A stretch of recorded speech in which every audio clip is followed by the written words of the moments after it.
and preparing for battle. Each guy with his own approach to getting ready for what should be an excellent matchup. Welcome to 2K Sports. We have the NBA coming up.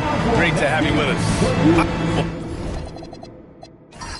Stan, it's still pretty early in the year, but when do those alarm bells start to go off in a coach's mind? Well, those alarms seem to go off once a game, if you ask me.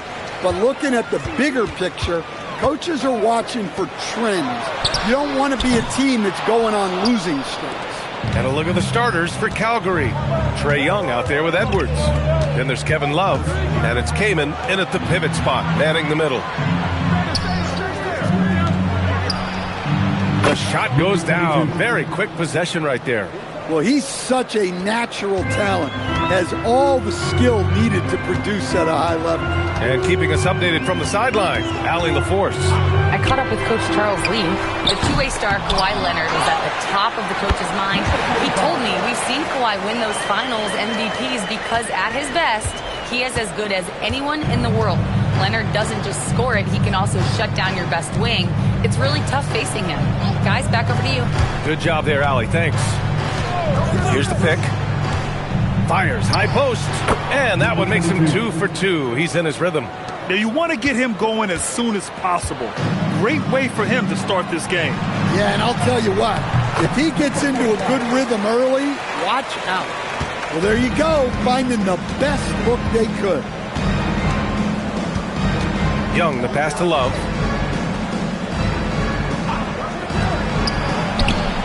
Sinks it from distance. He has 7. You don't want to let him get into a rhythm from out there. The Hornets have gone just 2 for 4 from the floor. Pass to Paul. Takes the 3, and he's in the books. Now 1 for 2. The ultimate competitor. Paul comes back with 3 of his own. Much to the fans' delight, Stan, Shaedon Sharpe's dunks are already legend in some parts. Well, B.A., he does stuff that makes you shake your head, and it gets a ridiculous amount of airtime. Certainly an entertaining young player to watch. Count it. All 3 of his attempts have gone in. Just taking it right to the rim, and no one was there to greet him. Once he gets in deep on the defense, there is no way he's missing a layup like that. And Love with the basket on the assist by Young. Yeah, he still has the quick trigger. Love getting it away in a hurry. And timeout called by Charles Lee. He's going to gather the troops and talk it over. They couldn't put the pieces together last time out, losing to the Clippers. It's always hard to get a win on the road, especially when you show zero energy on the defensive end. Yeah, when you have a defensive showing this poor, it's normally due to an overall lack of effort. Exum outside. Bagley is screen on Edwards. Wiggins outside. Jacks up a 3. Controls the rebound and the putback. He still hasn't missed. 4 for 4 to start the game. Calgary has gone 2 of 2 at the perimeter. Outside Love. Unloads. And again, it's Calgary converting. Yeah, this quarter's all about him. He's just dominating at the offensive end. Ball against Young. Bagley sets a screen. Pass to Wiggins. First quarter of play, and just over 3.5 minutes in. And this is exactly who you want taking that shot. He just missed it. Young looking over the floor. Inside. Laid it in with a nice touch off the window. He's got 14. He's really finding his rhythm here. I mean, smart move to keep feeding him the ball. Yeah, when you have a guy playing like he has been recently, he's got to be the first option on every possession. Outside Love.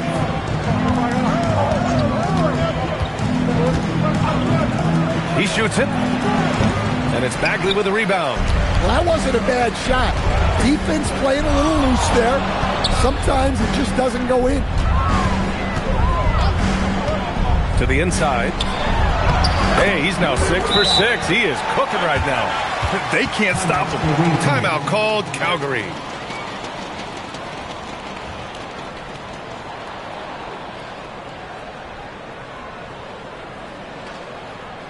He's about to get wild. Here's your high hip-hop.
He's checked in for Calgary. Holiday comes in for Young. All right, a moment now to bring up last season's top rebounding teams. In third, the Hornets.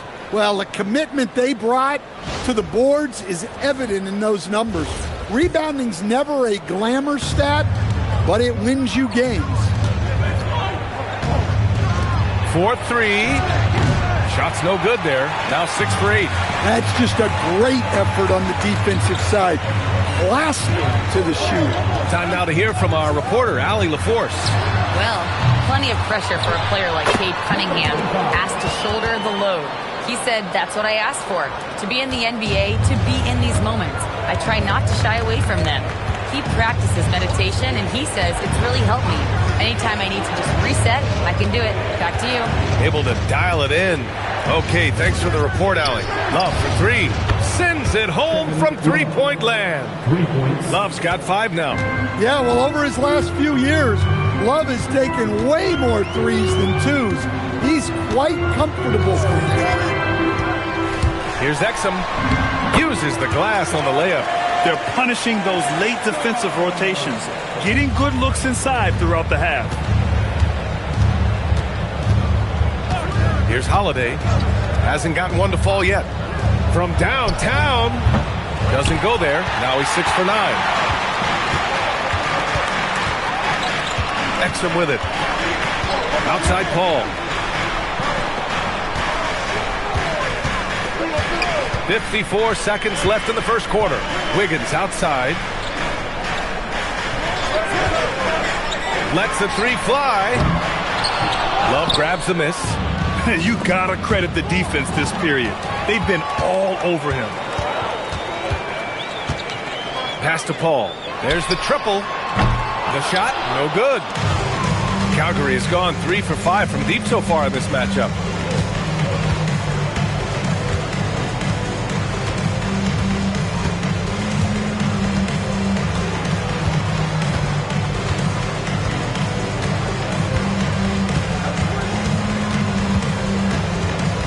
Pass to Love.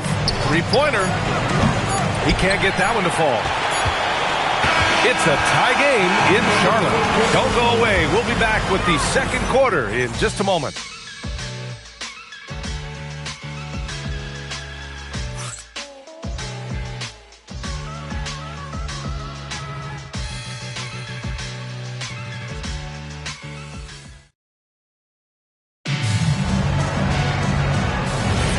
And it's been a pretty even game here after one quarter of play. Taking a look at the Hornets' performance here, guys. What are your thoughts? Well, there's no reason to take risky shots when you can collect points at the rim. Yeah, they've made a point to get inside on this defense, and it's been working like a charm early on. And so in the game for Calgary, they've got Benedict Mathurin. He's out there with Trae Young, and it's Wang in at the center, locking down the middle. Charlotte's shooting has been excellent so far, around 56%. Outside, Williams. Pass to Shepherd. Williams, a screen on Mathurin. Here's Shepherd. Up and in on the layup. They're just taking what the defense gives them.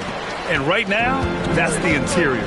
While we have a small sample size of Isaiah Collier, he has shown impressive flashes so far. Yeah, B.A., I really like how confident he is. When he's out on the floor, he carries himself like he belongs here. A confident mentality can go a long way for a young player.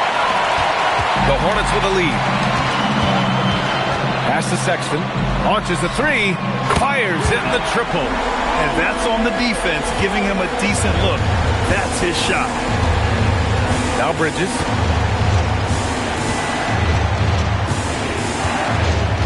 Here's Mathurin. Calgary moving it around. Young from long range. And that one fall for him. He's 0 for 2. Here's Shepherd. 2 shots, 2 makes. Off to a good start. And force-feeding the ball inside. I mean, no reason to go away from what's working. Timeout called, Calgary. And this is the first season matchup for them against this Hornets team. They expected more of themselves against this team last year. Split the games between them. So for the Hornets, Bagley's checked in for Thomas. Wiggins comes in for Eason. And Dante Exum subbed in for Shepherd. Edwards, he's checked in for Calgary. Pass to Hendricks. Edwards looking for an opening. They set the screen. Here's Wang. Well-timed pass, and he goes straight to the bucket for the layup. Wang's got his first 2 points of the night. Charlotte leading by 5. Now Exum. Outside Sexton. Pass to Wiggins. And here in the second quarter of action, just a hair under 2.5 minutes played. And that one's good. Bagley. They've been a little soft with their defense on the interior. Out left to the wing. There's Young with the 3. The Hornets pull it in. Oh, love the intensity in which they're hitting the boards. Bagley sets a screen. Here's Sexton. Here's the look of the schedule for Calgary. On Friday, they continue the road trip, heading to the Bay to take on the Warriors. And then on Thursday, they head back home to host the Cleveland Cavaliers. And looking at the Raptors matchup, it's the 8th time they'll take the court in this fledgling season. They'll be prepared for a tough one there. First one falls for him. And Grant, when talking about certain players, we hear expressions like, he does the little things, or he does the dirty work. What does all that mean exactly? You know, it's about what doesn't show up in the box score. Setting good screens, winning those 50-50 balls, hustling back on defense. Often, it's just as important as putting up those points. There are usually 1 or 2 mid-season coaching changes in the NBA every year. Can those energize the team, Grant? You know, B.A., we've seen it give teams a boost in the past, but only on occasion. Usually, it's a last-ditch effort in a doomed season or simply just turning the page. The shot. Perfect night so far, 2 for 2. Rock-solid screen right there. The defender got completely lost. Yeah, you've got to lock and trail hard. You can't allow him a clean look from that. Pass to Love. Here's the 3. Gets the 3 ball to go. Love's got 8. Well, those go down for him in his sleep. Now here's Exum. The 3 from Sexton. They get it back. Bagley. Oh, he's on fire. 8 for 8 and just looking relentless. And right now, they're +8 in the rebounding category. That's helping them run away with this. Bridges outside. Pass to Love from outside the arc. And again, it's Calgary with a 3. Well, that's just excellent offense. If the defense is giving that up, you've got to take it. And Charles Lee wants a timeout. We might see him looking to make some tweaks to the strategy.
Charlotte making a change here. Paul's checked in, and Calgary making a change here.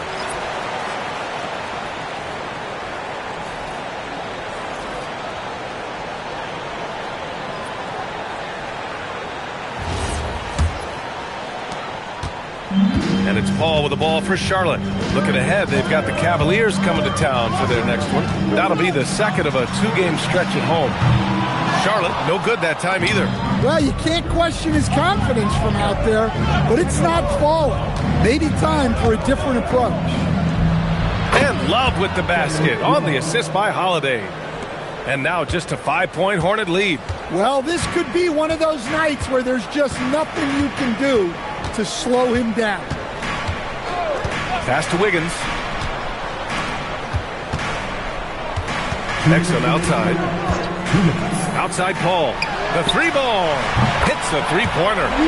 Paul's got his second bucket on the night. Yeah, playing off ball.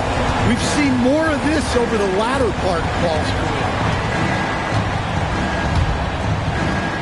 Holiday, a screen on Wiggins. Back to Holiday. The three. And it's Bagley with the rebound. Bagley's got his fourth rebound in this one. 1:21 left to play in the first half. They get it back. And the layup falls. And it's a 10-point Charlotte lead. Dare I say he's had a perfect game. Incredible. No misses thus far. A major reason they lead. Love for three. Can't get it to fall. Now 5 of 7. For Charlotte, they've gone 8 of 11 in the second quarter. Bagley, a screen on Edwards. Outside Paul. There's the three. That won't go either for Paul. Well, despite his lack of efficiency, the team has put together a good offensive effort tonight. And the basket by Holiday. Assisted buckets. Every team wants them. They show you're running effective team offense. Bagley, a screen on Holiday. Here's Paul. The kick out to Wiggins. Off target from outside. Well, he's still looking for his first bucket. Fortunately, his teammates have picked up the slack. And it's Bagley with the rebound. Well, so far, he hasn't had the same luck from deep in this quarter. Pass to Exum. To the middle. 1 second left. And down it goes. Dunked it through off a beautiful setup. And so it's Charlotte with a 9-point cushion at the end of the quarter. Their key to consistency has been their dominance in the paint. They've been the more physical team. We'll be right back after this word.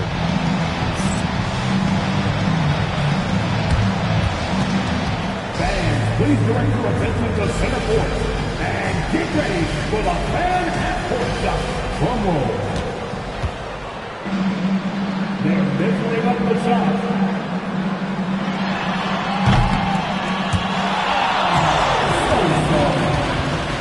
Let's hear it for our contestants.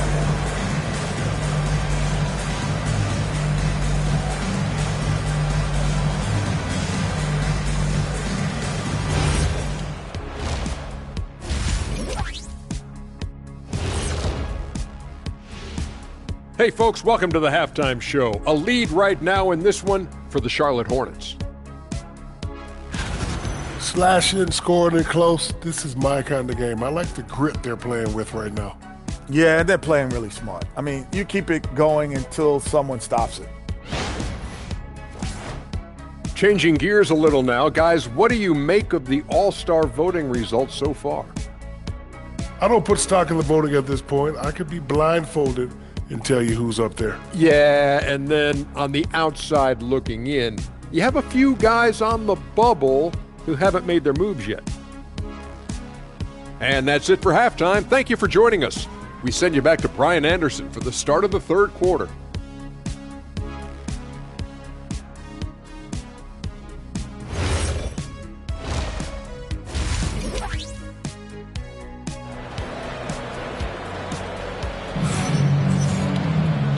And we've got third quarter basketball here. 2 quarters in the books.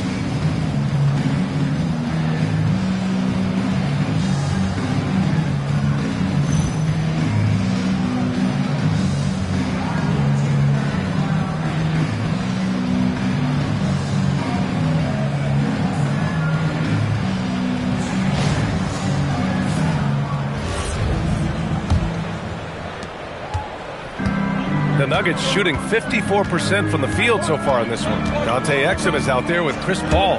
Then it's Andrew Wiggins. Then it's Marvin Bagley. So that's who Charles Lee starts in the second half. They're getting torched on the perimeter.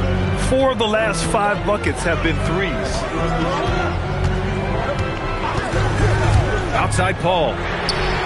And they come right back with their own three-pointer. Paul's got 9. And both teams running long-range plays that are working. Well, you know it's become a three-point shooting league. Teams shooting a steady diet from outside. Pure from three-point range. Well, you know what's going to happen when he gets a good look. The defense has got to run him off the line. And one young guy who's really a good on-ball defender, Anthony Black. Yeah, B.A., that's where he's made an immediate impact. He's a big guard, a smooth athlete, great body control, really tough to get past him, B.A. Pass to Edwards. The three is up. That one's good, and it's Young with the assist. Young's got 6 assists now in the game. 12 straight points off threes. This defense is not extending very well. Paul against Young. It's picked off. Just over 1.5 minutes have passed in the third quarter. The shot misses. Paul with some nice D. Wiggins passes to Exum. And it's Paul off the drive. Oh, it's stolen. Young with it, and it's Paul picking him up. And again, it's Calgary converting. On fire to start the second half. 4-5 from the field. And timeout called by Charles Lee. He's going to take a minute to regroup with his players.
And here's a rundown of the teams that have not wasted their opportunities at the line in the last month.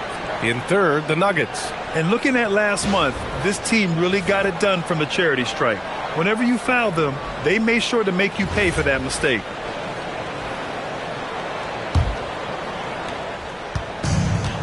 Charlotte's gone 1 of 2 shooting from the perimeter since halftime. Bagley, a screen on Young. Ball finds Wiggins. Now here's Paul for 3. Drills it from deep. Paul's got 12 points in the game.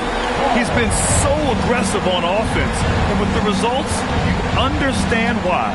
Well, yeah, and the defense is going to have to respond to that and chase him off the arc.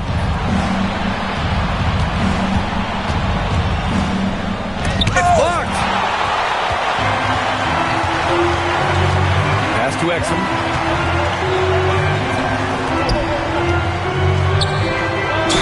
And you can count it. He'll go to the line with a chance at a three-point play.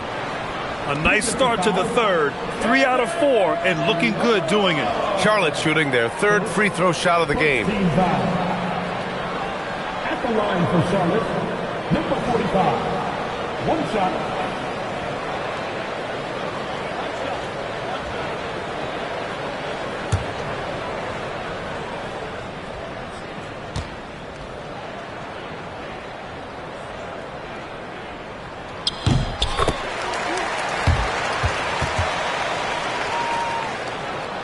And now we're 3 minutes into this third quarter of play.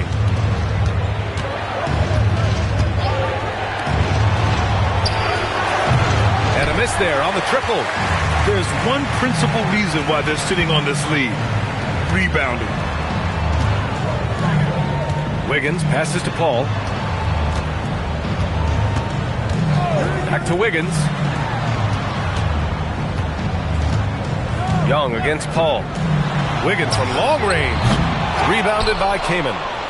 Kaman's got 5 rebounds tonight. For Calgary, they've gotten 4 of 7 shots to drop in the third. Young, the pass to Love.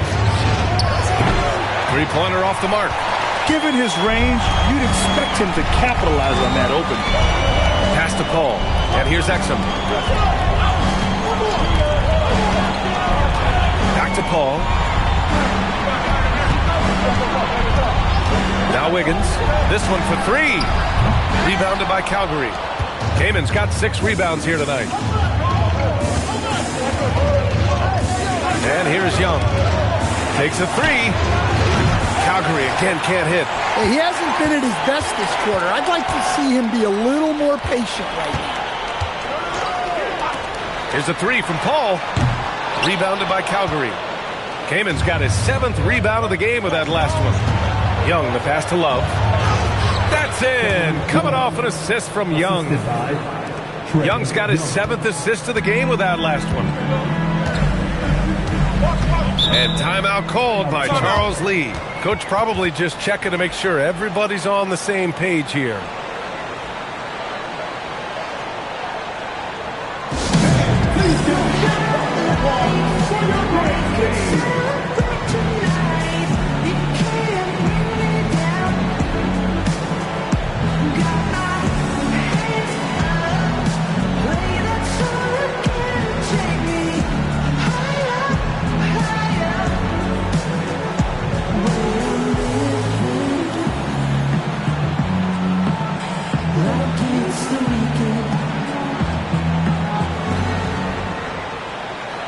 Williams is checked in for Charlotte. Shepard comes in for Andrew Wiggins. Bridges, he's checked in for Calgary.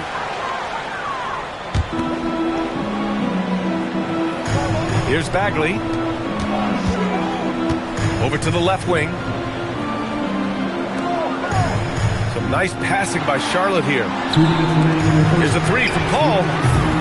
The rebound by Bridges. That's his shot, and one I'm sure he wants back. Drains the triple. And now just a 2-point Hornet lead.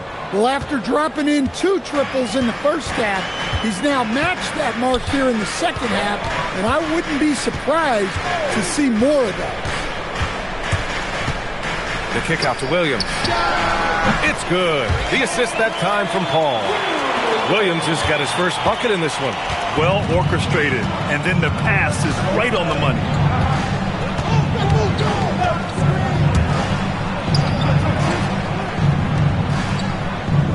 Pass to Love.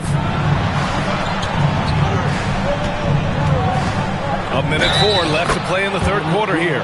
And it's good. Fought through contact, hit the shot, and will go to the line. And let's take a moment to get your take, guys, on the scoring so far for the Hornets. Well, they've clearly been focused on getting the ball inside. And up to this point, the defense has not had an answer.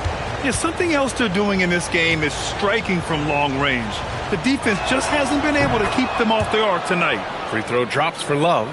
The veteran presence and leadership Love brings to the floor is unmatched. It's Wiggins on the wing. Williams finds Sexton. There's 45 seconds left in the third. To the paint. Mathurin with a steal. And they're running. Bridges with it. Guarded now by Williams. Pass to Hendricks.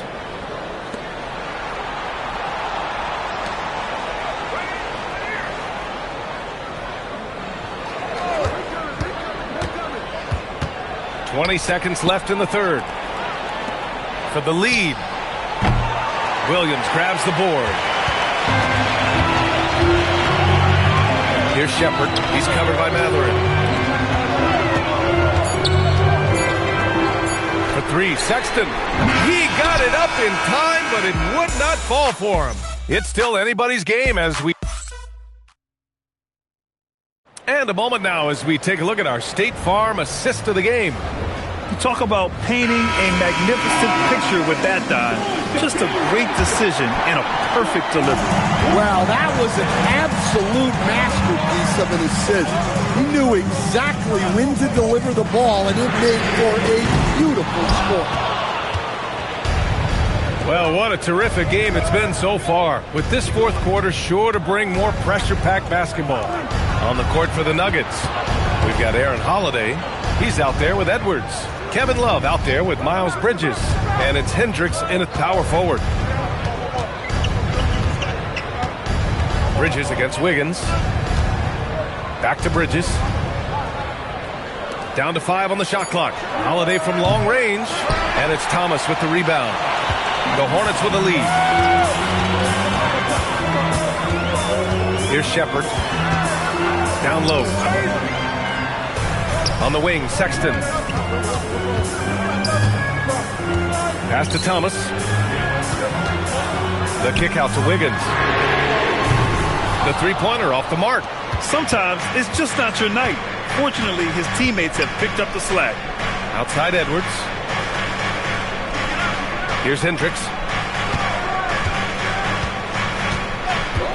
We've gone about a minute and a half into this fourth quarter. Up top, Bridges.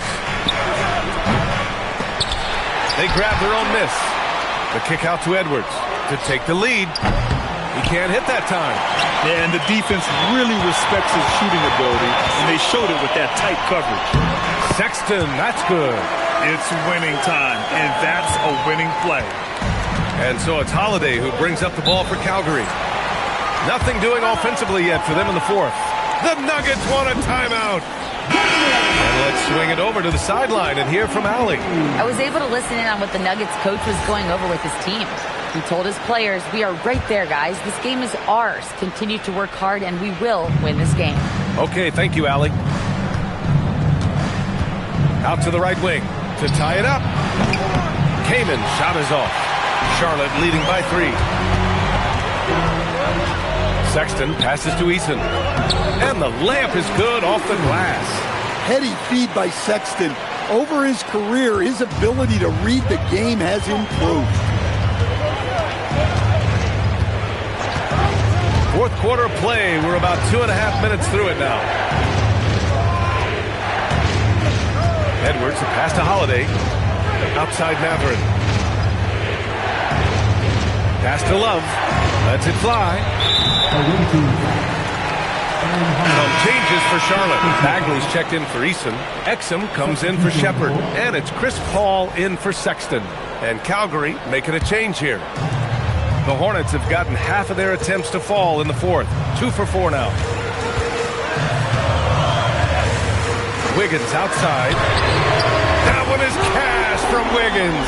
And a quiet first half from distance.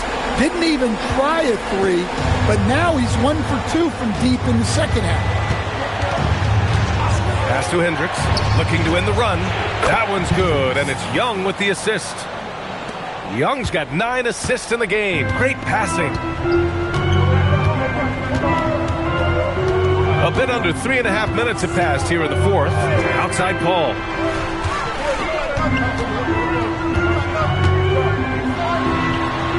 And he gets it to go, hitting off the back of the rim. Well, he's put that first half behind him, and looks like his confidence is back. Pass to Hendricks, puts up a 3, and again it's Calgary with a 3.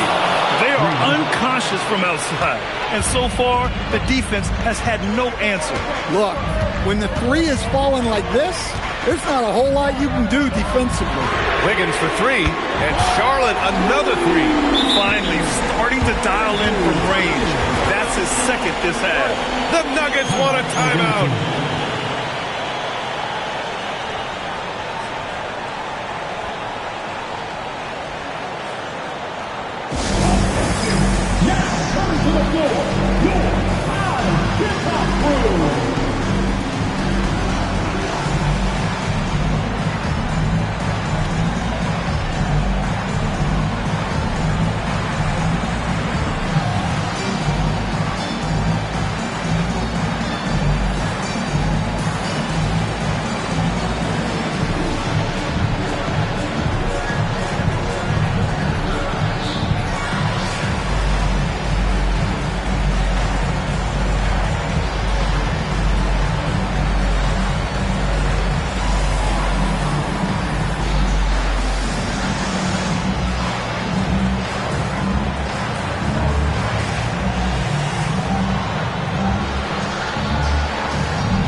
for Hendricks.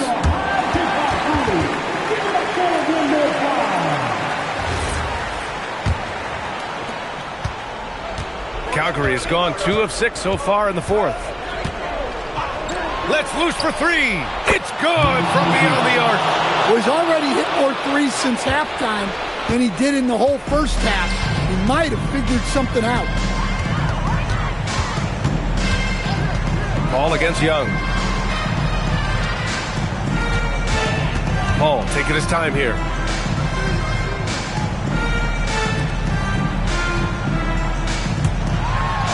Now Wiggins.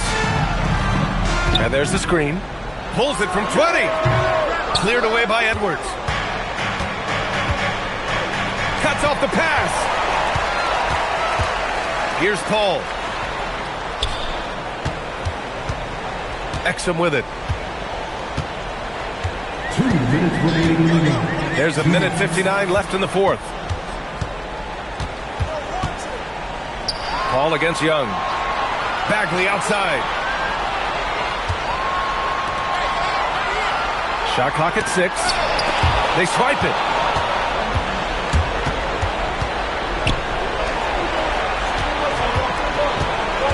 He's guarded by Exum. Oh, the shot is off. You gotta finish at the rim right there. You hate seeing those opportunities go to waste. And coming down the stretch, both teams still playing fantastic offense. Yeah, in hopes that your opponent is just going to go cold. That's not going to happen. It doesn't look like in this one. This might go down to whoever has the last possession. I like that. I mean, some physical play inside. He's not about to give up any easy baskets. And he makes both free throws. Well, that's what you expect from him in this situation.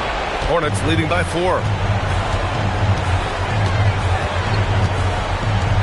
1:07 left in the fourth quarter. Oh, he goes to the glass with that one.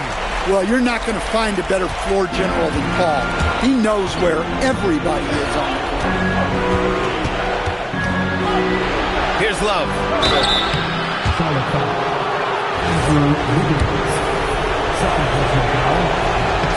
He drops the first one, and that brings him within 5. And Love drops them both. Those are big free throws. Now they need some defensive stops. And now they decide to foul intentionally. Second personal foul. First team foul.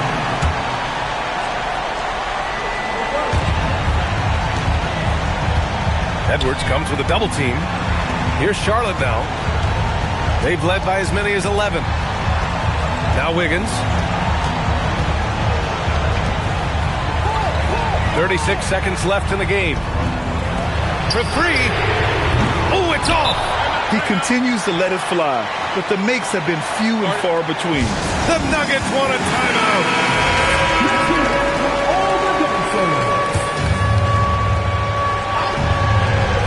This play could decide the game. Can't afford any mistakes here, B.A. Buries it from outside. Well, we talk about ice in his veins a lot, but this guy personifies that. What a clutch shot. Yeah, you had to do that. I mean, you can't allow them to dribble out the top. And so both free throws good, and it's a 3-point game. Boy, that is clutch. Now go out and guard that three-point. Lets it go from 14. Bagley rips down the board. And now an intentional foul. They need the ball back as soon as possible. First personal foul. Third team foul. So the first one drops, and that gives him a 4-point cushion. He's off on the free throw, unable to get the second one to drop. Now Love. Shoots a 3. The triple drop. During this final quarter, he's erupted from outside the arc. Just assume every 3 he takes now is going in. And it's Charles Lee calling timeout here. And a great call on his part. This is the time you want to be in sync right here. And now they foul and stop the clock.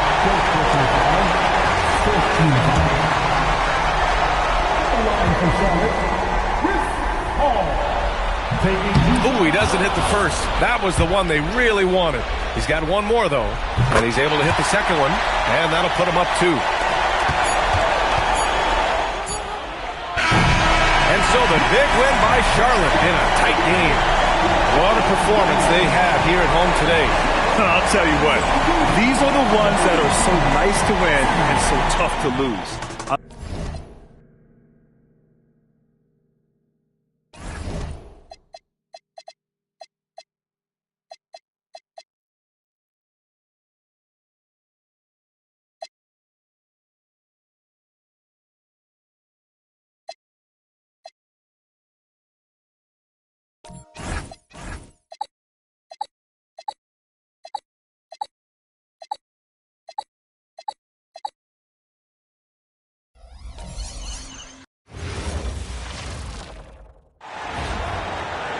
And now, the starting lineup for Utah. Fedor is talking specifically about coaching. Is this the point in the season where a staff can try to light a spark under a player? Yeah, a couple things to decide. That first, how is your team doing versus what you believe your ceiling is? And second, what kind of effort are you getting on a daily basis? We know these coaches. They are not afraid to light a fire when necessary. And sometimes, Kev, it's necessary. And look at the starters for the Cavaliers. We've got DeAndre Jordan. Gary Trent is out there with DeAnthony Melton. Then it's G.G. Jackson. For the three, it's good from long range. And he likes to get in a rhythm early. Nice triple. Here's Halliburton. Guarded by Jackson. Pass to Dunn. Melton against Halliburton. Ayton a screen on Jackson. Jacks up a three, and that's collected by DeAndre Jordan. Cleveland's gone 1 of 2 from long range in the first quarter. Misses the three. Utah's gone 0 of 2 from deep here. Launches it. Sinks the triple. And the lack of effort to fight over the screen there makes that an easy shot. You know, we see this all the time. You're basically, as a defender, hoping the man misses rather than putting in the work to get over screens. From downtown, hands it from downtown. And an eye for an eye. Both teams working to stretch the floor. Well, that three-point shot just gives you so much room to operate on the offensive end. And the Jazz, another three. Yeah, such a sweet three-point stroke there. And it can really open things up inside because as good as he shoots it, it forces the opposing bigs to have to step out on the perimeter. And he can't answer back. The three-pointer offline. He might be forcing things a little bit right now. Credit to defense for how they're playing him. It's up a three. Here's Ayton, and Ayton throws it down. Ayton uses his length to his advantage. No doubt on the dunk. The Cavaliers trailing. Just over 2.5 minutes played here so far in the first quarter. And the basket by Jackson. And I like to see this. They're calling his number early, and he's delivering. They know that if this guy goes off, their chances of winning rise exponentially. Dunn with a screen on Jackson. 11 feet away. Jump shot is good. 8 points for him. You know, it seemed to me they were shying away from a foul there. The D still has to be a little bit more physical than that. He's got to feel you. Offline with his three. Boy, this guy has completely lost his focus. Nothing working. Halliburton outside. Connects from three-point range. He dialed in from the jump tonight. The confidence is showing here in the first. The Cavaliers trail by 4. And maybe more than any team in the West, GA, the Jazz, really committing to the rebuild. Well, in the West, it seems like you got 13 or 14 teams all trying to win now, and it just doesn't work that way. So it's not just about talent. It's also about timing. Now, let's take a minute to talk to Allie LaForce courtside. Allie. Hey, Kevin. Denny Avdia, the son of a 6'8" Serbian sharpshooter who played for the Yugoslavian national team, then moved to Israel and met Denny's mom. Denny said he had the same mentality, fire in the eyes. Every night, playing to win. That's how I've always been. That passion is a part of my culture. Guys, back to you. Thanks a lot, Allie.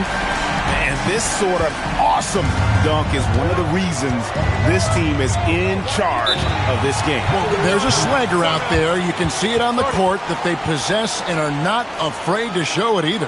And timeout call by Kenny Atkinson. He's going to take this chance to talk to his guys.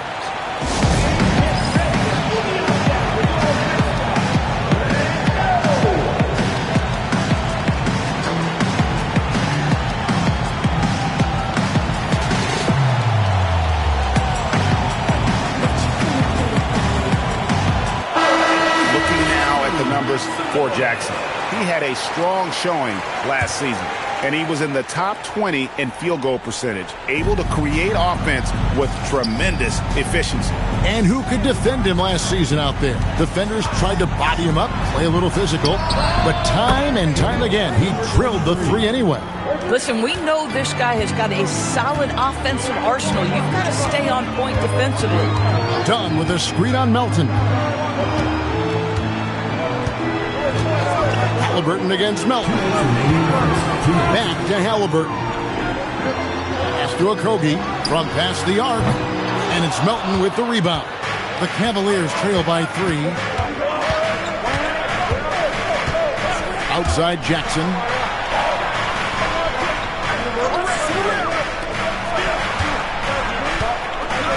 And there's the call on DeAndre Ayton. That is his first foul of the game. And the Jazz with some changes. Hamilton's checked in for Okogie, and Miller's subbed in for Halliburton. Then for the Cavaliers, Johnson, he's checked in for Gary Trent. Hardaway is subbed in for DeAnthony Melton.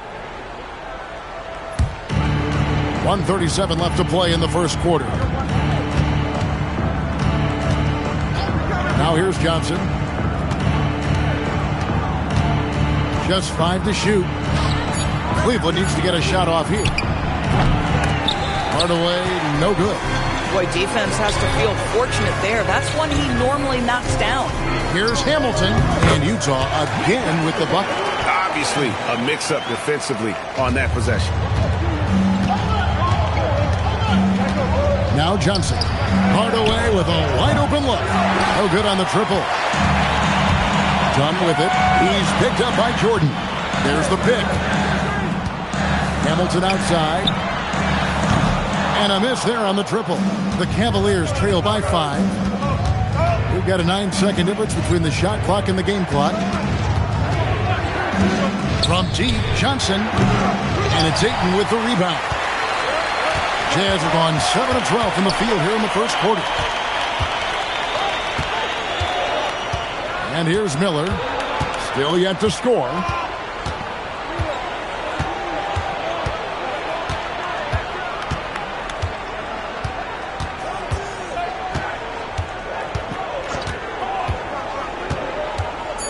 Done outside. No good on the 3. And that does it for the first quarter. Jazz lead by 5. From Delta Center, back in a moment.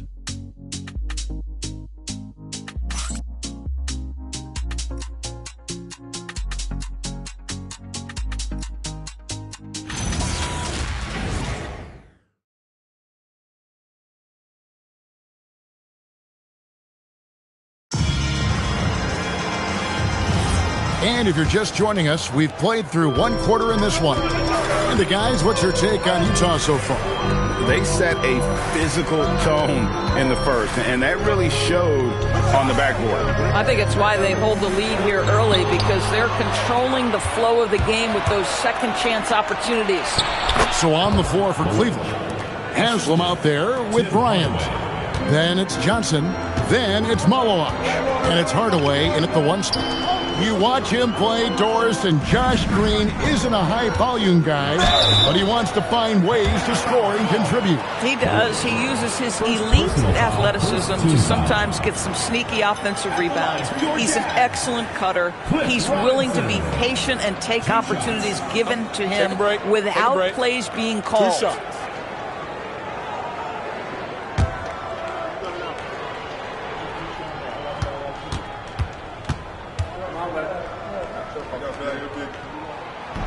That one is off. And with the trend, Greg, toward a faster pace, do you miss watching those grinded-out half-court battles that enthralled millions during the Jordan era? Well, I miss playing more than anything, but as far as watching, the game for me is as good as it's ever been. Howard's checked in for the Jazz. Inside, kicks it out to Johnson. Cavaliers moving the ball around. Here's Malawach, guarded by Robinson. And contact on the shot, so he'll be shooting free throws here. Now we'd like to take this moment to show you the teams that a year ago made a trademark of scoring points off turnovers. Second, the Cavaliers. And this team, in terms of scoring off of turnovers, that became the identity. I mean, they really look to disrupt and cause problems defensively, and boy, do they take advantage on the other end.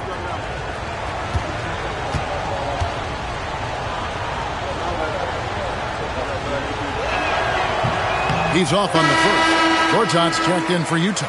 Hamilton comes in for Howard. Jonas is checked in for Cleveland.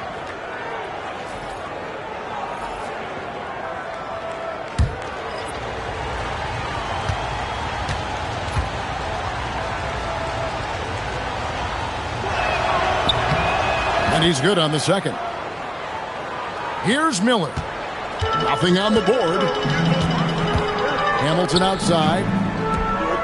Back to Miller. Pass to Whitmore. Here in the second quarter with a little over a minute gone. And here is Gortat. Plays it up and banks it in. And the Jazz lead by 4. Coaches love assisted buckets, boy. It just means the team is working well together.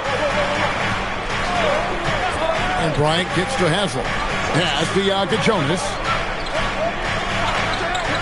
Hardaway for 3. Rebounded by the Jazz. They want to keep rolling here following the win against the Thunder. Yeah, and that one, unbelievable shooting display, especially from long range. That turned out to be the difference. Well, and I think what that was a product of was their movement off the basketball. Just tremendous work on the perimeter. Now Haslem. Now here's Bryant. Whitmore defending. Pass to Hardaway. And he's good on the 3 ball. Now the D giving him a little bit of space beyond the 3-point line, and that's all the room he needs. Hamilton outside. There's the screen. Here's Kleba. Here's Miller, guarded by Hardaway. And a wide open look for Whitmore. Tried to answer back, but that 3 is off the mark. The Cavaliers trail by 3. Outside Bryant. Now here is Hardaway. Whitmore defending. And now running up the court. Miller pushing it up. Here's Kleba. It's rebounded by Bryant. Cavaliers have gone 2 of 3 from the field here to open the second quarter. Driving the lane. And he gets the whistle for the 3-second call. Well, we've got a moment now to see this year's three-point contest and how it's shaping up. Let's take a look at some of the top candidates emerging as we see here some players who are likely to make the final cut. Not too shabby of shooters on this list, Kevin. You got to love the advancement and really the evolution of the three-point shot in today's game. He's got a place in the three-point contest within his reach. I hope he makes it because I know how much this would mean to him to be a part of the event. I mean, that's a good call, Kevin. He's the type of player that can really deliver on a stage like that. He'll be very dangerous if he ultimately gets in. And we'll keep you posted as we find out more and as we get closer to the three-point contest once we have our final list of official contestants. Yeah, it's going to be very competitive. That's the one thing we all know. We've got an incredible group of long-distance shooters in this league right now.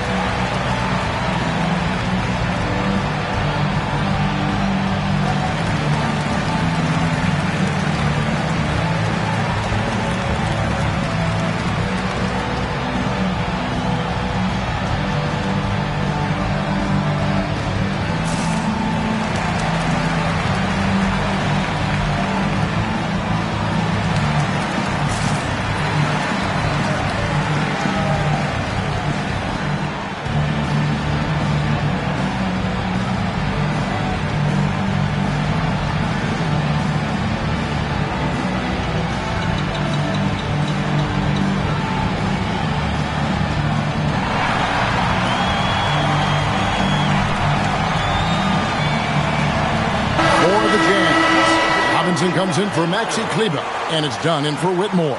And then for Cleveland, Jordan, he's checked in for Malawash. And it's Brown in for Udonis Haslem.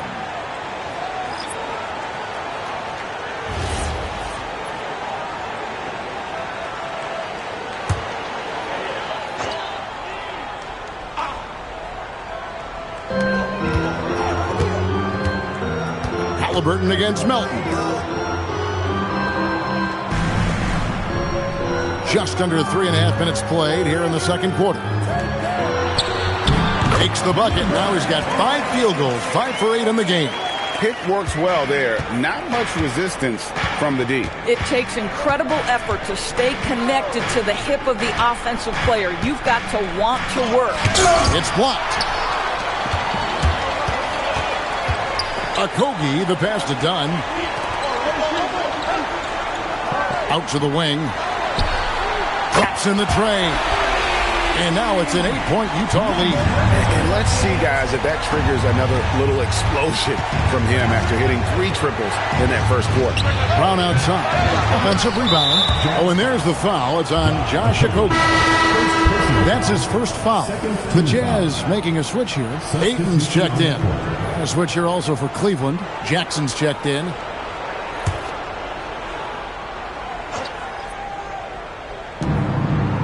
Melton kicks to Jackson.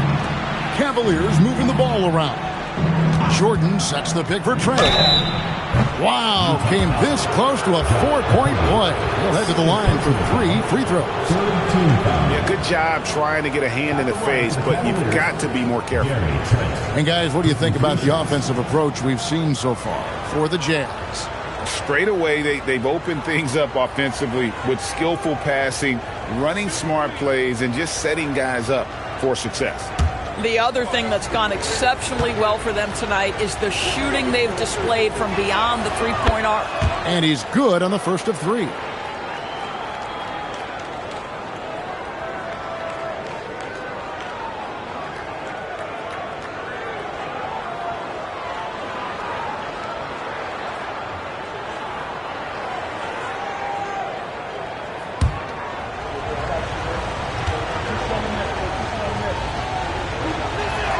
He hits the second from the line. And they're getting to the line a lot in this quarter, guys, and it hasn't been by accident.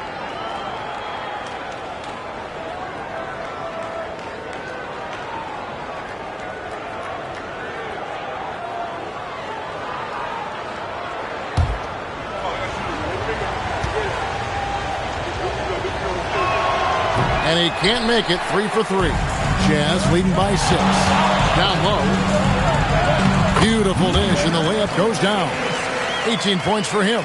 Well, guys love to score, but the differentiator is, can you do it at an efficient clip? And right now, that's what's happening. Hits the 3-point bomb. Boy, this guy doing his job, spacing the floor. He had 2 triples in the first, and he just gets his third to go. Dunn with a screen on Melton. Guarded by Jackson. Pass to Ayton. Over Jordan. Tried to bank it in, but he misses. The Cavaliers trail by 5. Now, here's Melton. Outside Jackson for 3. That shot, no good. Boy, normally he makes that. Defense gets lucky there. Halliburton outside. Dunn sets a screen for Halliburton. Back to Dunn.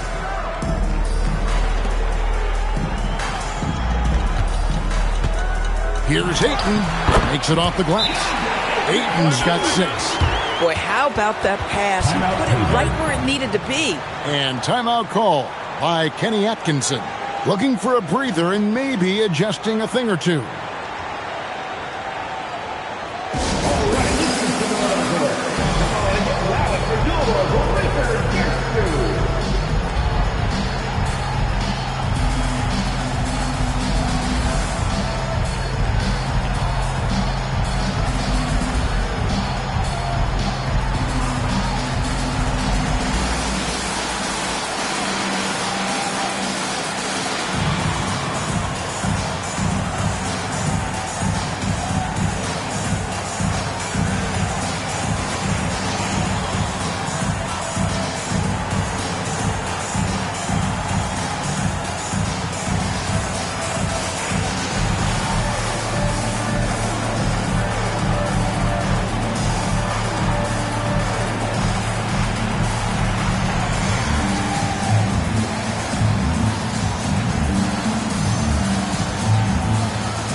And now here's the 2K leaderboard with the list of the NBA's best teams from three-point land a year ago.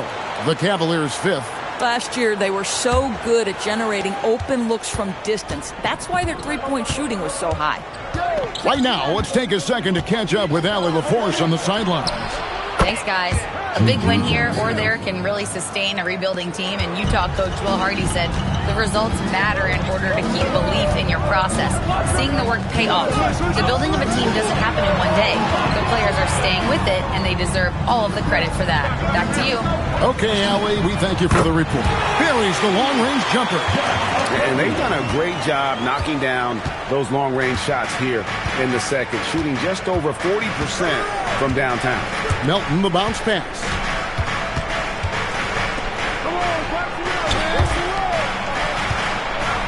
Jackson with the screen. Utah with the rebound. This their first chance this season playing the Cavaliers. And last year, an entertaining season series between the two ended up battling to a draw. It's a fairly even matchup, and both sides want to take that leap into the league's upper echelon. So let's see what signs we see of progress tonight. Halliburton with it. He lobs it up, and it's out of bounds. Utah able to retain possession here. A split second late, but almost came up with a steal there. Absolutely appreciate the effort, though. He really went after it. So close. Drills the three-pointer. And now a 10-point Utah lead. He's found his rhythm from deep, and you can see the confidence. And I think the defender knows once he gets cooking, look out. The bucket looks awfully big to him right now. And we finish one half of basketball. Jazz out in front, leading by 10. From the Delta Center, it's the NBA on 2K Sports.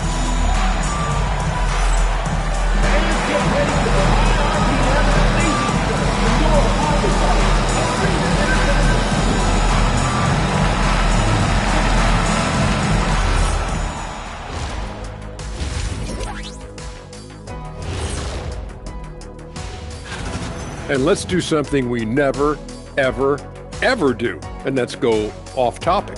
What topic? So we don't have a topic, Zach? Isn't that a topic? And let's move on now to that first half. Obviously, a lot of work to do for the Cavaliers. It's not a huge... And that concludes...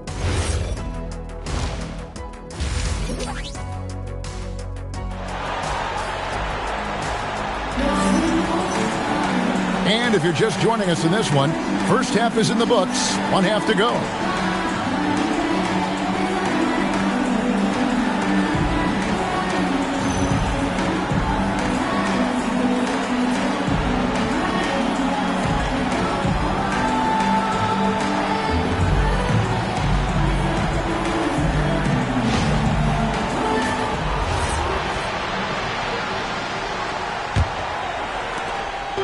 And here's Halliburton. He'll bring it up for the Utah Jazz. 10-point lead. This is their biggest. They've got Dunn. Ayton is out there with Halliburton. And it's Okogie in at the two-guard spot. And that's the group for Will Hardy as they begin the second half. Boy, he's been lights out. You want to talk about an efficient offensive game. Wow. There's the triple. Buries it from three-point range. 12 points for him. The real. Come at us, and we're coming right back at you. And you would expect nothing less from these two, taking pride and making plays.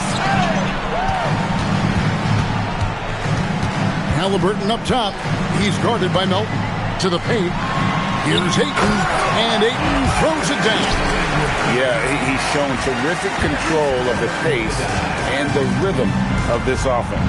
And I think they count on him for that. He is a tone setter, extremely unselfish. Little over a minute gone here in the second half. Dunn left side. The putback controls the rebound and puts it back up and in. Ayton's got the lead up to 14 now for the Jazz. Yeah, just a fantastic job to stay with the play and just not give up. Excellent effort on the offensive backboard. High post, Jackson. He's got 9. It's hauled in by Dunn. And with the success they've had rebounding the basketball, they're right where you'd expect them to be, firmly in the driver's seat. Jazz passing it around. Guarded by Jackson. Dunn with a screen on Jackson. It's tipped. And it's out of bounds. The Jazz able to retain possession here. In a moment here, let's check out the numbers for Jordan. Last season's performance for him. And he was among the top 20 rebounders in the league. Never shy about throwing his weight around in the paint. And looking back at his number 2 steal rate, yeah, he did gamble a little bit, you're right. But he also played some hard-nosed on-ball defense, and that was key. Now, here's Dunn, and a wide-open look for Halliburton. That 3 off the mark. To the middle, and stolen by Dunn. Ayton in the high post. Halliburton outside. There's the 3. The Cavaliers pull it in. Jordan's got rebound number 7 for him tonight. Here's Melton. Still scoreless. The Cavaliers again can't hit. Pass to Ayton. And foul on the shot, so he'll get a chance at the line. You know, so much hype around Ayton. Has that rare combination of NBA-ready body, productivity, and upside.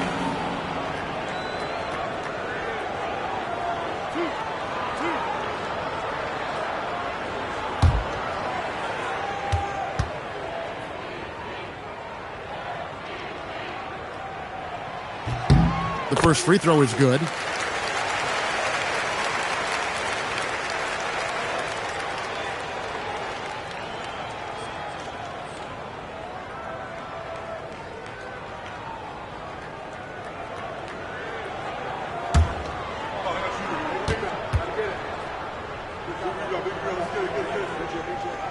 And that one goes in. 2 from the line that time. Third quarter here, and 3 minutes have come off the clock. The Cavaliers trail by 16, and timeout call by Kenny Atkinson. He's going to take a minute here to get things straightened out.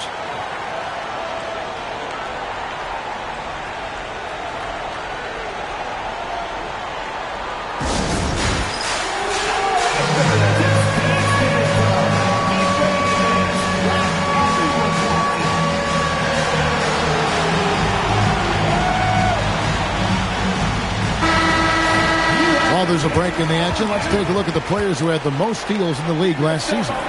Andre Jordan is second. He showed such tremendous defensive instincts. Trust me, nobody wanted him guarding them last year.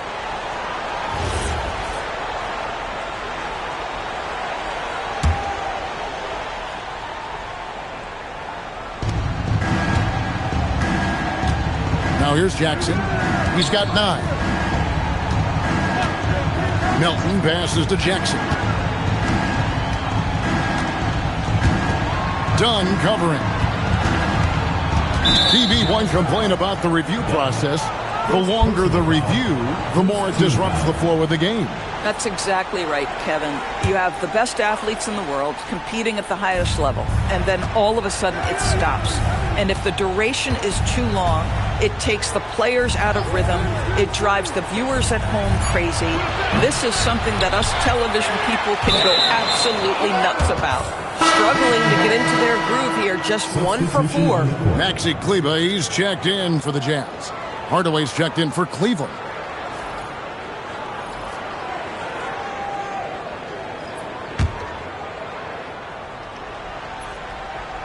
Just over 3.5 minutes through the third quarter of play now.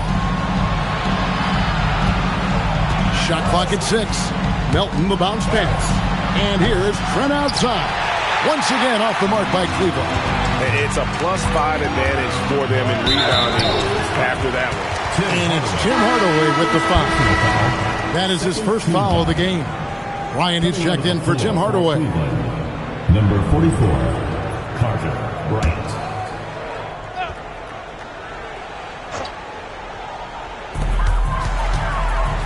Halliburton finds Dunn.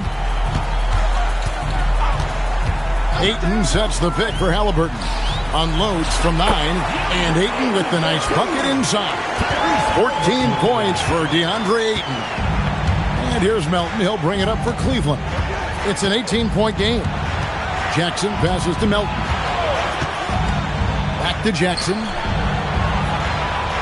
Jordan, a screen on Kleber. And stolen by Dunn. Halliburton against Melton. Halliburton passes to Okogie.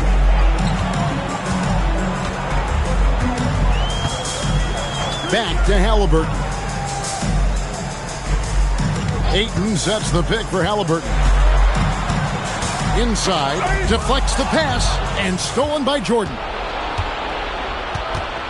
In the corner, it's Bryant. Melton passes to Jackson. 2 minutes remaining in the third. 2 minutes. 1:57 left in the third quarter. Trent gets the bucket. Boy, nice pass. A little ball movement, a little player movement. That's how you play this game.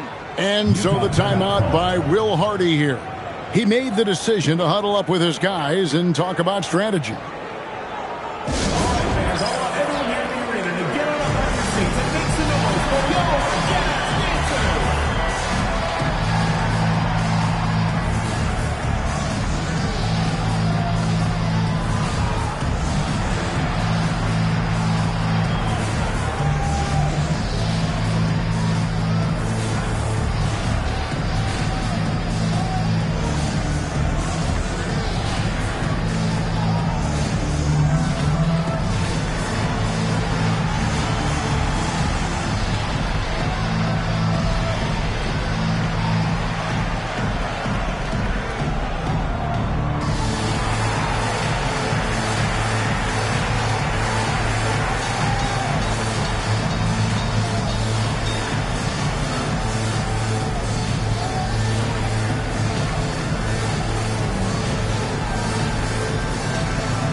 Different look for Utah. Robinson's checked in for Maxi Kleber, and Miller's subbed in for Dunn. And Cleveland with a change here too. Malwatch is checked in for Jordan.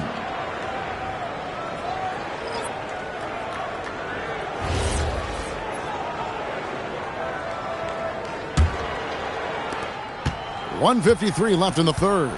Utah leading by 16. Halliburton outside. And once again, off the mark by Utah. Trent kicks to Melton. Outside Jackson. Here's the three. Drains the three-pointer. Jackson's got 12 in the game. Coming off a big game, his confidence couldn't be higher, and Coach knows it. Well, the best players, to me, deliver night after night after night. So as long as he's hot, keep riding it. The real. Come at us, and we're coming right back at you. And you would expect nothing less from these two, taking pride and making plays. Jackson has the open look. Tried to come right back with the three of his own. It's no good. Down low. Here's Ayton.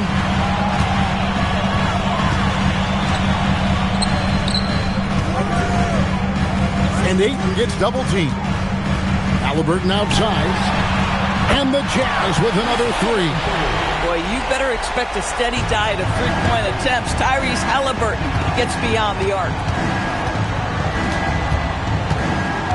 Now Jackson. 12 points for him.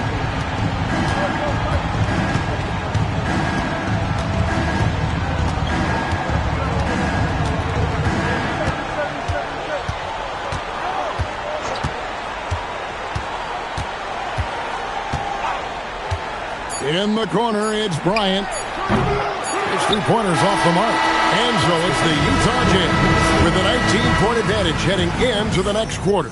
They have made it very tough to get a shot off against them. Their defense has been stifling. We come back.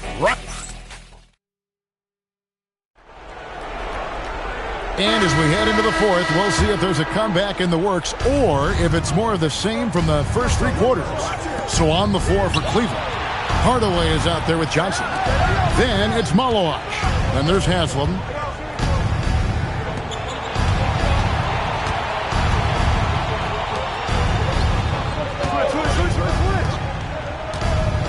Pass to Hardaway. Haslam a screen. Takes a three. And Tim Hardaway good for three. Hardaway has got the first basket as we get going in the fourth for the Cavs. And here's Hayes. Nembhard, a screen on Hardaway. Now Nembhard. Fires the three. Malawach grabs the miss. The Cavaliers trail by 16. Whitmore defending.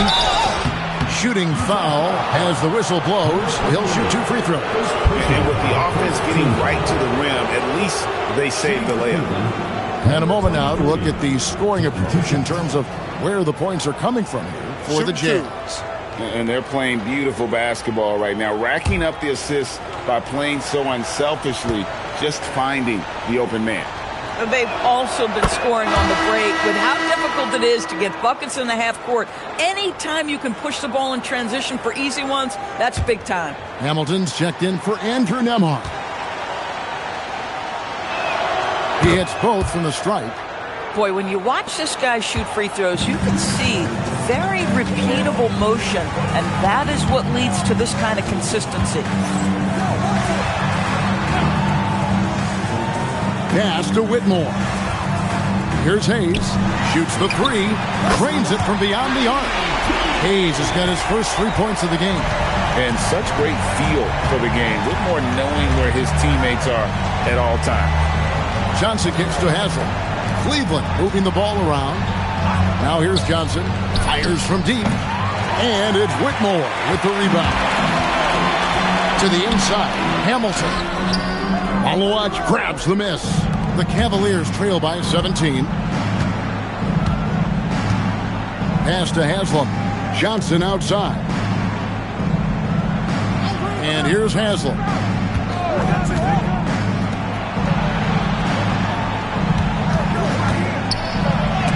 Got a piece of it.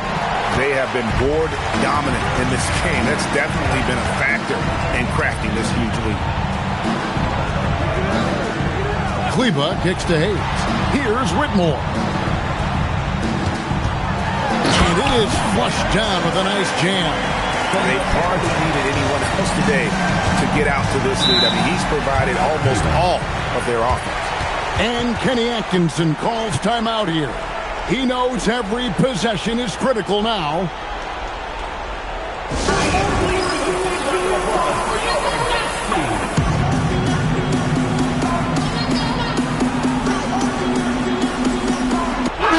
Utah going with an almost entirely new group here. Andre Ayton's checked in for Maxi Kleba.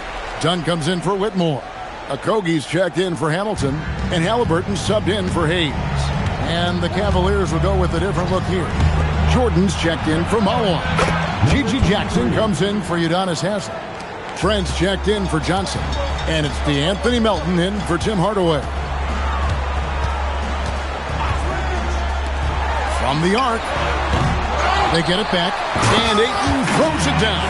Well, the offensive game will round into shape over time, and it's absolutely critical that DeAndre Ayton look to score as much as possible. There's the triple. Rebound, Utah. Ayton's got 9 rebounds in the game, getting it done. Pass to Okogie. Halliburton, a screen on Trent. Back to Halliburton. Great pass to set up the lay-in. And the Jazz lead by 20.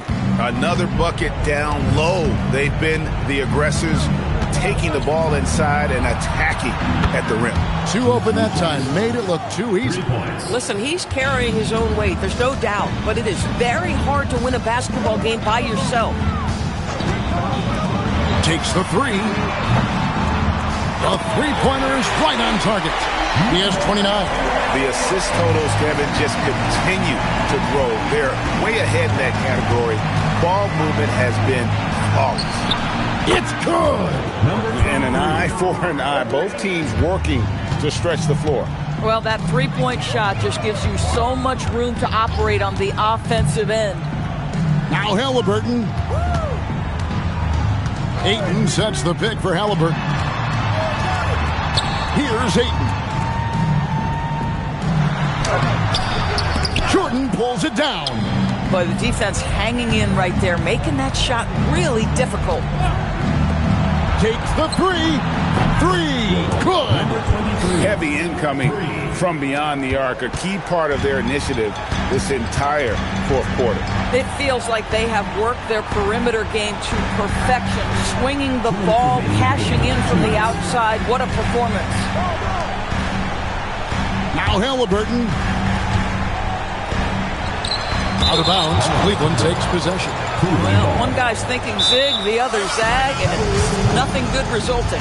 And Kenny Atkinson calls timeout here. Wants to make sure everybody's coordinated and intent.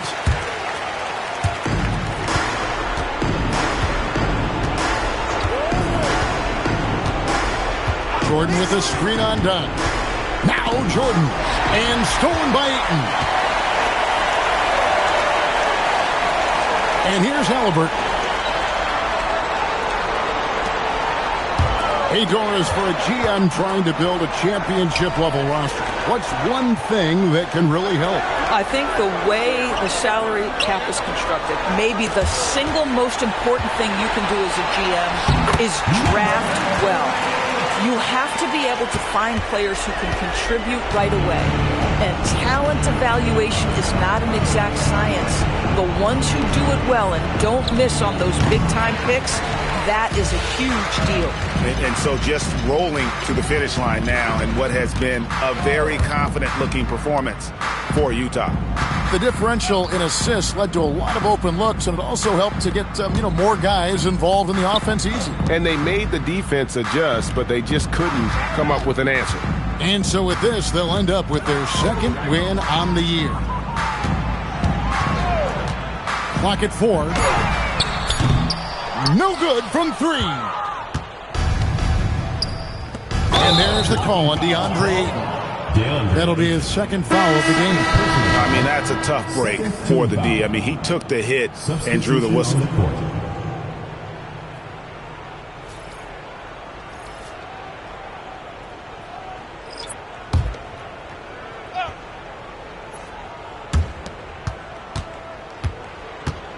Here's Sorber. Johnson. The 3 goes down. They led the game at one point by 20. And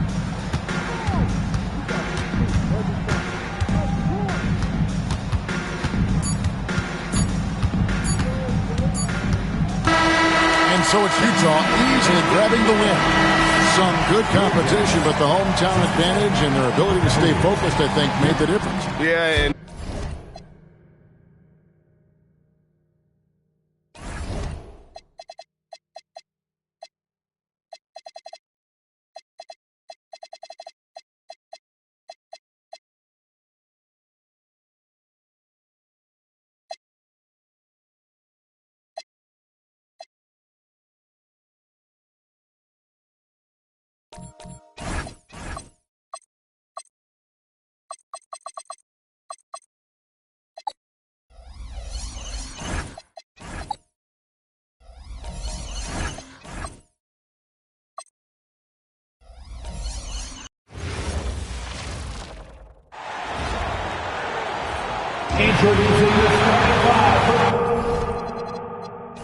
This should be a real chess match tonight, Grant. These teams both love to get set up and run their plays. Yeah, you know, B.A., you got two patient teams who execute on exactly what their coach is drawing up for them. Trusting in ball movement to find their shots is the key. So the Houston starting 5. We've got Glenn Robinson, and it's Anderson in at the point. This is how you begin a game. Set the tone right from the jump. Always good to see the ball go through the net early. You know there's not a lid on that thing. One shot. Topic. One shot.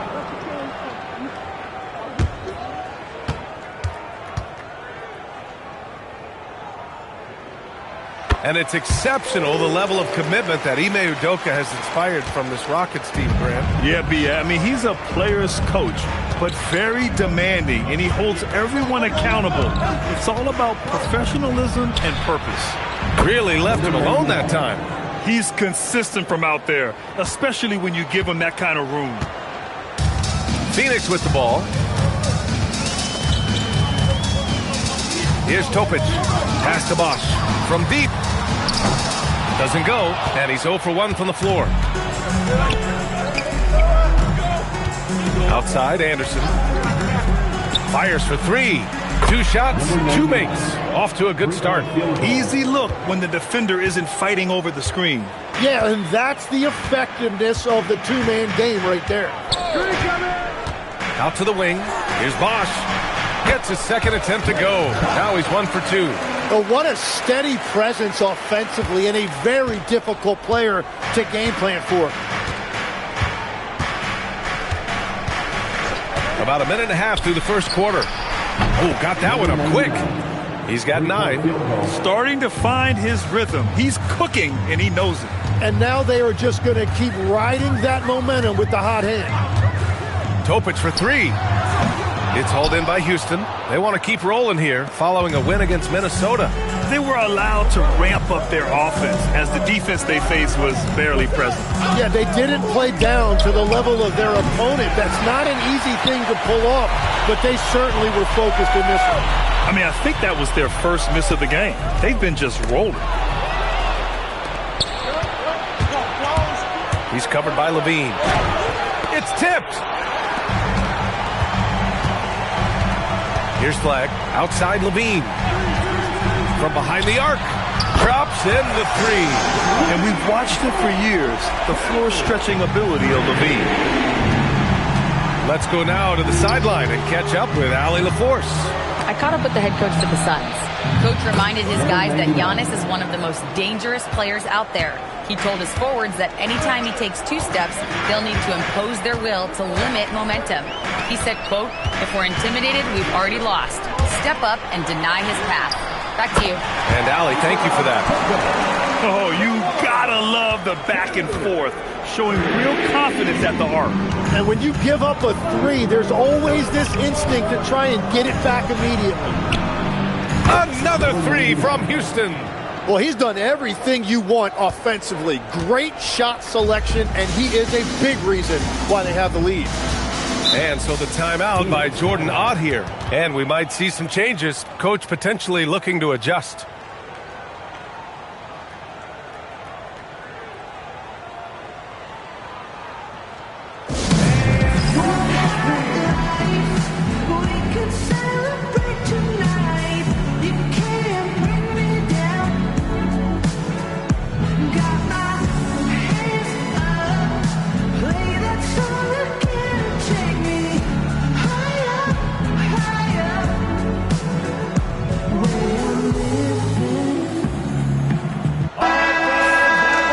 Let's take a look at the highest scoring teams over the past month in the NBA.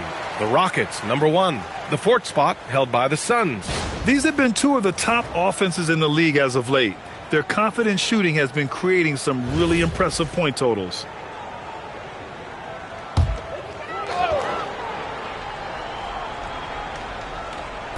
Just under 3.5 minutes elapsed here in the first quarter. To the wing on the left. Topic for 3. It's hauled in by Robinson. The Rockets lead by 4. Outside, Anderson.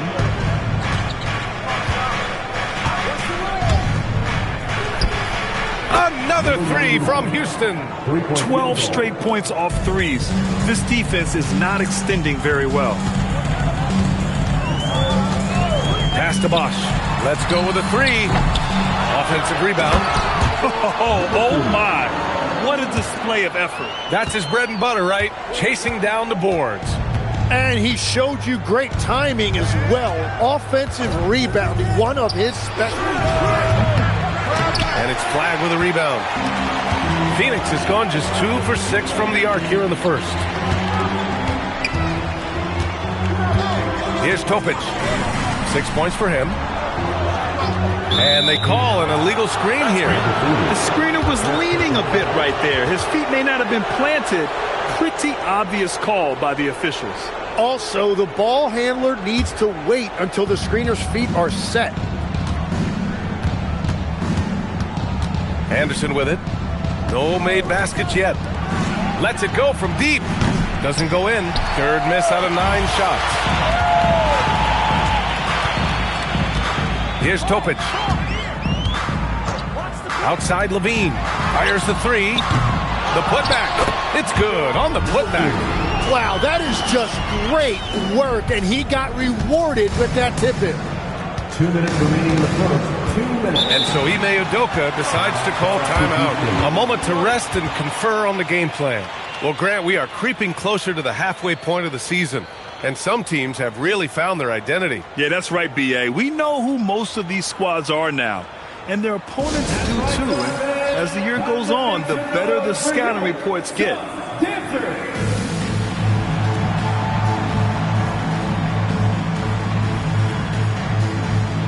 Robinson, he's checked in for Phoenix.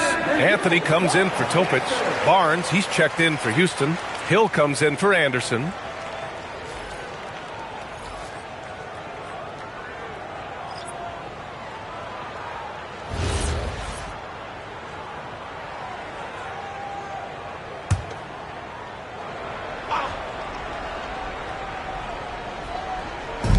A minute 58 left in the first.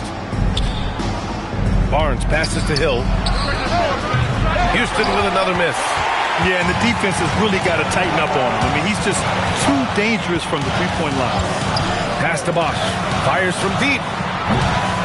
Tries again. And he takes it up and lays it in. 6 points for him. Yeah, scoring off of missed shots. That's a big part of his game. Houston in the lead. The 3 is up. That one's good. 7 for 10 now.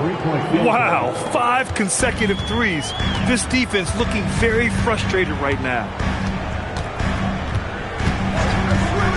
Outside Levine. For 3, Anthony. And it's good. Credit Levine with the assist. These teams are finding their range, showing a lot of confidence. Yeah, he was so ready to answer that. These teams are just battling. And Houston, another 3. Exactly what every offense needs. Shooters who can force the defense to extend. Yeah, that's how you create that spacing, and that will open up a lot of options offensively. Outside Robinson. Pass to Bosch. 3-pointer. Connects from downtown. Bosch has got 5 now. This is a talent Levine is constantly developing. His assist numbers just keep improving.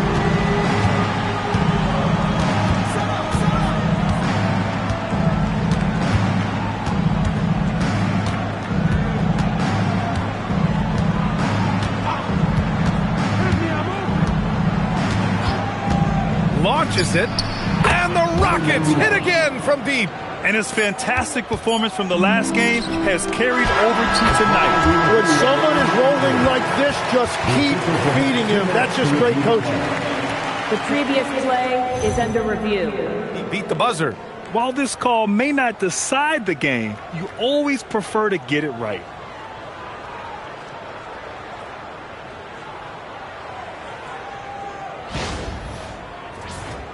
The ruling on the floor is confirmed. And they've gotten enough looks at it. The basket will not count. The quarter ended before he got it off.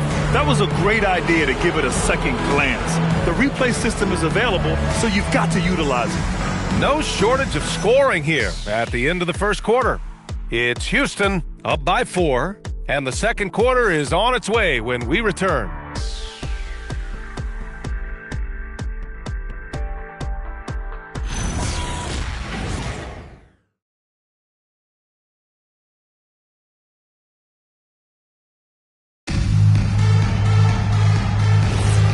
And thanks again for tuning in. If you're just joining us, we've played through 1 quarter of action so far. And a closer look here at the scoring breakdown for the Rockets. Well, we're in the era of the three-point basket. So if you want to win games in this league, you have to connect from deep. And they have been thus far. Another highlight for them has been their early ball movement, making quick, decisive passes to set up guys for great looks. We've got Cole Anthony, and it's Reed in at the power forward. That's who's out there for Phoenix. Well, Grant, Tobias Harris has been around the league. What's his best asset? You know, I think it's his reliability and versatility. Harris is always on the floor, having led the NBA in games played multiple times. And he just gets the job done. It's his first trip to the line. 2 shots. Take a break. Take a break. 2 shots.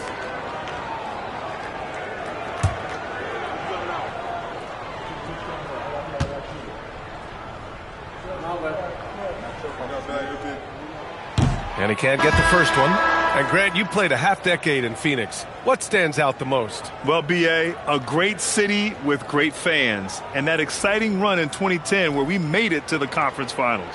Ellis has checked in for Houston.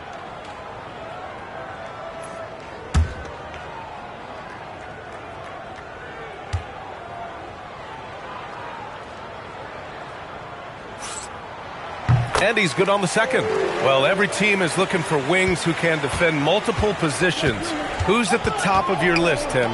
Yeah, I look at a guy like Lou Dort, look at a guy like Jaden McDaniels. They've got length, a whole lot of want-to, and they've got the ability to guard multiple positions. Here's Anthony. Some nice ball movement by Phoenix. Here's Dimon. He's guarded by Ellis. Here's Bender. Oh, that doesn't go on the chance to tie. The Rockets lead by 3. Here's Artest. No points yet. Back to Hill. And stolen by Anthony. Robinson on the wing. Pass to Dimon.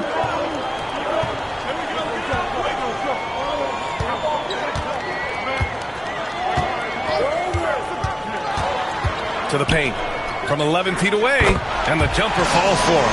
That's a great look. His teammate was on the move, but he put it right where it needed to be. Back to Hill. Wagner with a screen on Anthony. Pass to Wagner. Beyond the arc. The shot comes out. You gotta love how they've been crashing the boards, fighting hard for every miss. To the inside. Here's Bender. And he throws it down with one hand. An impressive one-hand slam right there, B.A. Man, as long as he's confident about it, I'm good with it. Maybe use 2 hands next time. He knows where he is. And so Ime Udoka decides to call timeout. He might have seen something and needs to review with his guys.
And it's a completely new group for the Rockets. And with balloting underway, a chance to check out the leaders in the All-Star voting. Well, it's so interesting to see where the players stack up right now. You look at Topic. With how things stand now, it'd take a big change in the voting to get him into the top 10 in the East. Yeah, much less the starting 5, but he shouldn't let that distract him from the honor of making it onto this list at all. It's shaping up to be a terrific all-star weekend. More news to come as we receive it. That one goes in. He has 29 now. You gotta love his unselfishness, and you know his coach does as well. His willingness to share the ball elevates this offense. Pass to Bosch. Fires the 3. Good. Third basket in 6 attempts. Defensively, you can't afford to get stuck on the pick. Well, you just have to communicate those switches. If you don't, it's on you. Anderson for 3. Boozer grabs the board. The Suns leading. To the middle. And he dunks it down. His hang time on the rim puts a sweet cherry on top, BA. It's a close game, and those displays of explosiveness can jumpstart a team.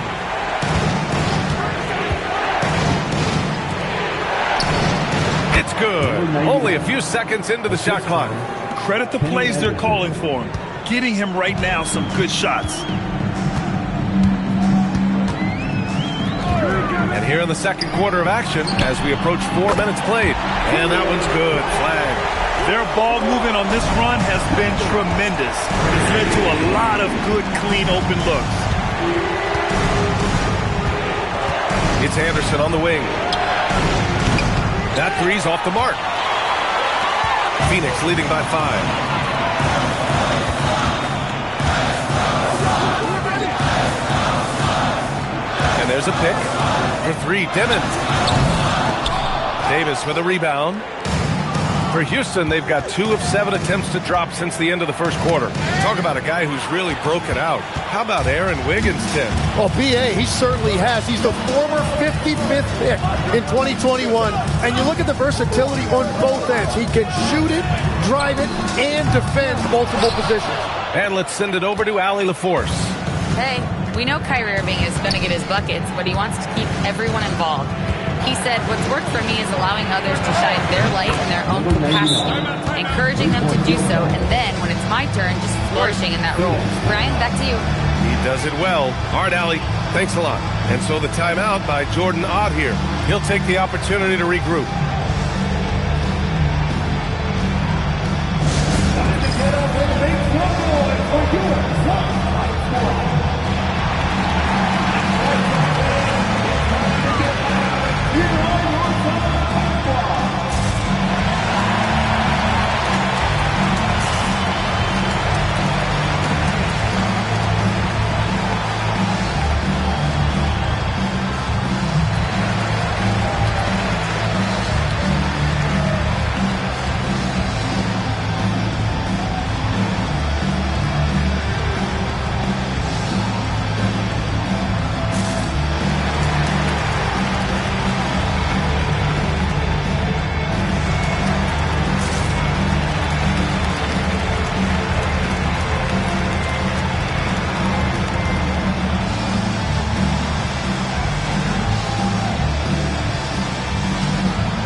Making substitutions here.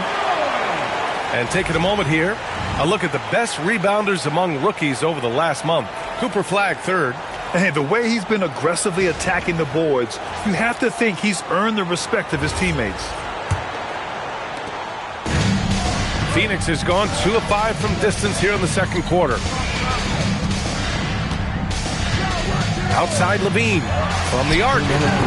And the rebound goes to the Rockets. It's off to Washington after this one, where they will face the Wizards.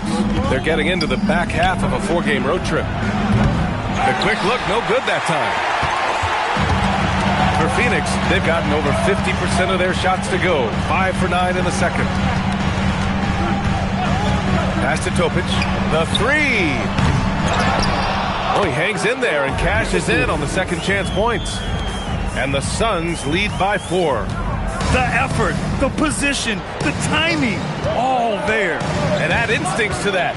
He can sense where the rebound's going to go. Fires the 3, knocks it down from distance. 37 points for him. That's a breakdown defensively. He is far too good of a shooter to leave that wide open. Pass to Levine. Here's Topic. Puts up a three. That drops. And it comes off an assist from Levine. Levine's got his 5th assist in this one. Rockets trail by 4. There's 47 seconds left to play in the first half. And he buries that one. Back rim and in. And he is doing everything he can to keep his team in it, trying to lift his teammates up. Pass to Levine. Fires the 3. Ooh, the soft touch of Levine knocking down the 3. And the Rockets shooting 45% here in the second.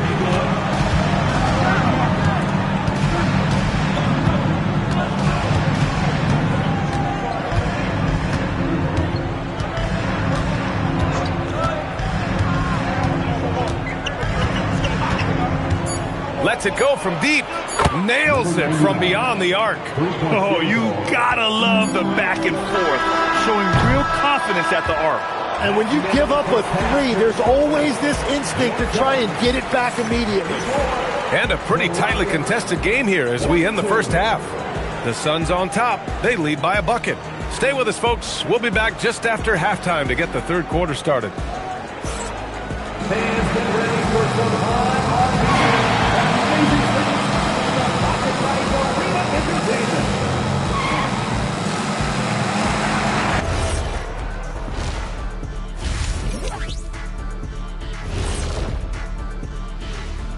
Welcome, folks, for the Phoenix Suns tonight. They're looking at what should be a good battle in a game that's still up for grabs. Their effort on the offensive glass has set a strong message. They're not going to be pushed around, and they're going to battle and outwork you. Like I outwork you every day, Kenny. I'm just saying. I outwork both of you, and it ain't even close. And next up, here's a look at some of the contenders for the fan-favorite three-point contest. The dunk contest and the three-point contest are the only things missing from my resume. Now I regret not doing them. I would actually pay to see you in a three-point shootout. That's great television right there. Thanks, as always, for watching. Let's head back to Brian Anderson and crew for the start of the second half.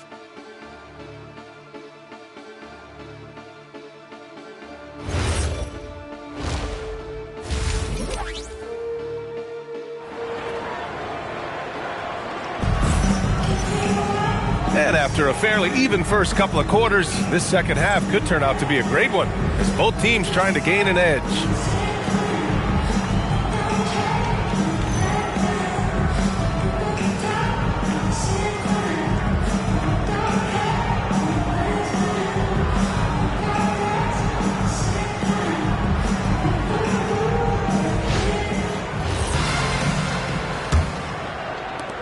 The Rockets trail. Kicking off the second half, here's Ime Udoka's 5. We've got Glenn Robinson, and it's Anderson in at the 1. And the three-pointer goes. And he has led the attack for them the entire game, and now he's trying to get them to the finish line. Right wing. Here's Bosch. And he can't answer back. The three-pointer offline. And the Rockets shooting 59% in this one. A good average. Pass to Anderson.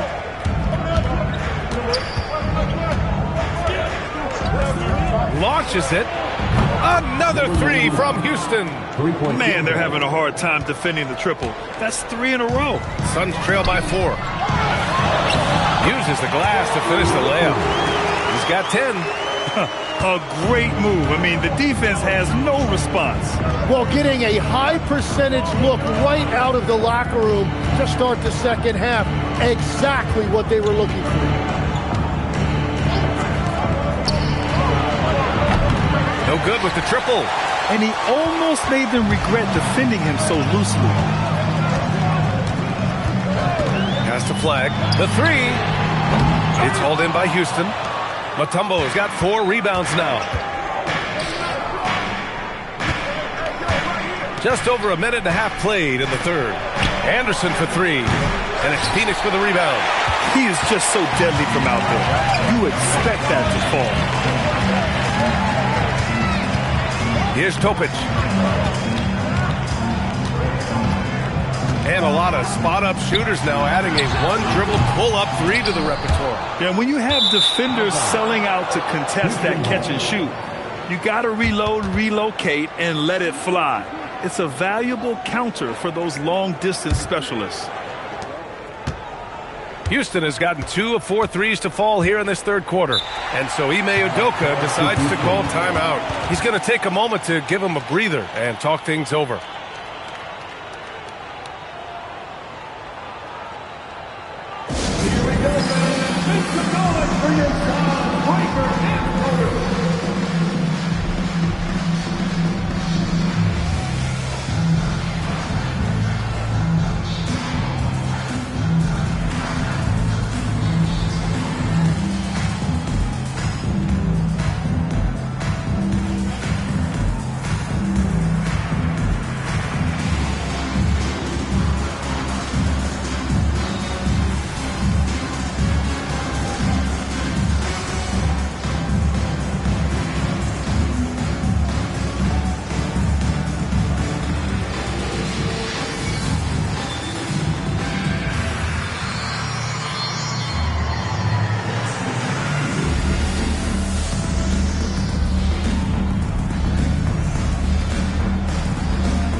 Right here, the 2K leaderboard shows us which teams made the most of their second chance opportunities last year. In the third spot, the Suns. And this is a hustle stat. This team pounded the offensive glass, and it shows in their numbers from last year. There's a screen. From behind the arc. Another one falls. Amazing. And that gives him 51. Making it look easy. Suns trail by 5. Pass to Bosch. Jacks up a three. Goes back up. Oh, and there's the whistle on the shot. So 2 free throws for him coming up. I don't mind that. I mean, they met him at the rim and temporarily prevented the points. Phoenix shooting their 4th and 5th attempts at the free throw line tonight.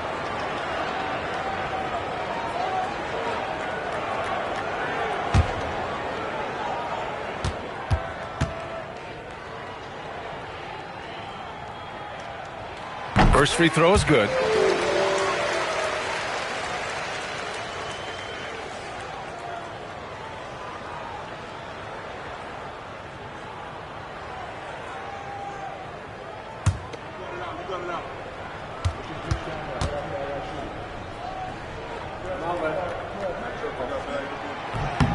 Both shots good from the stripe. A big man with a nice shooting stroke. You love to see it.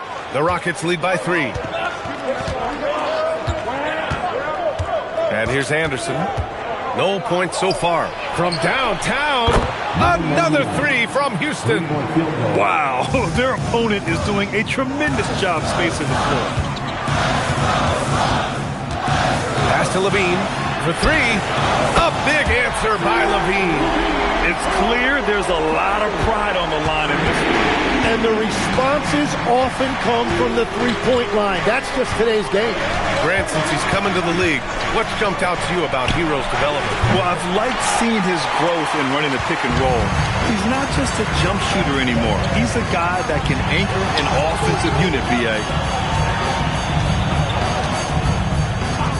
Pass to Topic. Here's Flag. Some nice ball movement by Phoenix. Now Levine. Here's Flag. Back to Levine. 6 on the shot clock. And the Suns get another 3. When you're watching him play, Flag has promise as a playmaker. He's no ball hog. To the wing, right side. Back to Anderson. Here's Topic.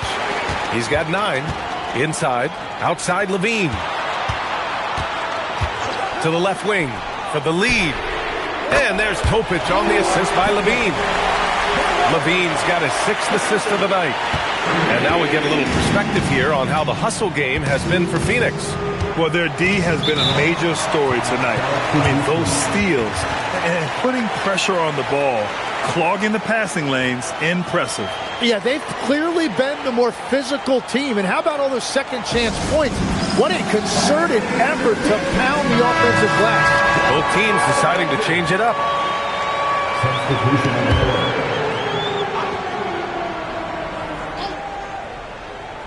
Here's Anderson, still without a bucket.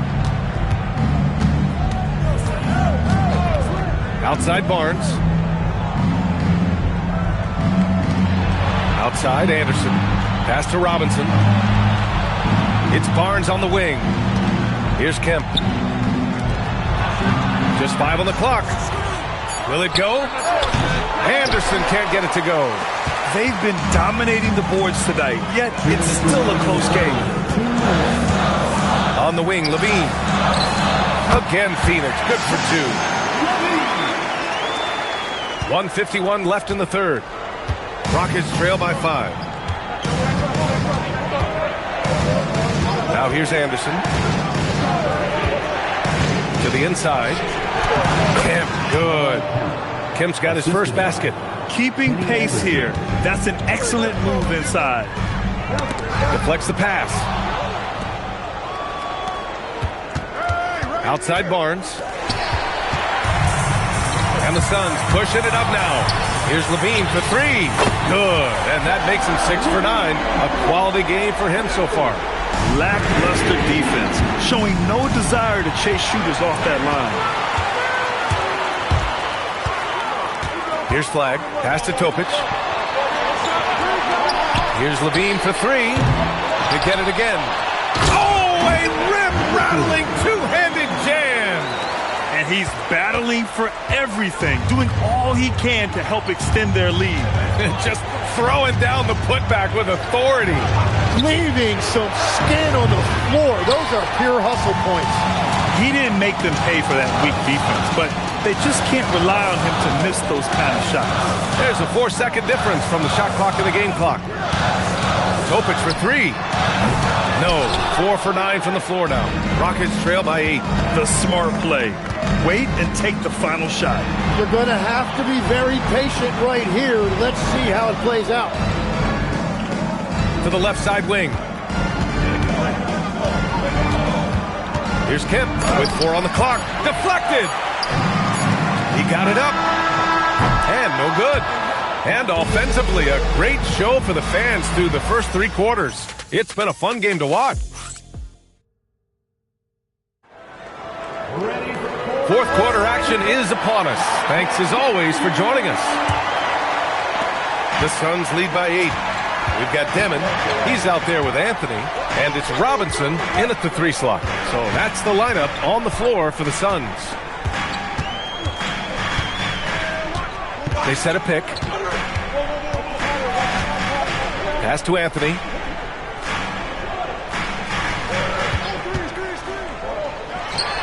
Oh, he finds himself wide open and drills it. And the Suns lead by 10. Defensively, you can't afford to get stuck on the pick. Well, you just have to communicate those switches. If you don't, it's on you. Here's Villanueva. Fires for 3. No good. And they're up considerably because of their efforts on the glass. Outside Robinson. Out to the wing. Pass to Bosch. Back to Robinson. Some nice ball movement by Phoenix. Anthony misses. Rockets trail by 10. To the left wing. Here's Villanueva. Right side Hill. And he drops in the layup off the glass. Oh, what great action we've seen tonight. Hard to imagine a more entertaining game. This is what the fans came to see. A lot of great plays going back and forth. Anthony feeling it out a bit. Knocks down the long J. And let's face it, when you're down this many points, you simply can't let them get that good of a look. One more miscommunication at the defensive end. Just brutal. It can't happen. Hill can't connect. And you never want to give a shooter like him a clean look. Outside Robinson. Pass to Bosch. Oh, and makes it with the kiss. Like a matador. Olay! There was no defense. That has to be one of the easier shots I've seen tonight. And they are just breaking the will of their opponent. And just terrible defense. I don't know how he missed that shot. Anthony outside to the paint. And he throws it down. What a terrific lead pass. And you can't leave the basket unprotected. Bad things will happen to you. Yeah, that was just way too easy. And now this offense feels like they can just do whatever they want. Pass to Villanueva. A shot to stop the run. Knocks down the triple. Well, the combination of his length with that shooting range makes him a huge part of this offense. And Jordan Ott decides to call timeout. He's decided it's time to clarify the situation, leaving little room for error.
Talking about this concept, the ball and stick theory, Tim, that some guys just have natural hand-eye coordination and will excel in any sport. You agree with that?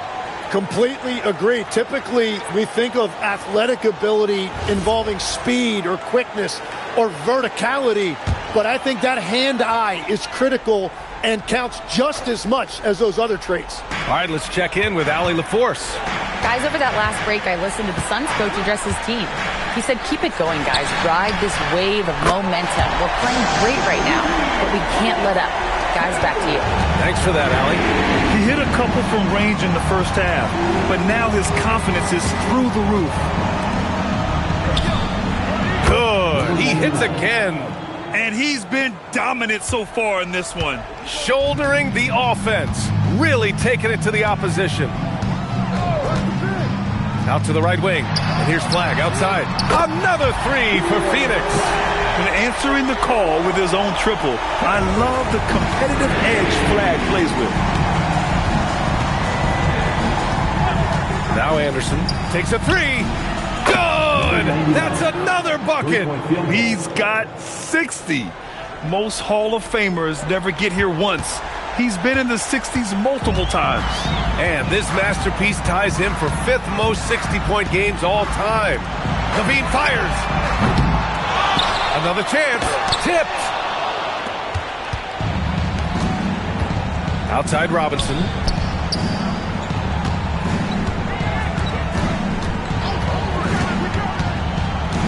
They set the pick. Hits yet again. Wow. That's 62 points. 62. Amazing. A remarkable performance from him so far. Here's Bosch. He launches. The three ball is down. And They're just executing at a high level. I mean, taking what the defense allows and putting in the work. Well, they are making something very difficult look simple right now. And Ime Udoka has called timeout. Coach clearly has something he wants to say to his team right now.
A three. Not that time. They've got time on their side here, Grant. And if they're smart, they'll milk the clock a little. Here we go. Oh, he jammed it. What a two-way play. Just tremendous. Yeah, the steal was slick. The slam topped it off. What a great sequence. You've got to love the effort. That's big time. LaVine outside from downtown. Booyah! He sinks the triple. Well, this team relies on his scoring, and no shocker, he's done his part. He's covered by LaVine. All right, Tim, you've covered the NBA for a long time now. What's one thing you wish you could change about how we cover the game? Well, I think there's a temptation to boil it down to hot takes, and I'd much rather see us cover the appreciation that we all have for the nuances of the actual basketball. Take a break. Game has never been more skilled than it is right now. Totally agree.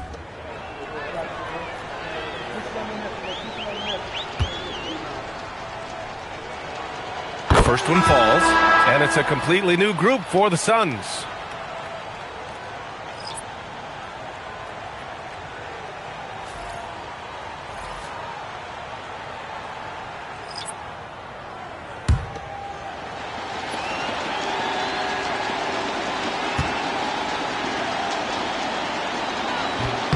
Second free throw, no good. In their position, they really need to cash in on every chance at the line. And a comfortable win for them here. Game is out of reach. Good performance for the Suns. Well, Grant, I don't know if there was one deciding factor in this game, but I'd say shooting accuracy if I had to choose. Agreed, B.A. They really went after quality looks and shot the ball with confidence. Oh, another one falls! Oh, what a performance. Arguably the best in franchise history. He's tied the franchise mark for most points in a game. The next basket breaks it. Just 1 second separating the shot clock and the game clock. Here's Dimon. 12 seconds left to play in the fourth quarter. Wagner with the rebound.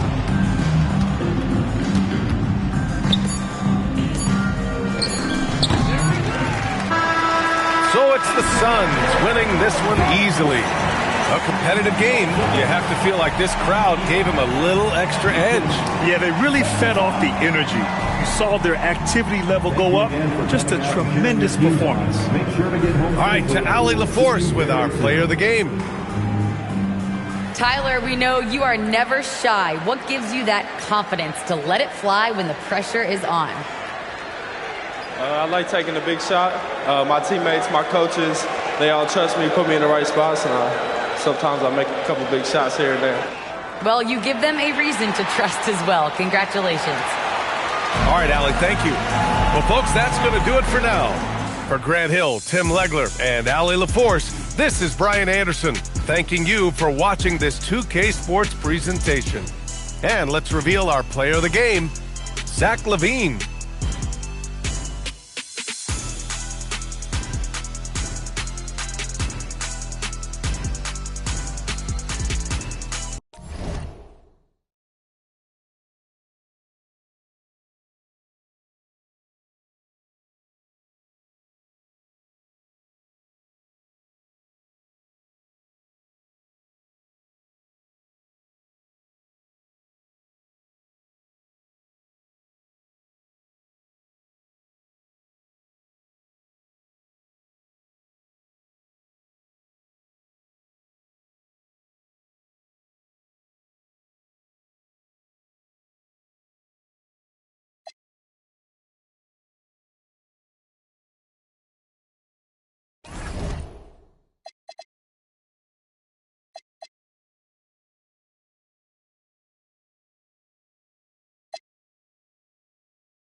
K Sports presents the NBA Monday Night Basketball.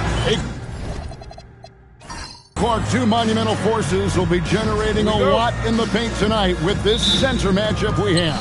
Yeah, there's going to be a lot of thumping and bumping, bruising and pushing. I mean, these two do not want to let the other one get the upper hand. I mean, might as well ring the bell because it's going to be close to a fight in there. And checking out Minnesota's opening lineup, we've got Mitchell Robinson, D-Wade out there with Elfrid Payton, and it's Peterson in at the 3. Cruz. And foul on the shot. He'll shoot 2 at the free throw line. Nice work to get it inside and draw the contact. Exactly. The defense determined not to allow the easy layup right there. They'll settle for making him earn the free throws.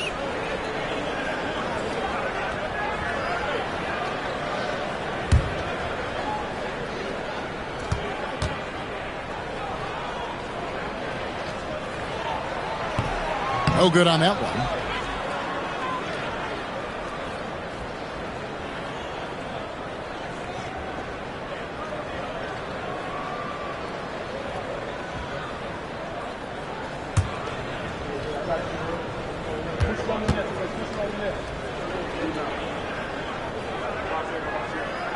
Good on the second free throw. Now Payton.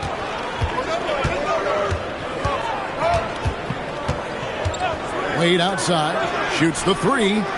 The Mavericks pull it in. This, their first chance to take a look at Minnesota this season. Brunson, the shot goes in. First shot, first basket. Doesn't matter which hand he uses. Brunson is an excellent finisher around the rim. And just about a minute into the first quarter. Robinson sets a screen for Wade. Robinson down low, working on Brand. They get it back. Another shot. Nice hit again. Rebounded by Brand. And not allowing the shooter even an inch of breathing room on that one. And guys, that's exactly the kind of high-impact defense they want to see out of him. Got a piece of it. Cruz, guarded by Robinson. We know Robinson is an elite rim protector. So, yeah, you might want to try that move on somebody else. Brunson against Payton. Robinson a screen on Brunson. Near the three-point line, it's Wade. That's in, coming off an assist from Payton. Wade's got his second basket of the night. Pass to Rice. Here's Brand. That doesn't go in. Had a chance, though, to take the lead. Here's Cruz. And the basket is good. And once he got to the 10, I think he was surprised to find himself that wide open. Well, it's early. They should be showing a lot more energy on defense. Not there. The shot by Wade, wide open. Sinks the three-pointer. Wade's got a couple of threes now in the first with the Timberwolves. You know, Greg, being a two-way player got Jeremy Grant into the NBA. But now he's grown even more. Yeah, early on in his career, he was often the primary defender on the league scores. Then he added scoring to his game in Detroit, becoming an effective two-way player. That's a surprise. I mean, really out of character for him to miss when the defense is not right up on him. Robinson a screen on Brunson. Payton the bounce pass. Popped up there for Wade. Doncic with the steal. And here we go. The fast break. Brunson's got it. And the dunk by Brunson. You know, once Brunson gets ahead of steam behind him, forget about it. Watch out, because he's an absolute terror when playing downhill in transition. Wade outside. Shoots over Doncic. And there's Dwayne Wade on the assist from Payton. Wade's got 10 points. It just seems like the more he touches it, the more the lead grows. And so now a timeout called by Jason Kidd. He's going to make some adjustments to the game plan. They come into this one following the loss to the Grizzlies. Yeah, I mean, their execution at times was flawless, but they also made some mistakes that ultimately did them in. And, you know, it's never easy trying to win away from home. They were close, but just needed a little more push at the end.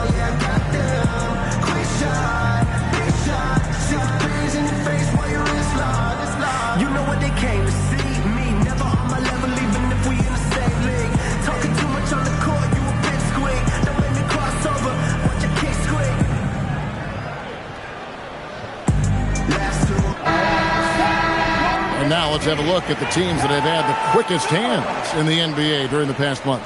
The Timberwolves, number 1. What a month they've had defensively. I mean, they've really gotten after it on that end of the floor.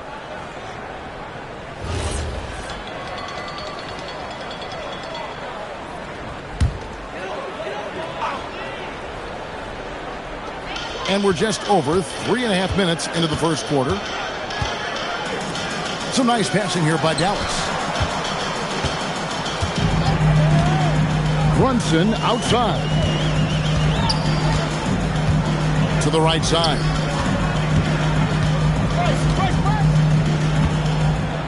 Here's Cruz. And no good that time.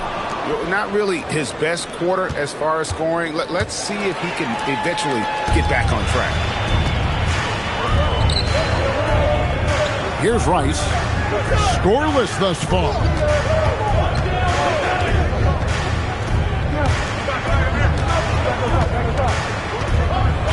And that one clearly a foul. Gets the whistle and 2 shots coming up. Breaking this a fun time of year. Mid-season basketball. From award races to juggling playoff pictures. It's terrific. Yeah, you really get to see things taking shape. I like watching teams rise up and make the unexpected run. Makes the league so much more interesting. And the Mavericks making a change here. Williams has checked in. Aaron Gordon, he's checking in for Minnesota. Gordon with a screen on Williams. Pass to Wade. The high post shot. And again, it's Minnesota converting. Boy, you could see it and feel it in his eyes at the start of this period. He is on a mission. 2 minutes remaining. Williams passes to Doncic. Now here's Williams. 1:49 left in the first. Here's Rice, and the foul on Dwayne Wade. That's his first foul. Dallas making a switch here. Reds checked in. Substitution on the court.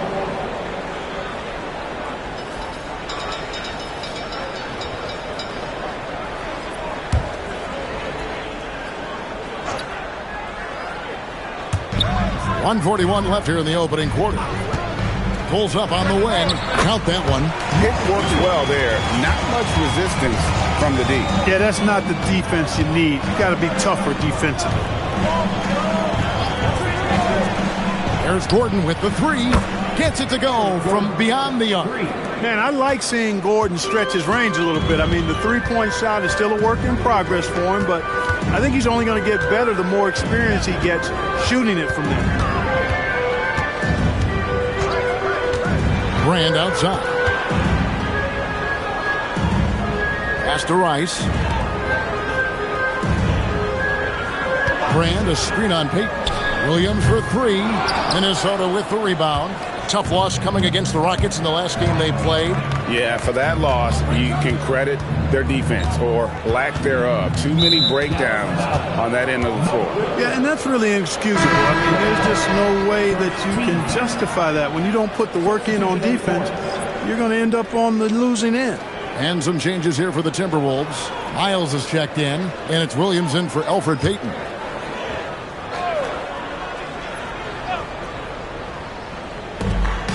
There's 39 seconds left here in the first quarter. Brown kicks to Gordon. And he goes big with the dunk over Brook Lopez. Yeah, we saw this on display in the slam dunk contest.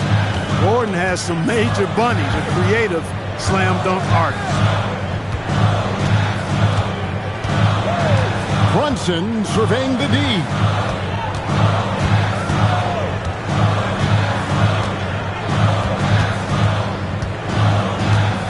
Pass to Gatling. A shot off that time. Dwayne Wade, he's been the guy making things happen for Minnesota. That quarter had to take a lot out of him. He racked up 12 points. Back to the action in just a minute.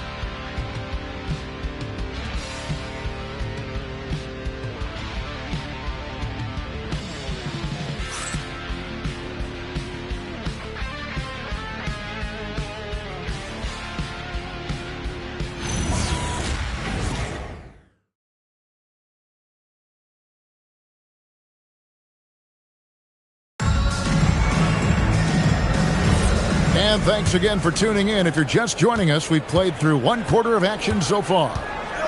And let's take a moment, guys, to get your take on the scoring so far for the Timberwolves. You know, right from the start, it seemed they got hot from three-point range, pulling apart the defense and racking up the points, too.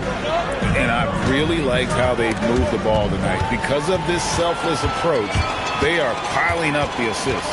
Jalen Brunson out there with Michael Redd. Then it's Brook Lopez. Then there's Jae'Sean Tate. And it's Gatling in at the four-man position. So that's who Dallas starts the second with.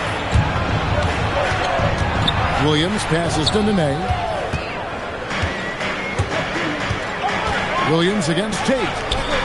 All sorts of time. And with that shot, the Timberwolves lead is cut down to just 4 points in the bucket from Redd. Brown outside. Pass to Nisi. Brown against Redd. Williams scanning the floor. Gordon finds Nene. Back to Gordon. Pocket 6. Brown sets a screen for Williams. Driving in. That one goes. Count it. Williams has got the lead up to 6 now for the Timberwolves. Oh, perfect timing there to knock down the teardrop. Brunson with it. Brunson with the defense all over him. I love the low simmer fire that Brunson plays with. He seems never to be out of control or over emotional. And when he goes inside, he's prepared to fight. And timeout called by Chris Finch. Coach is going to talk some things over with the team. Might be seeing something to adjust. Well, some rookies have been making a name for themselves on the glass this past month. Let's see who we're talking about. Elton Brand on top. And every team in the league needs a guy who can go and get. I mean, his great work on the boards certainly endear him to the coaching staff. Well, I tell you what, he just creates so many second chance opportunities for his team when he's on the floor. I mean, last month was a huge one for him. Be interesting to see if he can keep it going. Brunson, left side. Brand, a screen on Wade. Brand, right side. Robinson with the block. He's normally good for at least a couple of throwbacks a game. Robinson a force on that defensive side of the ball. Darren Williams checked in for Augustine. Darren Williams.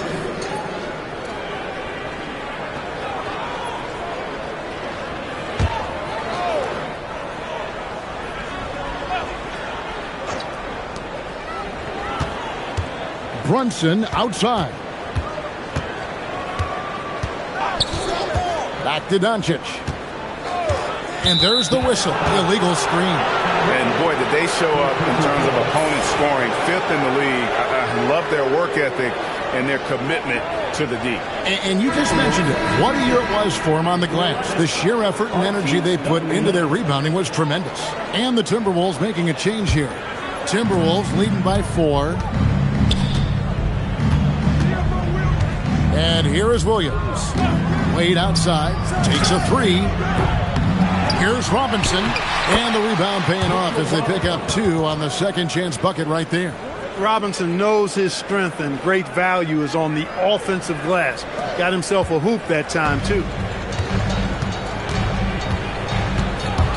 Brunson, left side. Now about 3 minutes gone in the second quarter of basketball. Rice passes to Brunson. Puts up a 3. No good. Minnesota's gone 3 of 5 from beyond the arc so far tonight. Pass to Peterson. Popped up there for Robinson. And that's out of bounds. Minnesota will retain possession. And he made the right read on that play, but just couldn't secure the steal. You know, fellas, 1 second quicker, and that's going the other way. Here in the second quarter, just under 3.5 minutes played. Stolen by Brunson. Brunson barreling in. Robinson with the block. And they get it back. Grant kicks to Rice. Some nice passing here by Dallas. Back to Doncic. Pass to Brunson. Back to Doncic. Tries again. Count that one. And the Timberwolves lead has been cut down now to just 4 points with the basket from Brunson. When Brunson is working in that mid-range area, you can pretty much mark it up. Count him. That is good offense. Unselfish play. And so now a timeout called by Jason Kidd. Coach is going to take a few minutes to regroup and go over the strategy.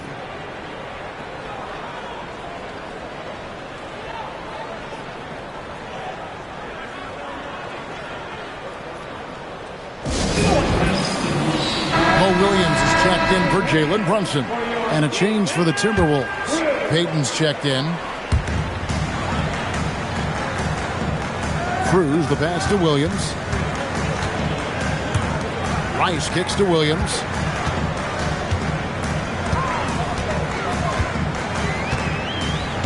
Grant, a screen on Payton. Over in the corner, Doncic. Doncic against Wade. On the wing, Payton. He has yet to score. Back to Wade.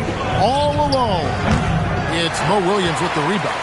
I didn't see that miss coming. I mean, he's usually been money from that range. Back to Brand. Doncic against Wade. Ball stolen. And now the Timberwolves on the break. Payton, that's good. Payton's got his first points of the game. And that's the kind of lead pass we've come to expect from him. You know, Clark, when Kyle Kuzma is in the right role and the right situation, he can help in so many areas. Yeah, I agree with you. I mean, he's capable of spacing the floor. His shot has just been a tad inconsistent, so that's why he hasn't gotten to the next level yet. But I love the energy he plays with and his versatility. Here's Rice. Shot clock at 5. 1:07 left to play here in the half. Dallas again missing. Pass to Wade. Over Doncic. And he jams it with authority. There it is, guys. One of those effort plays that makes a big difference in the game. And GA, it is definitely making a difference so far today. But, you know, if you're not going to take care of the defensive glass, it's going to be hard to come away with the win. Here's Doncic following the bucket by the Timberwolves. 30 seconds left in the first half. Brand sets a screen for Doncic. Mr. Brand over Robinson. No good from Brand. Yeah, and a dangerous trend here as they're starting to live and die with outside jumpers. Really good point. I mean, you want to keep that balance, and attacking inside creates space for shooters, and having shooters creates opportunities inside, so it works hand in glove. It's intercepted. And so it's Minnesota enjoying a 12-point lead as they talk things over during the break. What a night they've had in terms of their shooting. Everything dropping in for them. We'll get you back to the action after this break.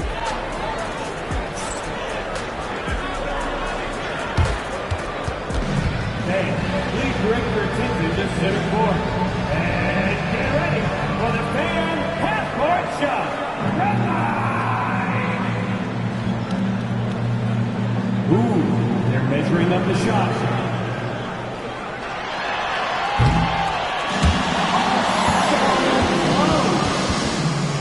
One more time, a huge round of applause for our contestants.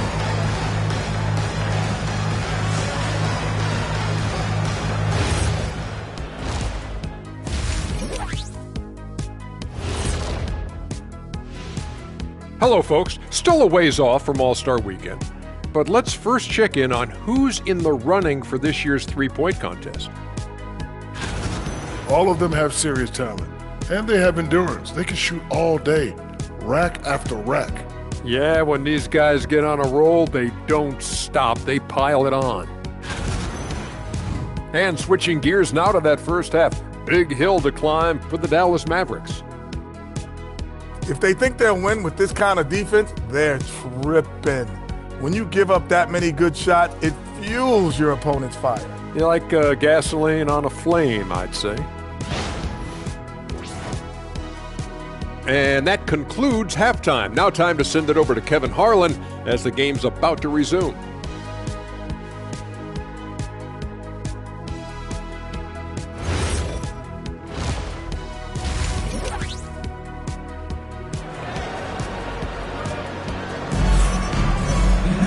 And after a very lopsided first half, we'll see if things play out a little more evenly here in the second.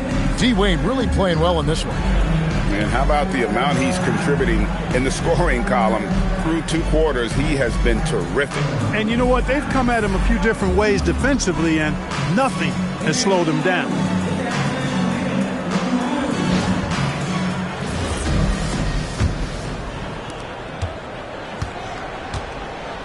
Now Brunson. And so in the game for the Timberwolves, they've got Payton. He's out there with Dwayne Wade, and it's Peterson in at the 3 spot. Mark, we see more coaches nowadays keeping a cool-headed, calm demeanor on the sideline.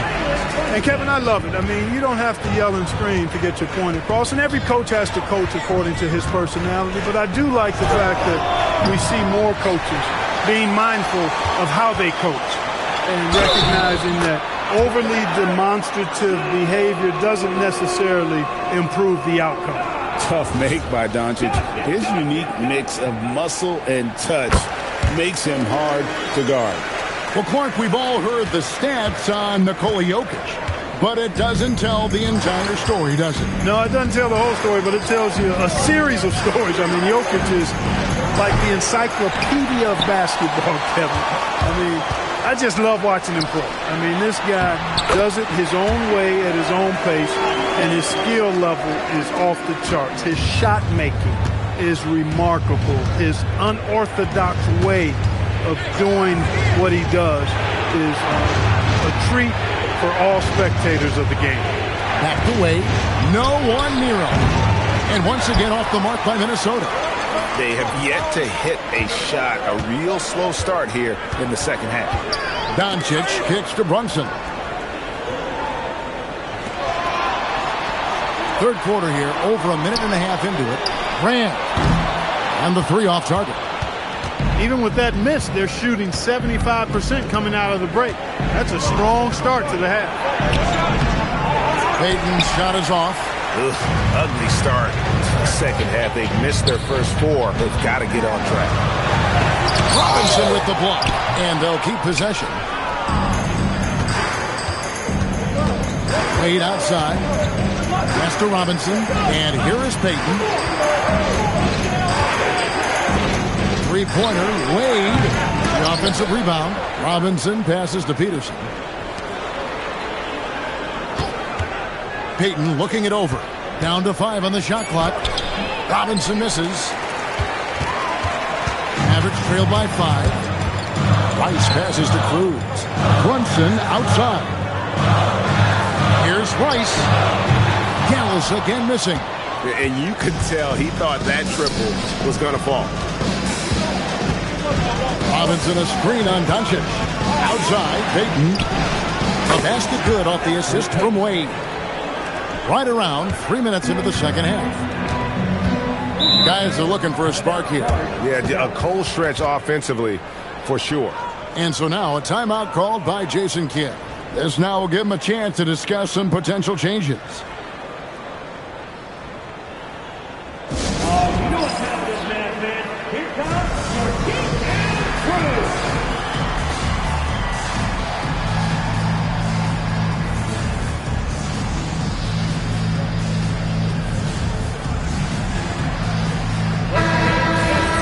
Let's pause to take a look at the teams that really made their opposing teams earn their points a season ago. Fifth, the Timberwolves. Boy, it was a long year, and you were reminded of it every time you played this team. I mean, they never gave up a lot of points. They made you work for everything. And the points you did get against them were really hard-earned. Brunson the pass to Doncic. Pass to Brand. And it's blocked. And they continue to control the glass. Guys, I think they've simply been the more physical team, and that's why they're ahead. Wade for 3, hits it from three-point range. And it's a 10-point Minnesota lead. He's been doing some real damage from range. 2 threes in the first half, now 1 in the second. Doncic outside. Cruz, started by Robinson. It's stolen by Wade.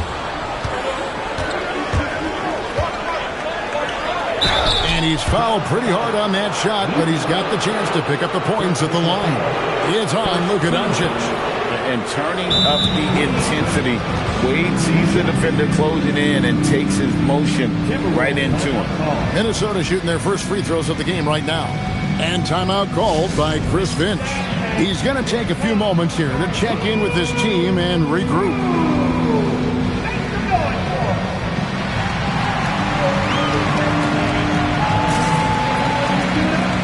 The Timberwolves making a change here. Gordon's checked in. And they were in the top 10 in terms of opponents' points per game, up there with some of the very best in our league. You mentioned their free throw ranking, rock solid, DA. They were sound in the fundamentals last season, that's for sure. Peterson's checked in for Gordon.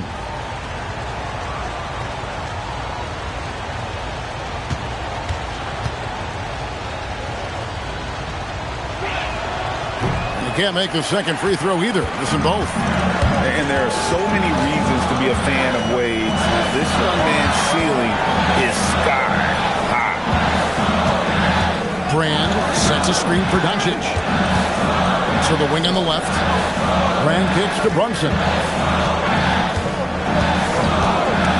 Pass to Doncic. 6 on the shot clock. Dallas needs to get off a shot. Brand. Again, the miss by the Mavericks. Just a solid performance on the interior. The rebounding has been off the charts. Yeah, you look across the board, it's actually sizing up, shaping up to be a great game. I mean, strong performances throughout, and they've really been strong on the glass. And so it's Minnesota with it. The Mavericks making the shot. Wade gets the bucket. Oh, big scoring night for Wade. Many more of these to come. Now here's Brunson.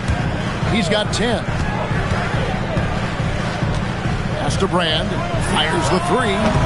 They get it back. And that one is hammered home. Nothing soft about the putback there. And why chance it, right? Take the dunk if you've got it. Well, you know, if nobody's going to put a body on him, then that's going to be the result. Three-pointer, Wade. That one doesn't go. Well, he's got a great stroke. That one almost dropped. Out to Doncic. A three-pointer off the mark. And you don't want to give up that kind of look too often. Robinson a screen on Brunson. Pass to Wade. Three-pointer. That's good. And it's Payton with the assist. Wade's got 8 points here in this quarter. Assists like that have typified their effort today. Terrific ball movement. Really a prime example of the difference in how these teams have operated offensively. Much more individual play at the other end. And so now a timeout called by Jason Kidd. He's going to have a discussion on the sideline.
On the floor for the Mavericks. Big group substitution now for Minnesota.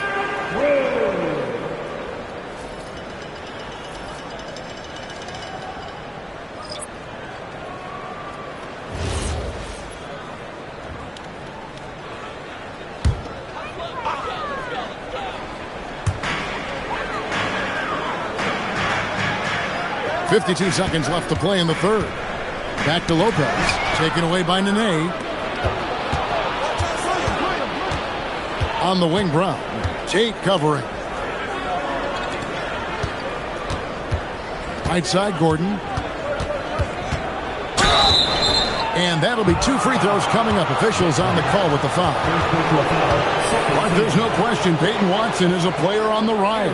Yeah, and I think his ceiling is pretty high. I mean, he's a high-effort guy. Seems to be a high-character guy because he's always ready whenever his number is called. And he produces in short stints of playing time. And the versatility he brings defensively, major value added.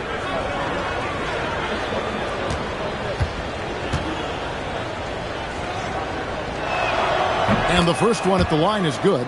And there's no question that Gordon is a talented player, and it's clear he wants to be a star in this league.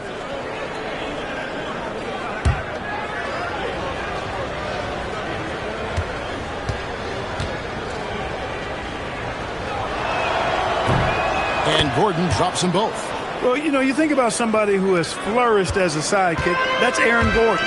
He's really found himself as a player the last few years. Of course, he's now an NBA champion. That certainly has to help his confidence. Here's Gatling, still without a basket.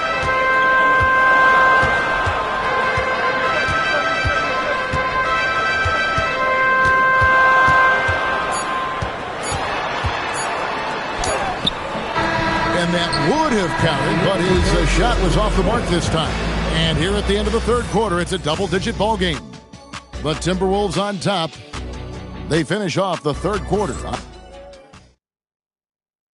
Here now a chance to show you our assist of the game. And it's presented as always by State Farm. And the definition of teamwork right there, guys. I mean, what great communication between them. And what a beautiful feed. For me, next to the big-time alley-oops and monster throwdowns, passes like that are probably the next best thing when it comes to sweet-looking NBA highlights. And we reach the fourth quarter in a game that may be already out of hand. We've got Keyshawn Tate, Jalen Brunson out there with Michael Redd. Then it's Brooke Lopez. And it's Gatling in at the power forward position. That's the lineup in the game for Dallas. Here's Brunson. Shot goes down.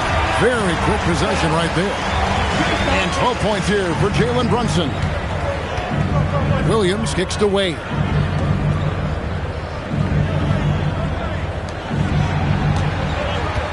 Williams has a screen for Wade.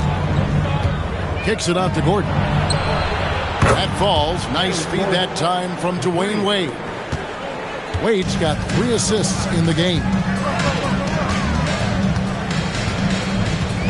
We played just over 1 minute here in the fourth quarter. Tate the pass to Gatling. It's good. Yeah, the D has not been able to keep the ball out of the paint at that end of the floor. Outside Gordon. Back to Williams. Williams a screen on Tate. Inside. And again it's Minnesota. Strong effort that time, producing the best look possible. Pass to Gatling. Stolen by Gordon. Outside Williams. And looks like the illegal kick was set. Yep, that's right. That'll get their attention. Well, they're playing very smart and efficient basketball this half. Not a single turnover. And some changes here for the Timberwolves. Yves Missi, he's checked in for Nene. And it's Turioff in for Brown. Mavericks trail by 16. Brand outside. Cruz, defended by Missi. There's Brunson from deep. And the shooting has really been there for him today, but he may have to take it upon himself to continue to carry this team and try and get out of this hole. Timberwolves passing it around. Outside Gordon. And he can't answer back. The three-pointer offline. And here's Brunson. He'll bring it up for the Mavericks. The Wizards on the road to face them after this game. They'll find themselves in the middle of this string of 3 straight at home. Shots good by Rice. Hey, it's typically a positive for this offense when he's assertive and looking to score. Gordon kicks to Williams. Williams a screen on Brand. Here's Turioff. Off target from outside. And on an open look like that, he's very gifted at making the weak coverage pay. Pass to Brunson. Back to Doncic.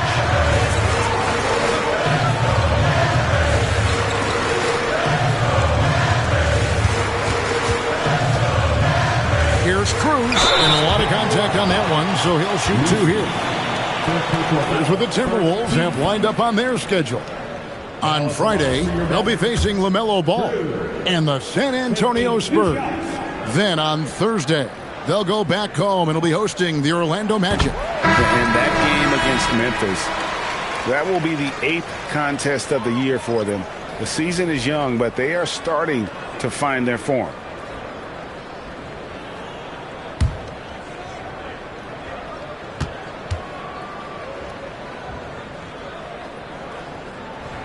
And so he hits both. And we're about 3.5 minutes into the fourth quarter. Timberwolves leading by 8. Robinson a screen on Brunson. Wade on the wing from outside the arc. That's good. And it's Payton with the assist. Payton's got his 9th assist in the game now. He's showing no signs of letting up here. Pass to Rice. Back to Brunson. The 3. Rebounded by the Timberwolves.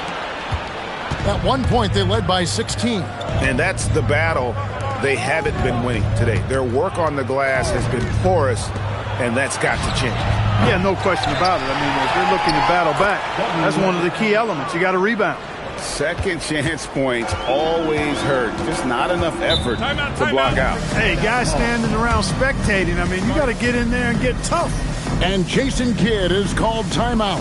And that timeout by Coach was carefully measured, wanting to make sure that everybody is on the same page here.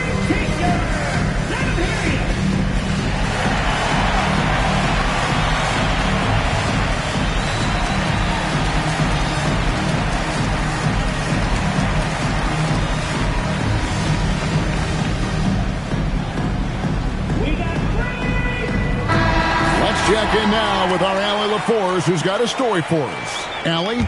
Thanks, guys. Jason Kidd had some words for his team over the break. He said to them, "You guys look defeated out there. Wake up. This game is far from over, but I need you all to believe that. I need you to fight for one another right now." All right, Allie, thank you. Brand outside. The three is off. I didn't care for his shot selection that time. He needs to let the game come to him a little bit. Just relax, take your time some. Wade outside.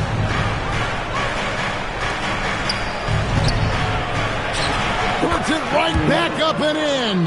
An all-around talent. Wade is outstanding at involving his guys. Stolen by Robinson.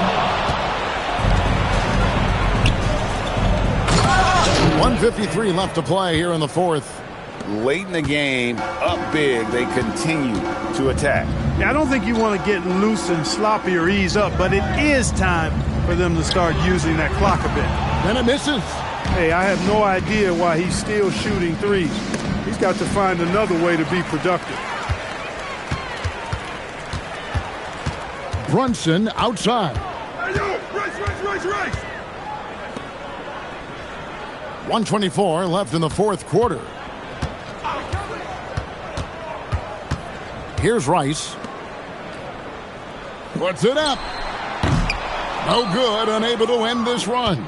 The fadeaway was the right shot there because it got his attempt away from the defender, but the touch was poor. And this is going to end in a lopsided victory. I love the tenacity and aggressiveness as well as the ability to close. You really got to give it up here for the Timberwolves. The bench gave him a big lift in this game. And listen, Kevin, anytime your reserves can perform at a level that high, it puts you in an excellent position to win the game. And every win important, and this one will go down as win number 3. And what a tremendous standout performance it was for Dwayne Wade. Every time he shot it, it seemed like it was going to drop in. And if it didn't, everyone was surprised.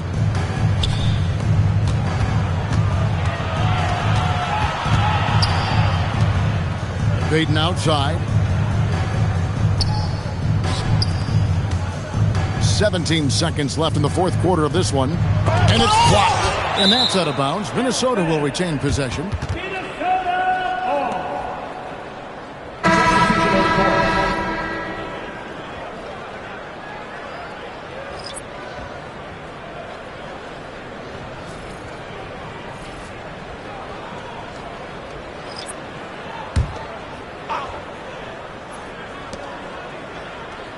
Five to shoot.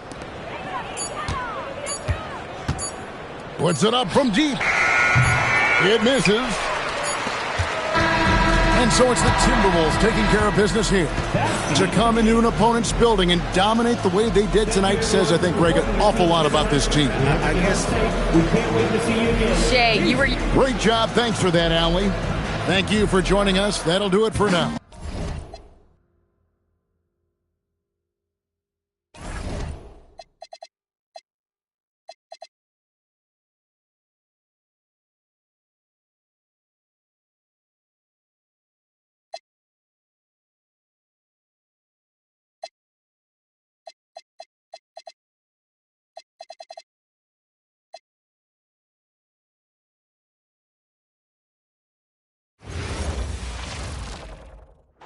Welcome to... And now a look at the upcoming schedule for Los Angeles. On Thursday, they'll take on Victor Wembanyama and the Oklahoma City Thunder. And then on Friday, they'll host the Charlotte Hornets. And for that game against Los Angeles, it will be the 9th bit of action for them during the young season. Every game a step closer to the finish line. Here are the 5 for the Lakers. We've got LeBron James, Also Wiseman out there, and it's Hood-Schifino in at the shooting guard position. Hits the trifecta. You know, something that makes this matchup interesting, Richard. Both of these teams execute at a high level on defense. Yeah, the scoreboard could be looking underfed by the end of the game. The NBA is trying to tilt things towards offense, but these two say, not on my watch. So it's Boston now, following the three-pointer by Los Angeles. Outside Reza Shea. Pulls it. Tries again. And it's Wiseman with the rebound. Gives us a chance to catch up with Allie LaForce. I caught up with Coach Joe Mazzulla. Coach told me Jamal Murray is at the top of their scouting report. He said to me pregame, Murray is the ideal combo guard. He can excel on or off the ball. That is what makes him tough to deal with. You just never know how he'll attack you. BA?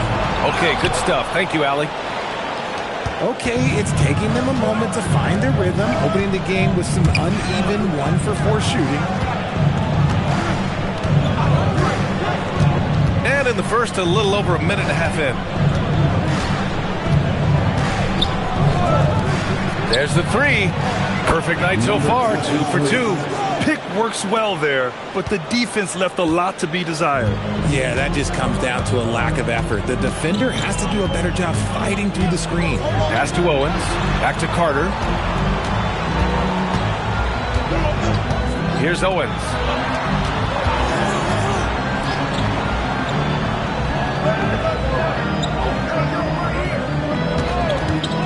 Launches a three.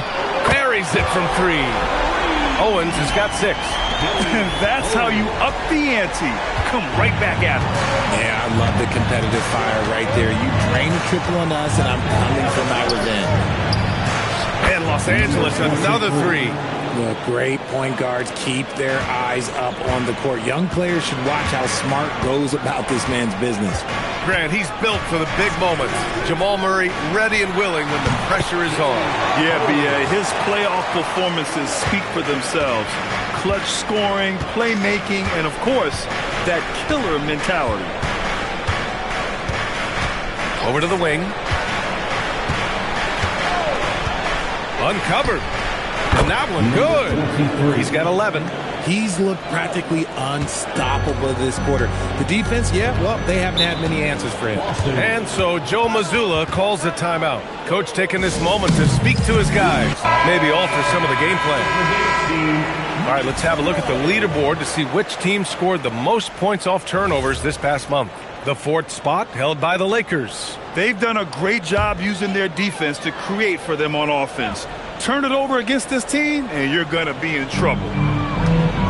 Reza Shea up top. Nice ball movement by Boston.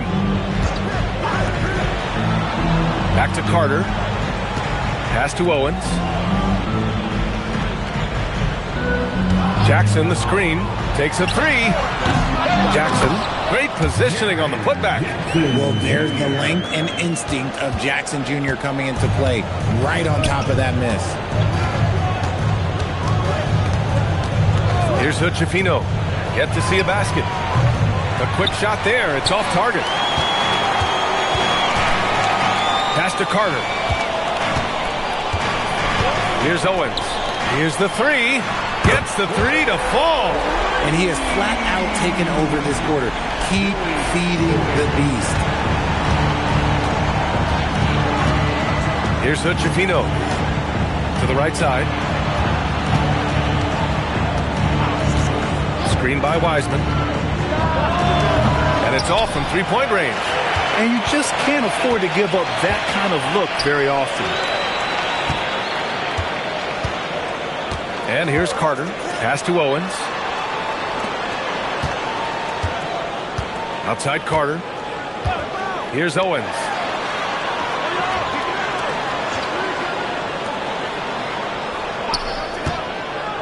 Reza Shea up top. 17 points in his last outing. There's Jackson with the 3. Oh, he drains the 3, and he'll go to the line for one more. It's on LeBron James. And a chance for just a second to check out the scoring breakdown for Boston. They've really been dialed in from deep. This is a team that has a ton of confidence in their outside shooting ability. And another thing, they found the open man. Really playing unselfish basketball, moving the ball around there on the perimeter. Sharp, he's checked in for Boston. Shireman comes in for Carter. Holmgren with a screen on Sharp. Here's Christie. Oh, it's blocked by Jackson. Whoa, Jackson Jr. using that reach, protecting the rim. Here's Shireman. 10 points in his last outing from 10 feet away. And it's good. 2 points. You can really feel the momentum swinging in their direction. Yeah, but they can't relax. They've got to keep building on this lead because it is not safe. And so now a timeout called by J.J. Redick. He's going to talk it over with his guys. Branham's checked in for Christie.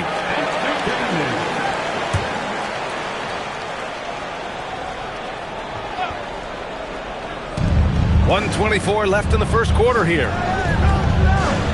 Back to Smart. And here's Connect outside. The rebound by Jackson.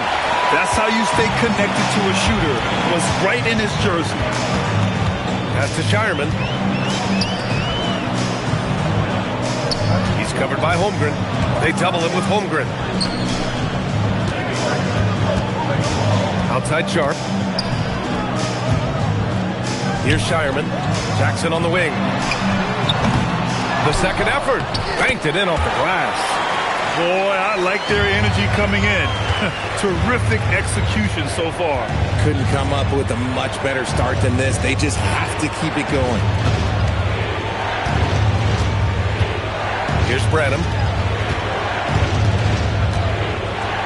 Outside Connect. Sinks the tray.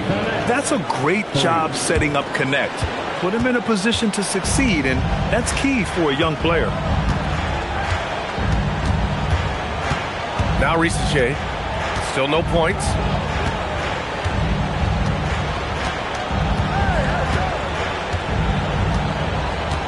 Pass to Shireman.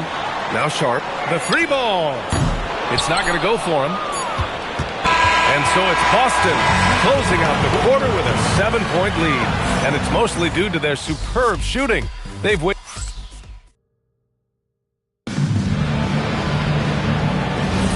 If you're just joining us, we played through one quarter in this one. And for Boston guys, what jumps out to you stat-wise? Well, it's simple. When you can dominate the boards at both ends, you can control the second chance touches. In rebounding numbers, sometimes we overlook them, but they can have a big effect on the outcome. So on the floor for the Lakers to kick off the second quarter. Holmgren is out there with James. Then there's Peyton Pritchard. Then it's Hardy. And it's Wiseman in at the center. Back to Sharp. Guarded by Wiseman. Outside Murray. Pass to Shireman. Three-pointer. It's rebounded by Los Angeles. They're moving on after the tough loss they took at the hands of the Warriors. Just a tough road loss.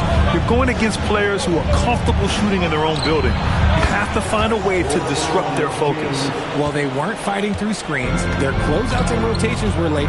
You name it, and let's just say they didn't do it on defense. Back to Sharp from the arc. On target from range. And everybody wants to see what kind of range Sharp has. Looks like the NBA three-point line won't be a problem for him. Nice ball movement by Los Angeles.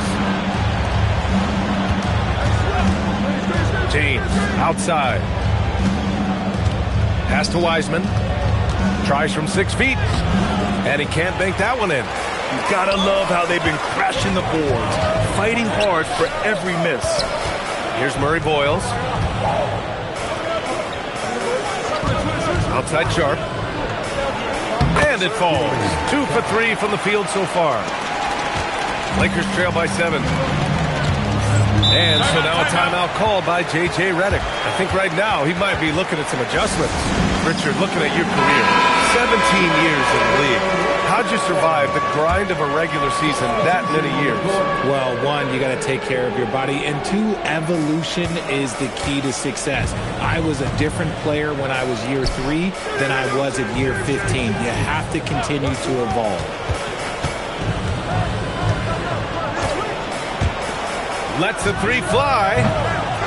Second chance shot. Oh, Wiseman using his size. Stayed with it, and his effort is rewarded with the second chance bucket. Pass to Owens from outside the arc. Rebound, the Lakers. Wiseman's got 6 rebounds here tonight. Shireman grabs a board. Might like a do-over there. Quality look inside.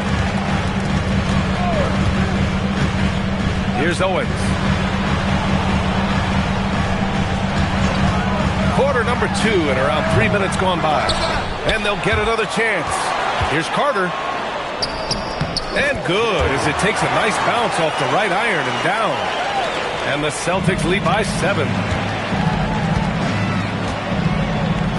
Now here's Smart. He's scoreless. From deep.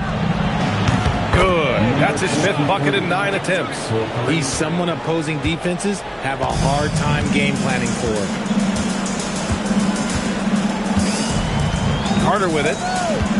Pass to Owens. And almost 4 minutes gone in the second quarter of play.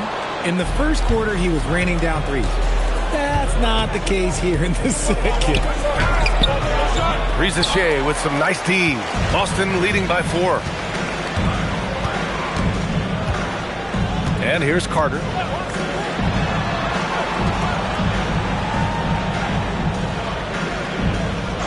Pass to Owens. Back to Carter. Here's Owens. Down low. Here's Sohan. Rejected by James. I love that LeBron is still willing to go up and challenge at the rim. Still got that fire for an old man. And another 3 for the Lakers. They're getting torched on the perimeter. 4 of the last 5 buckets have been threes. And so Joe Mazzulla decides to call a timeout. He's going to gather the troops and talk it over. Coming off that win against the Sixers. Oh my, talk about mental toughness. The crowd was roaring against them, but they were able to focus and finish the task at hand. And the mental game you talk about, a lot comes down to coaching. Having your players focused. Carter, good. If you give him that kind of separation, he's going to take full advantage. Here's Smart. No made baskets yet. Here's Ferry. Tried to answer back, but that 3 is off the mark. Pass to Carter. Over to the wing. Here's Owens. 11 points in the game. Let's go with a 3. And again, Boston with the triple. Another triple for him. His 4th of the night after that monster first quarter where he hit 3 of them. 3-pointer. Sinks it again. That's his 7th made field goal in 11 tries. He's got a solid rhythm going from the perimeter. 3 triples in the first quarter and now 3 more since. Outside Reza Shea. Back to Carter. Pass to Reza Shea. Jackson, the screen. Los Angeles foul. Number 23. First personal foul. First team foul.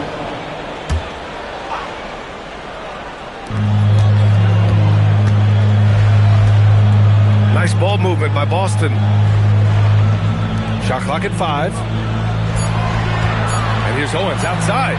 Nails it from 3. Owens has got 6 points in the quarter.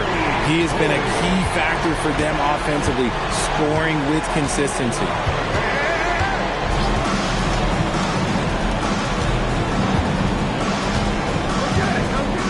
.30 seconds left in the first half. Pass to Wiseman. Ooh, and he took a hard foul on the shot. So he'll head to the line to shoot a pair.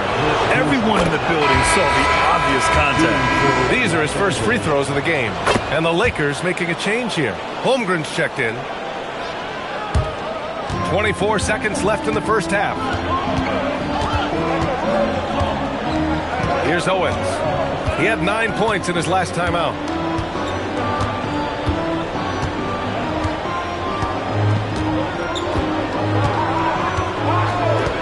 Pass to Jackson. Takes the 3.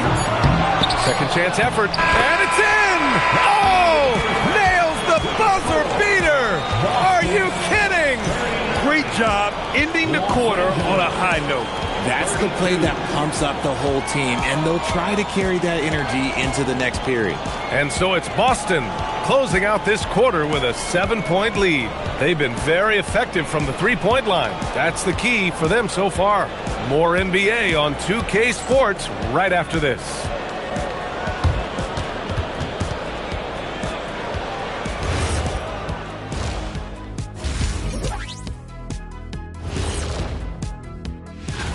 As a resident dunk contest expert, I can tell you, these are the names you want in a dunk contest, guys. Don't.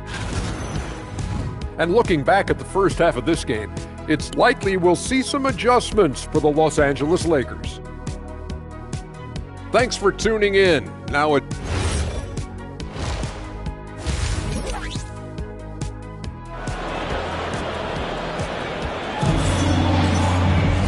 And we hope you've enjoyed the broadcast thus far. We're halfway through the game. So it's Los Angeles now. 7-point differential. And at home for the next one, it'll be Oklahoma City pulling in. It'll be the first of 5 games in a row at home. They've got Owens, Jackson out there with Risache, and it's Carter in at the point. That's who's in the game for the Celtics.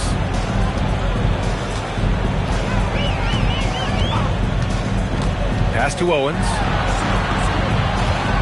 To the middle. Jackson can't get it to go. Great anticipation defensively. They were keyed in on him and ready to pounce. And no question, Bam Adebayo, one of the best all-around big men in the league. And even as his efficiency has waned just a bit in recent years, he remains steady Eddie on a nightly basis. A two-way player who gives you a little of everything. Pass to Owens. This one for 3. Oh, that bucket gives him his 7th field goal in 12 tries. Yeah, he's in his bag from beyond the arc right now. You see his confidence. And, of course, it helps space the floor, which gives this offense more room to operate. The shot by James, no good. Boston leading by 4. Outside Carter. Pass to Owens. Fires from the wing. Rebounded by the Lakers. Clean look from mid-range. Coach will probably want to run that play again. Carter from outside. He buries it from 3. Carter's got 8. Oh, I love that possession for them, ending with an assisted bucket. And now a timeout called by J.J. Redick. And we might see some changes. Coach potentially looking to adjust.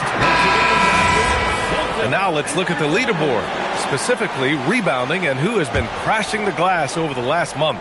James Wiseman is second. He's just been incredible on the boards over the last month of the season. He's a guy who plays with such desire. Back to James. To the wing, right side. And again, the Lakers, no good. And they're doing strong work on the glass. A +5 advantage for them. Not quite 2.5 minutes played here in the second half. Pass to Owens. There's a screen. Fires from deep. And the Celtics another 3. Gotta fight harder to get over those screens. Yeah, as soon as these guys feel contact, they are just disappearing like they're not even there. You gotta show some fire and keep defending. Back to Smart. To win the run. It falls, and now he's 10 of 15 shooting. Nice work. Goodness, this man is ripping 3 after 3. An incredible display of shooting. A moment to hear from Allie LaForce. Well, Kevin Durant, as effortless as a scorer as this league has ever seen. He said, I'm not really flashy with how I play anymore. I just try to look for the best shot and be simple and easy with my game. Fly under the radar a bit. After every shot, I just run down the court and get back on defense. Back to you guys. All right, thank you, Allie. In the third quarter with just over 3.5 minutes off the clock.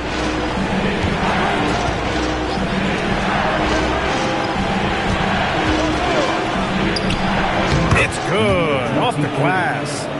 Give him 31 now.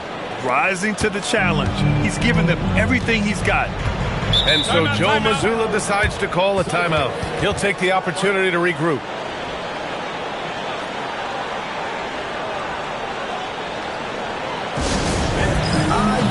Shireman's checked in for Risacher. The Lakers also with a sub. Holmgren's checked in.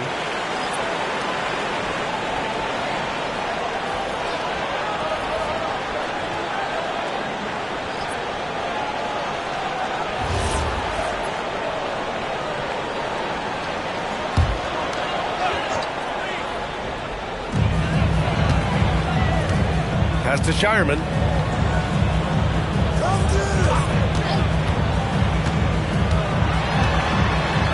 Ooh, rejected by Wiseman. And so it's Smart who brings up the ball for Los Angeles. Trailing by 8. For 3, James. That's in. Coming off an assist from Smart.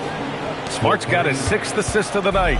And that's the improvement of his game. You got to guard Braun close at the perimeter. He can be so efficient from out there.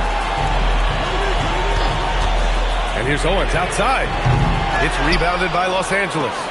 Wiseman's got double-digit rebounds now in the game. Wow, potent offense. It's been fun to watch. Just aggressive and effective. Taking it right to the defense. I mean, no comment, but this is just unreal.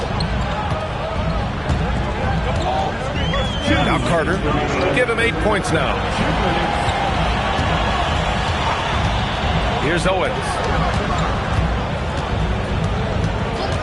Outside Carter. Carter, a screen on James. He drops it from range. Owens has got 12 now in this quarter. His accuracy is on another level this quarter. Really high-quality shooting. And now a timeout called by J.J. Redick. Coach probably just checking to make sure everybody's on the same page here.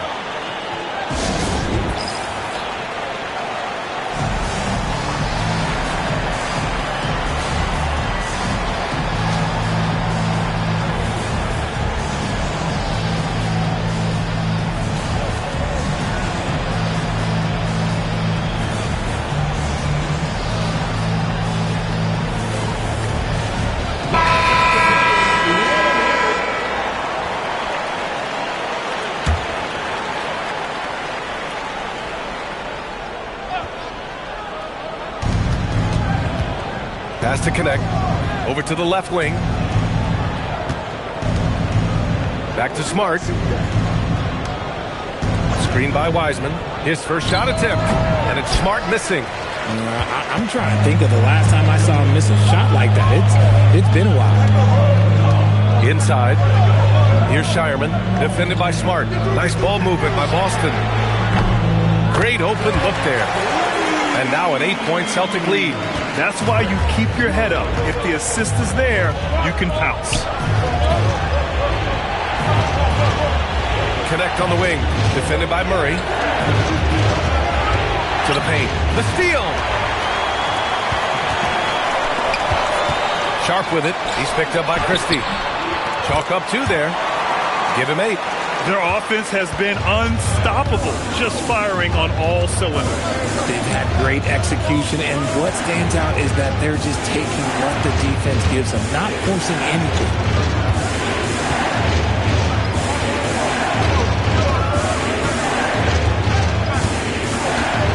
17 seconds left in the third quarter. Outside connect. Pass to Hickson. Just 5 to shoot, and they get it. And it's Connect missing. Fires from way outside. Oh, he got it up in time, but it wouldn't fall for him. Well, through 3 quarters of play, down double digits. It may be difficult to overcome. Celtics out in front, leading by 10. And coming up as soon as we return from break, the fourth quarter gets underway.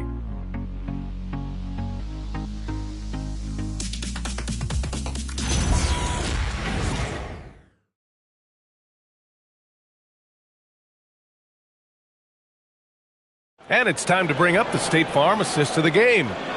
This is the definition of team chemistry. I love to see this kind of communication and connection between teammates leading to the perfect pass. Serving it up on a platter, that is a beautiful dish. And two teammates on the same page. Woo. With 3 quarters behind us, let's see what this fourth period holds in store. On the court for the Lakers to start the fourth. They've got Connect. Peyton Pritchard is out there with James. Then there's James Wiseman, and it's Ferry in at the power forward position. Here's Risacher. Rejected by Wiseman. Three-pointer Sharp. Counted from distance. And the Celtics lead by 13. They've been pretty lax with their perimeter defense, giving up a lot of three-pointers. Back to James. Pass to Connect. Now here's Wiseman. Shoots from 14. It's rebounded by Risacher.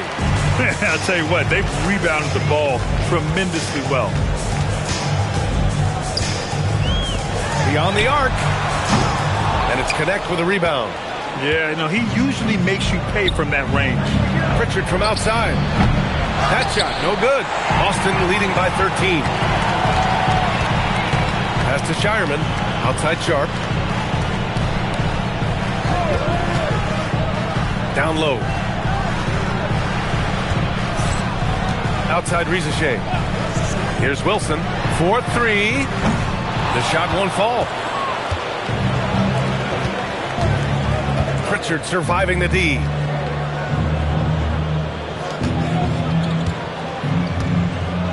Pass to Connect.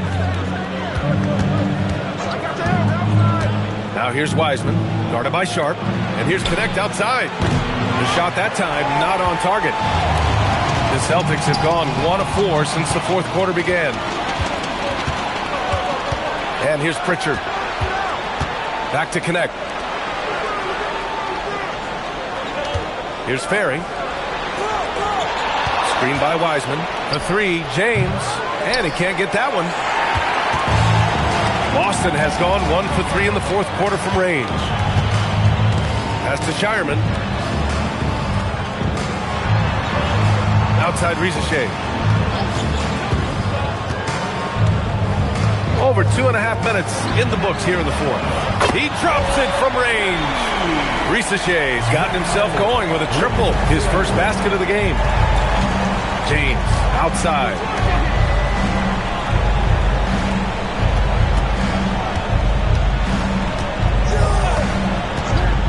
To stop the drought.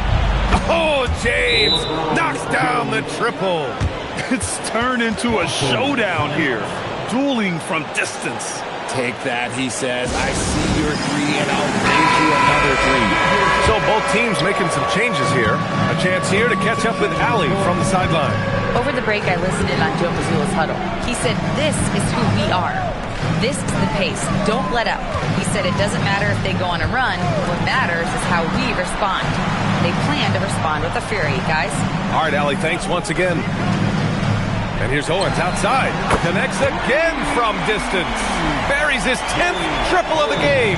Unbelievable, B.A. Unbelievable. Yep, count it. He's bringing a lot of energy to this offense, not letting the scoreboard discourage him right now. He's going to keep putting up shots regardless of the score. That's the kind of player he is. Outside Risacher. The 3 is up. And the Celtics another 3. Man, they're having a hard time defending the triple. That's 3 in a row. Lakers trail by 17. Now here's Smart. Good! Another from 3. Woo, you can tell he's feeling it right now. B.A., he's on fire. The Celtics have gone 4 of 7 from the field in the fourth quarter. Carter with it.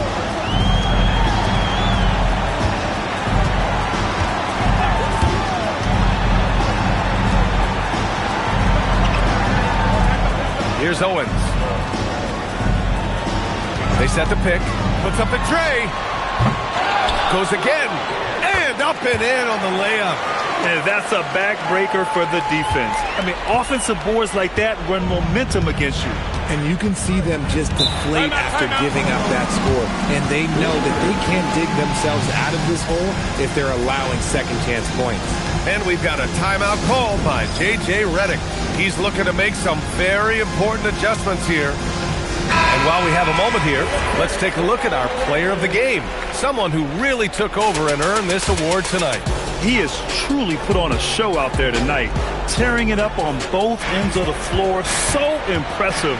And the other squad has looked helpless to stop him. Boy, we witnessed something special from him, and this crowd will remember it. When a player raises his game to this level, it earns him a lot of new fans. Here's Carter. Outside Rizachet.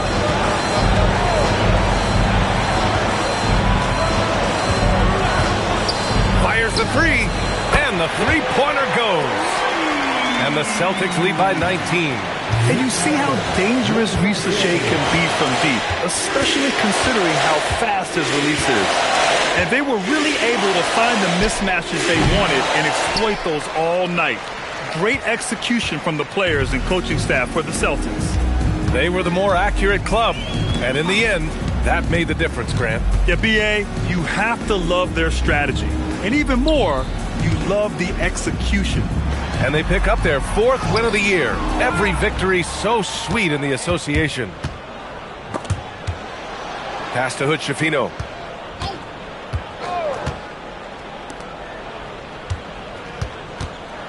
Wiseman a screen on Carter. Wasted no time with that shot, but it's off the mark. 5-second differential between the shot clock and game clock. Out left to the wing. Outside Rizachet.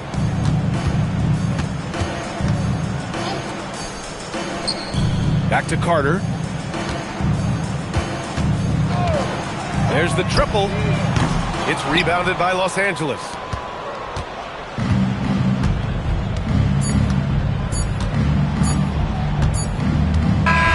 And so it's Boston easily grabbing this one. Well, this might not have been the most competitive game we've ever seen, but you've got to appreciate their masterful performance. And I'm sure their fans appreciated it too. We saw the outstanding defense and a loaded offensive effort. And they were just dominant out there. Well, now we have some time to check in with Allie LaForce. All right, Allie, thanks. Great stuff there. And that'll wrap it up, folks. For Richard Jefferson, Grant Hill, and Allie LaForce, this is Brian Anderson saying thanks for watching. So long, everybody.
Great rebounds. rebounding teams in this one, Stan. It may come down to grit and determination. Yeah, Kevin, we're going to see some aggressive putbacks, battles for loose balls. It's going to become a test of strength, positioning, and just all-out hustle. So the opening lineup for the Heat, they've got Bamba, Anthony Edwards out there with Shepard. Then there's Bailey. Castle on the wing. The three. And Bamba pulls it down. Here's Shepard. Castle covering.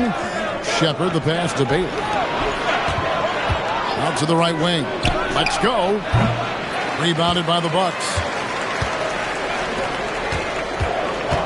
Castle on the wing. 11-point game his last outing.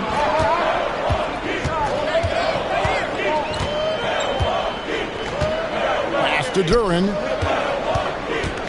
Over Bailey. At the elbow, it's Thompson. 6 to shoot.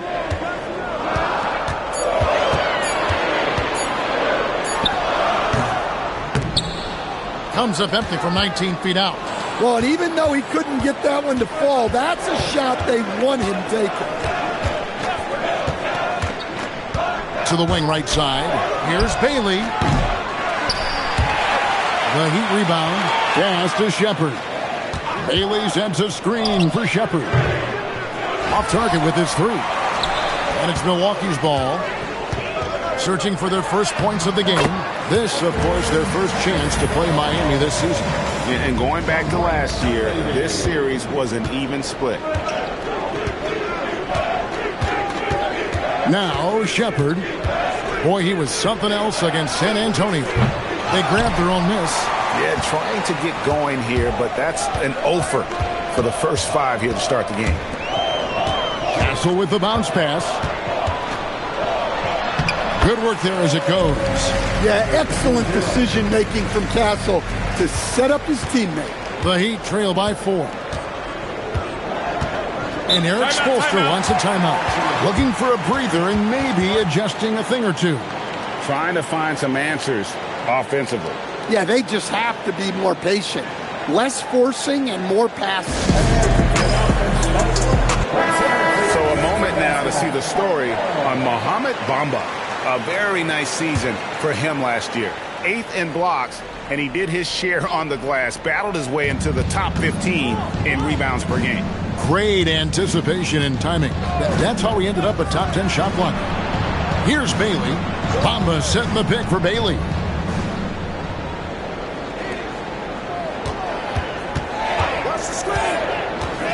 Pass to Edwards. 5 on the clock. Over Thompson. Again, the miss by the Heat. Bucks leading by 4. And now let's swing it over to Allie LaForce on the sideline. Thanks. I caught up with the Bucks head coach. When Karl Anthony Towns was brought up, coach immediately chimed in, saying, yeah, the thing about Towns is the sheer size that he brings. Our guys will have to be physical and make him uncomfortable around the basket to have success. Physicality and aggressiveness will be the key. Kevin? Allie, thank you so much. Here's Castle. Pulls it up. It's hauled in by the Heat. Bamba's got his 4th rebound in this one.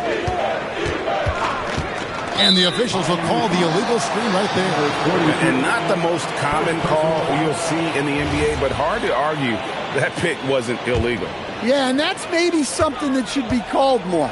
We see a lot of moving screens in today's NBA. Pass to Castle.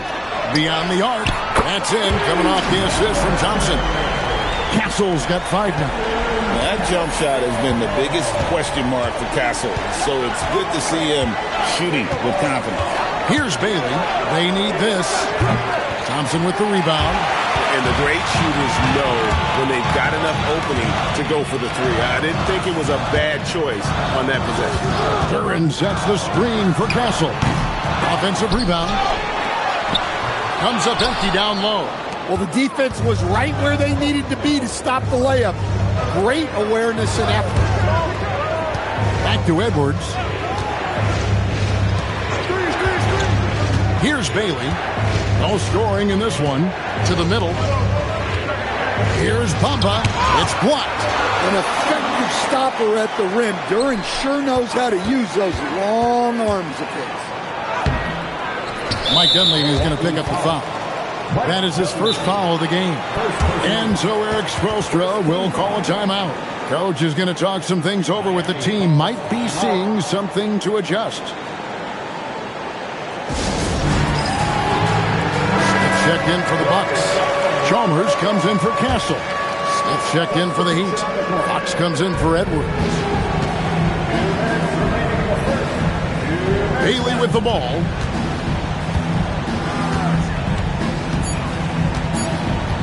Jacks up a three. Here's Bamba and blocked. That one goes careening off the glass. They've been beating them to a lot of those loose balls and rebounds here to start. Thompson passes to Smith. A chance to extend the lead to double digits, but it's no good. Guys, they're looking for a way to score here. Yeah, they've had a tough time taking the lid off. Pass to Bailey.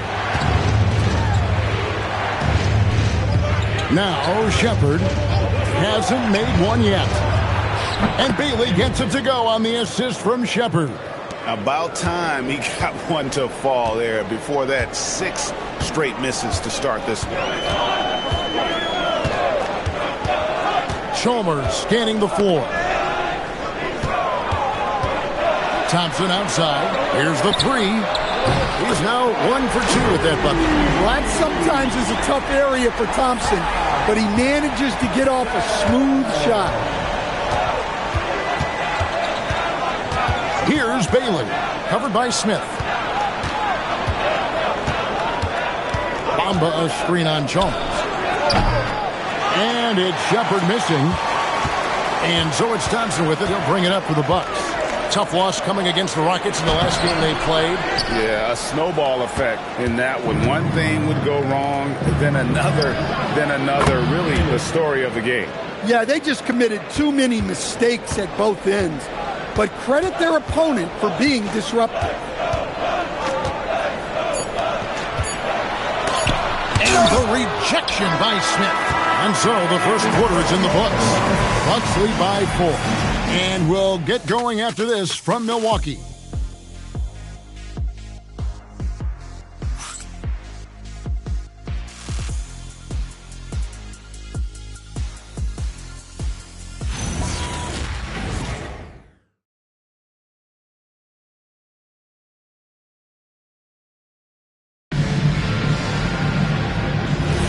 And for those of you just tuning in, the second quarter of action is where we're at right now. And for the Bucks guys, what jumps out to you, stats-wise? You could see they were well prepared defensively coming into this one. KYP, know your personnel. So far, good attention to the scouting report. On the court for Miami here in the second.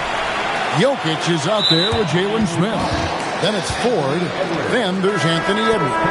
And it's Fox in at the 3 spot. Milwaukee making a switch. Landale's checked in. And then for Miami, Brandon Bass is checked in for Jalen Smith. And it's Williams in for Fox. And here's Chalmers for 3. They get the rebound. 2 free throws coming up, and they call the shooting foul. Here's a look now what's coming up for the Milwaukee Bucks. On Thursday, they'll begin a road trip starting in Portland, and they'll be taking on the Trailblazers. Then on Friday, they'll head home and take on the Minnesota Timberwolves. And for their matchup with Phoenix, it's the 8th time they'll take the floor in this fledgling season. They'll be prepared for a tough one there. Jalen Smith, he's checked in for the Heat. Fox comes in for Patrick Williams. Such a height mismatch out on the perimeter, and they give up the triple. Chalmers against Ford. Pass to Fry from downtown. That one's off. He starts the game with a miss. Ford passes to Smith.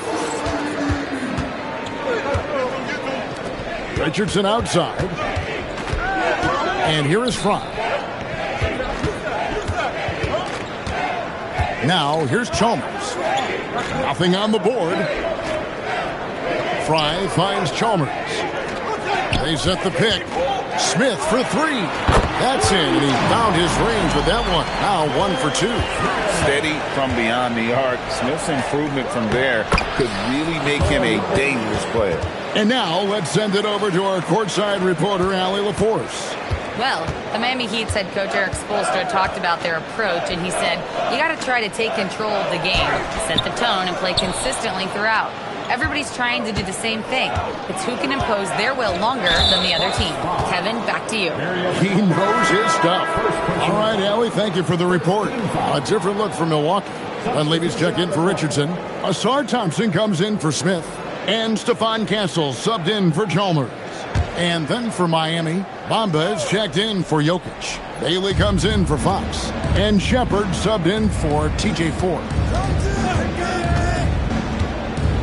Always going up for the alley-oop here. And Smith with the stuff. Showcasing the long limbs. Smith going up to snatch that one. And despite all the accolades, GA, is it possible that Pascal Siakam is underrated? Absolutely. Spicy P is one of the best two-way players in the league. Exceptionally versatile, and his impact goes beyond his impressive stat line. Last game for the Heat, they picked up the win against the Spurs. To the paint, it's deflected. It's stolen by Shepard. Bailey passes to Smith. Here's Shepard. Still yet to score. Back to Smith. Shepard with a screen for Smith. Pass to Bailey. Now here is Smith. Edwards looking it over. Just couldn't take the lid off. They had their chances, but came up empty. Thompson. And the call on the shot that sends him to the line. It's on Anthony Edwards. Clever move by the young guy. Thompson sticks with the shot and gets fouled. You see a lot of pick and rolls, but you also, Greg, hear about inverted screens. Can you explain to the viewers what that means? Yeah, that's where your guard actually is the one setting the pick for the bigger player, and having little guys who are willing to put their body on the line. You think of a Steph Curry and John Stockton, two of the best to ever do it. Well, a risky pass there, and if you ask me, they're lucky that the defense didn't steal that one.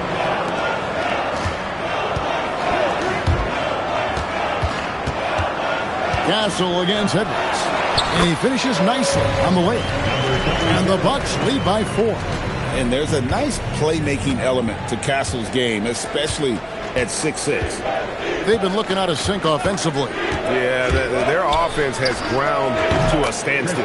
And the three ball is good. Yeah, showing off that ability to stretch the floor. Seems like everyone is a threat at the arc these days. Pass to Dunleavy.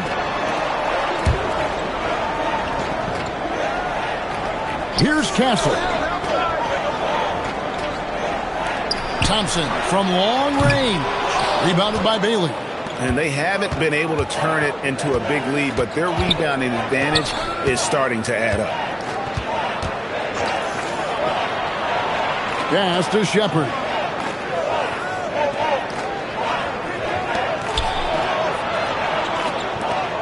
Good ball movement here by the Heat.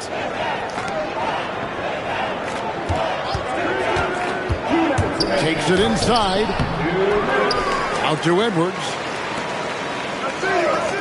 A three ball. He can't get that one. And so it's Thompson with it. He'll bring it up for the Bucks. They get to take on the Blazers at Portland after this one. That'll be just one game played away from home for them. Bamba against Castle. Shot from the wing. Miami grabs the miss. Their last game, a win against San Antonio, looking to carry that into this one. I like their aggressiveness in that one. No one's going to give you anything. You've got to go out and take it. Well, those are the kinds of performances you hope carry over into some momentum for this. Here's Bailey. Laid in with a nice touch off the glass. Bailey's got the lead up to 1 now for the Heat. And at about 6'9", Bailey is good at using that size inside. Looking like a polished vet on that tape. And timeout called by Doc Rivers. He's going to take a minute here to get things straightened out.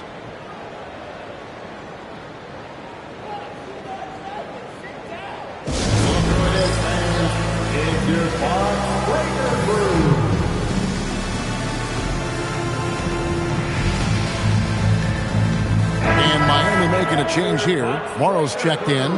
And it's never too early to start looking at our contenders for this year's dunk contest. There's no doubt it'll be a terrific showdown of some of the game's best athletes.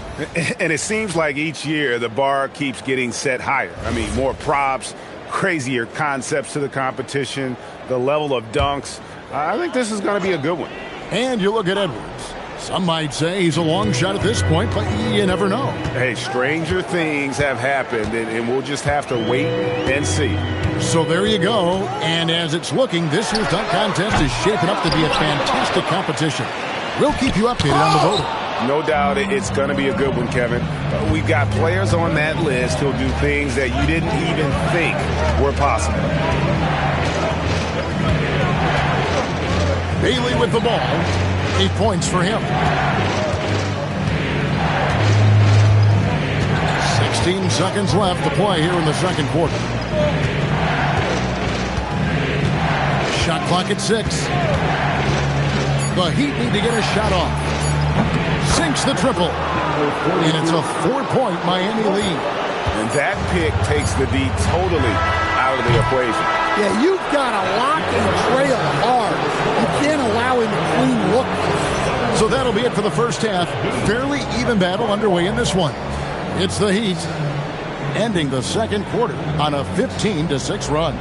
Allie, let's go to you courtside. What do you have for us? I'm joined by Coach Eric Spoelstra. But what encouraged you from what you saw in the first half? Well, definitely the pace. You can feel it. You can see it. We were able to turn some of those stops into pitch heads and early attacks. But guys are playing fast and just need to get in a better rhythm. Thanks, Coach. All right, Allie, thanks for that. We'll be right back after halftime for the start of the third quarter. We'll see you in just a moment.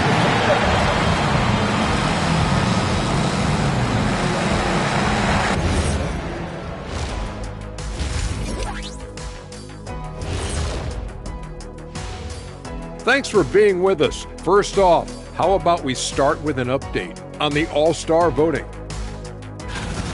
Well, at the start of the voting, the leaders are the guys that everyone already knows.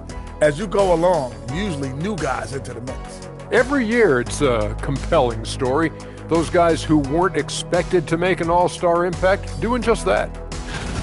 Circling back to our featured game, the Miami Heat find themselves in a pretty even matchup. Watching them on the offensive end, they did a great job moving that basketball. There's no surprise in those assist totals how they reflect that. Keeping everyone involved, keeping everyone engaged. That'll do it for our show tonight. Thanks for joining us, and we'll send you back to Kevin Harlan for more Hoops action.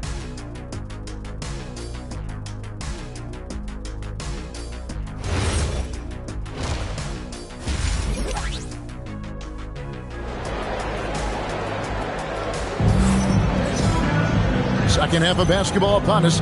We may be in for an exciting finish based on how close of a game it's been so far. Bucks trail by 4. So with Smith sitting on the bench, here's the 5 for Doc Rivers right now. They've got Stephon Castle. He's out there with Thompson. Jalen Duren is out there with Dunleavy. Over in the corner, Shepard. And the officials calling for a 3-second violation. The 2K leaderboard provides us now with this list of last season's assist leaders. Stephon Castle, number 1. And it was the kind of season that he'd like to repeat over and over. Nobody was better at creating easy baskets for their teammates.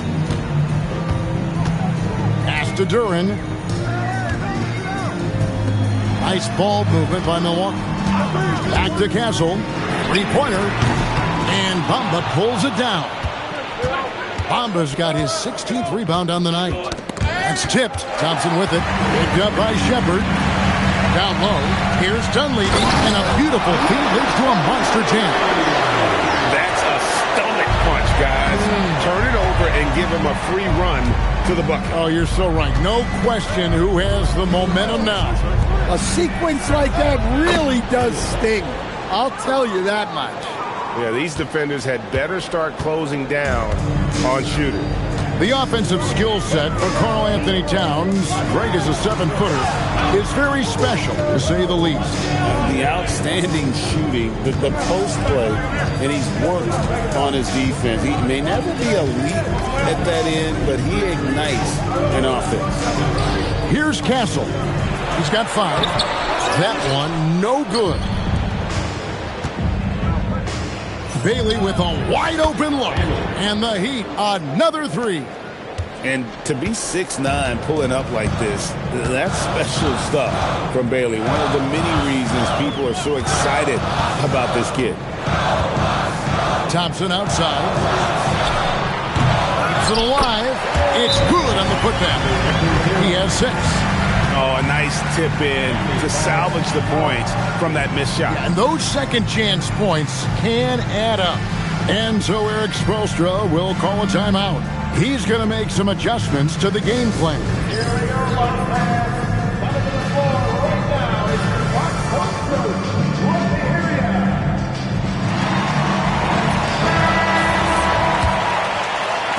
The Heat leading by 6. Now Shepard, still scoreless. Bailey misses. Well, you know, they're in the lead, but he's still been frustrated from an offensive standpoint. We're now joined by our sideline reporter, Allie LaForce. Allie, it's all yours. Thank you, guys. Tyrese Maxey trying to do it all for his team. He said, I think the biggest part is leadership. I need to lead by example and lead with my voice. I have to play well, and if I do that, I can demand respect with my play. But I really want to set a good example just by how hard I work. Kevin? Great mentality. All right, Allie, we thank you very much.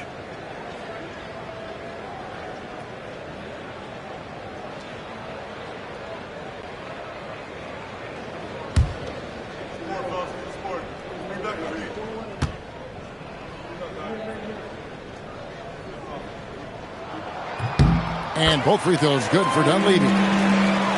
Second half of play with just under 2.5 minutes gone. Miami's gone 2 of 3 when they ventured outside the arc in the third quarter. Pass to Shepard. Here's Bailey, defended by Dunleavy. Bamba sets a screen. Here's Bailey. Off target from three-point range. Excellent work defensively. That's how you guard a three-point shooter of his caliber. Now Castle. Back to Thompson. From past the arc. Buries the long-range jumper. Thompson's got 7 points in the game. Well, this is the next step for Thompson. He continues to work on developing into a reliable jump shooter. Pass to Bailey for the 3. And again, it's the Heat missing. His shot selection's been poor. If I were coaching this team, he'd be sitting next to me. Castle banked in off the glass. 7 points in the game. They are just killing them on the interior. For Miami, they've gone 2 of 5 shooting here in the third quarter. Over to the wing. Here's Bailey, defended by Dunleavy. And he gets the whistle. 2 free throws coming up. Such a big body to try and contain. Bailey usually gets the benefit. This is his first free throw of the game. Let's check in for Milwaukee. And he sinks the second. Well, he's got to be disappointed that he wasn't able to take the lead, but at least he evened things up.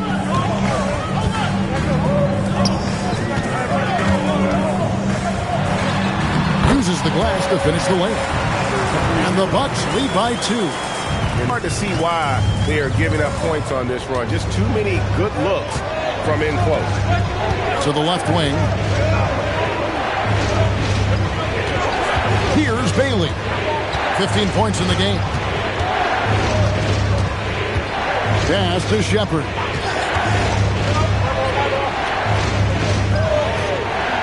Latrey, and he's good on the 3-ball. And if you're the guy who has to guard him, it is never going to be an easy night for you.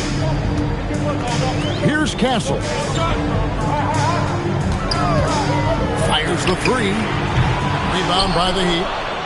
Bamba's got rebound number 17, if you can believe that. Edwards against Smith. No good from outside. Well, he continues to make the effort, but the results just aren't there this game. A second chance effort, and the layup is up and in. He's got 10. Well, you talk about a full 180. His play here in the second half has really come on. You can see his confidence building. There's the 3. Milwaukee with the rebound. And even without that 3-ball dropping for him, the defense should have done more on that last play.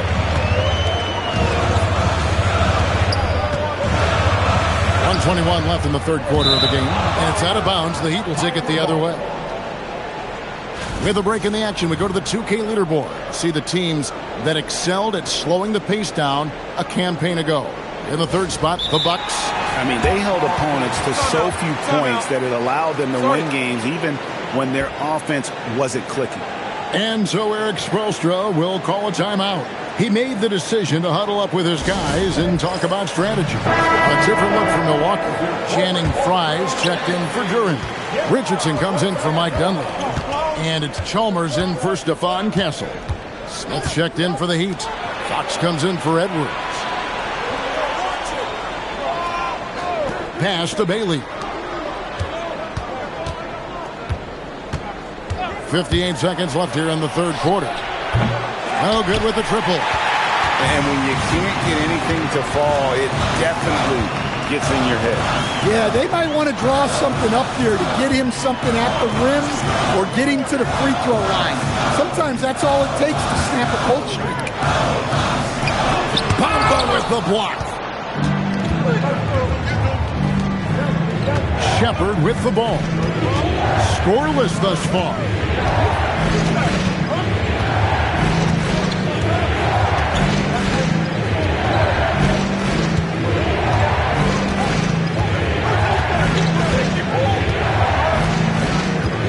Pass to Smith.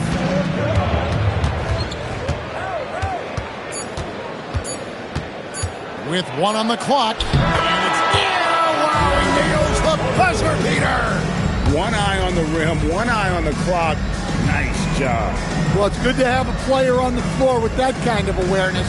He recognized the situation. It's still anybody's game as we've reached the end of 3. Heat out front. They lead by 1. And we'll get going after this from Milwaukee.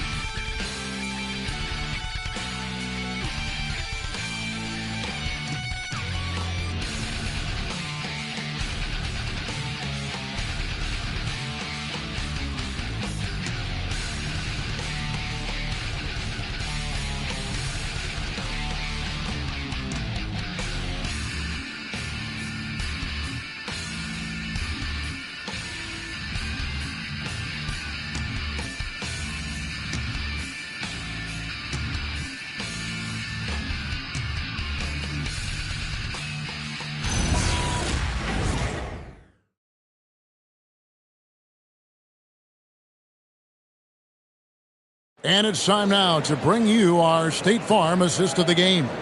And the definition of teamwork right there, guys. I mean, what great communication between them, and what a beautiful feed. Well, it's one of the core parts of the game. Reading the defense and creating an easy bucket for your teammate. That is pretty. And it's been a very competitive game so far as we get rolling here in quarter number 4. On the floor for Miami starting the 4th. They've got Brandon Bass. Ford out there with Edwards. And it's Nikola Jokic. And it's Fox in at the small forward. Now here's Edwards. Count that one. Edwards got the first field goal of the 4th quarter here for the Heat. And you don't want to allow too many of those short ones with the game right now in the balance. Thompson passes to Landale. Pass to Richardson. The rebound by Edwards. The Heat leading by 3. Some nice ball movement here by the Heat. Thompson against Fox. Here's Jokic. Jokic, he hangs in there and cashes in on the second chance points. And folks, he did not luck into that one. He did just where he wanted to be to grab that backboard. Chalmers outside. Final quarter of play, about a minute and a half off the clock into it. Lets the three fly. The shot that time, not on target.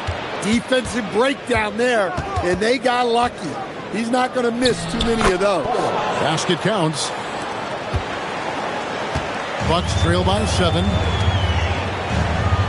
And Thompson kicks the Fry.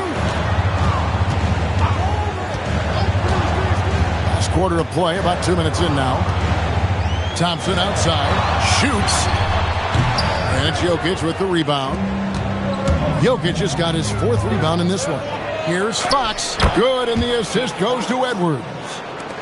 Edwards got 3 assists tonight. And don't look now, but they're starting to extend this lead. Well, look, we've seen that no lead is safe these days. You got to keep scoring and extending that margin. And we've got a timeout called by Doc Rivers. He has decided it's the right time to talk.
Different look from Milwaukee. Duren, he's checked in for Jock Landale. Zhang comes in for Channing Frye. And Harris subbed in for Quentin Richardson. And let's go to the sideline. Here's Allen. Well, over the break, I listened in on Doc Rivers' huddles. He told his guys to, quote, turn it up, going on to say, only way we get out of this hole is with effort, incredible effort. So show me what you can do out there. It's a big ask, but we'll see what happens. Back to you. We appreciate it, Allie. Thank you. Pass to Harris.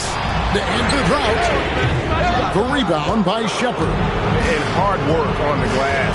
Once again, guys, they put a lot of effort and focus on the backboard. And the basket by Bailey. I thought they played better defense in the first half. Since the break, they've been missing something. In the corner, it's Harris. Pass to Duren. And the foul called on Edwards. And that'll be his 3rd foul so far. First team foul. Substitution on the court.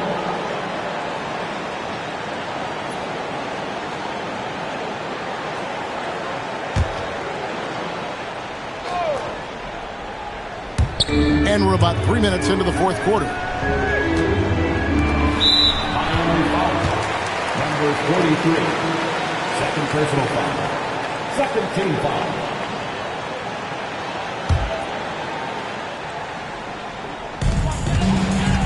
Thompson outside. In the corner, Castle with it. Pass to Duren. Thompson dishes to Dunley. Just 5 on the clock. For 3.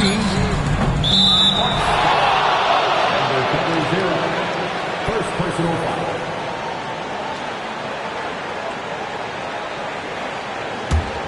Heat on offense. 11 unanswered points for him.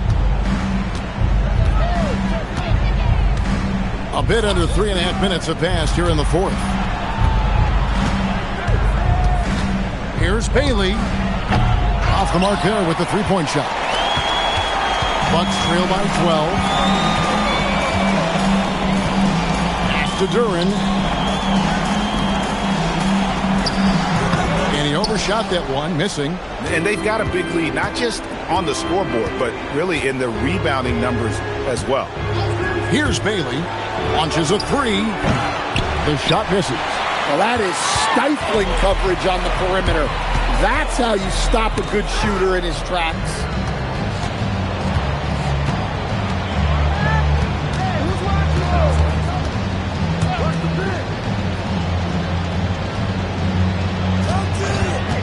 Shoots it up.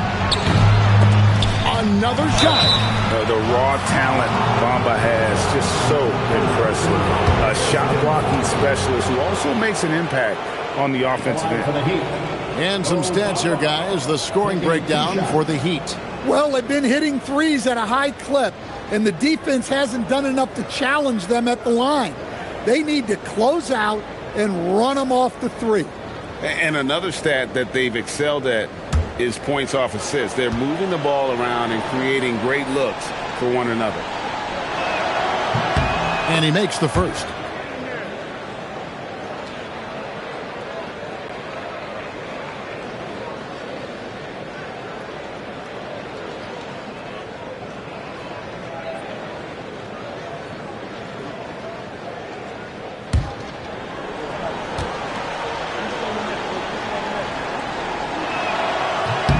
And Bamba drops them both. Bucks trail by 14. And Doc Rivers has called a timeout. He's not taking any chances and wants to huddle them up right away.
Now Castle.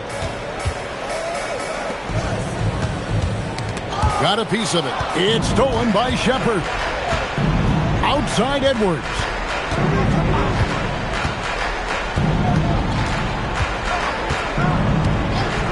Now Bailey.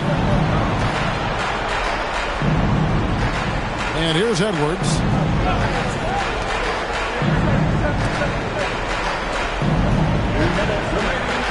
Bamba setting the pick for Shepard. And he does not hit. Bucks trail by 14. Now Thompson. Covered by Bamba. From 6 feet away. No good. And here's Miami. It's been 13 unanswered points for them. Here's Bailey. And play stops. Whistle on what looks to be an illegal screen. Stan, what advice would you give to coaches that are leading a struggling team? Well, Kevin, I think the number one thing, whether you're leading a struggling team or a team playing really well or anything in between, is to just stay consistent.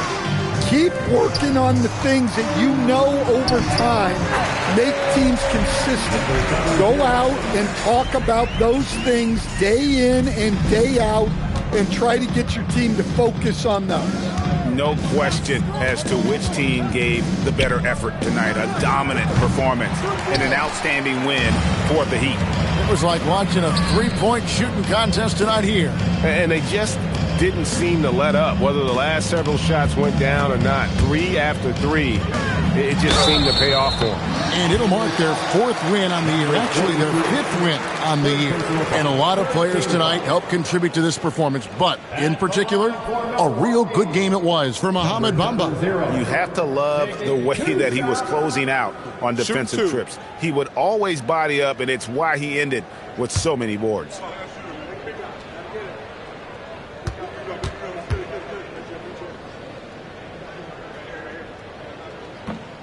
And he can't get the first one. Big group substitution here for Milwaukee. Julius Randle's checked in for Duren. Richardson comes in for Mike Dunleavy. Smith checked in for Thompson. And it's Chalmers in for Castle.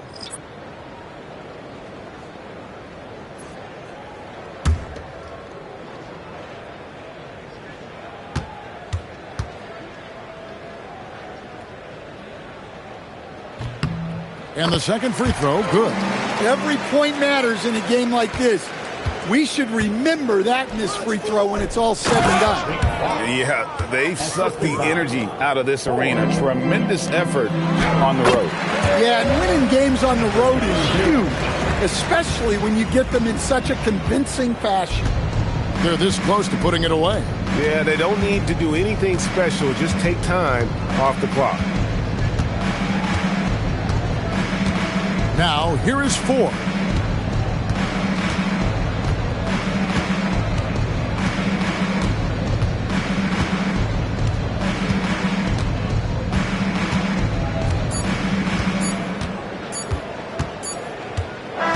And so Miami takes this one by a big margin.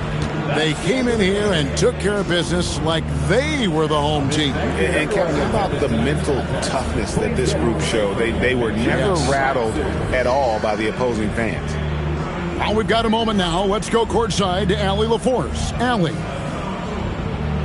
All right, I'm with Karl Anthony Towns. Karl, congratulations on the victory. What was key in getting the win here tonight?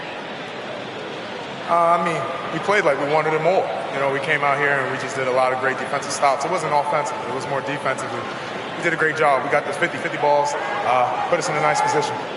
We could see and feel that desperation. Congrats on the win. And as always, Allie, thank you so much. And that'll wrap it up, folks. Here with Stan Van Gundy, Greg Anthony, and Allie LaForce, I'm Kevin Harlan, signing off for this presentation of NBA basketball. We'll see you later on.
Happy Monday, and thanks for joining us on 2K Sports. You look at this on paper, and it feels like one-way traffic, Doris. Could this be a trap game? It sort of has that feeling, B.A. A big underdog going against the big-time favorite. But here's why we play the game.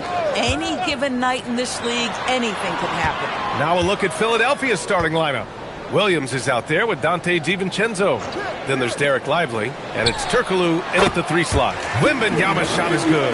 The first of many tonight.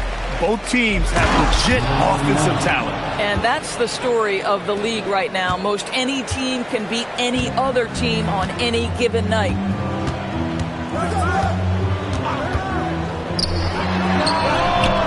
Three-pointer, no good. Williams passes to DiVincenzo.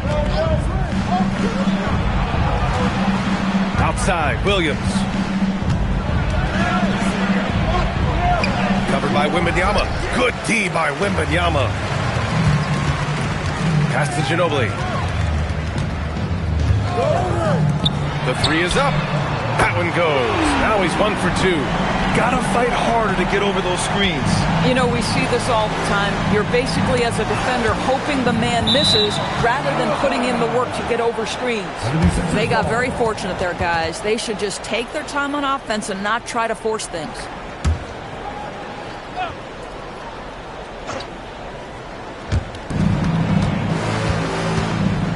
Here's Williams.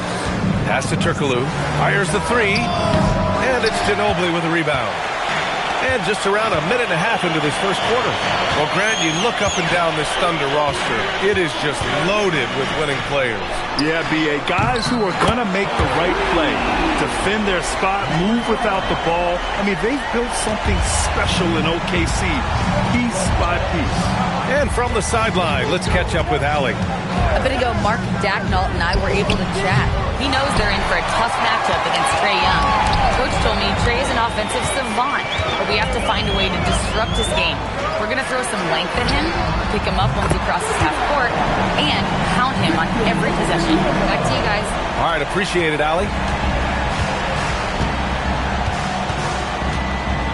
And just under 2.5 minutes elapsed here in the first. To stop the run, Oklahoma City grabs a miss. And guys, this is the first they're seeing of the 76ers this year. They won the season series last year, and on paper, it looks like they should do it again. And you've got to worry about Wembanyama everywhere.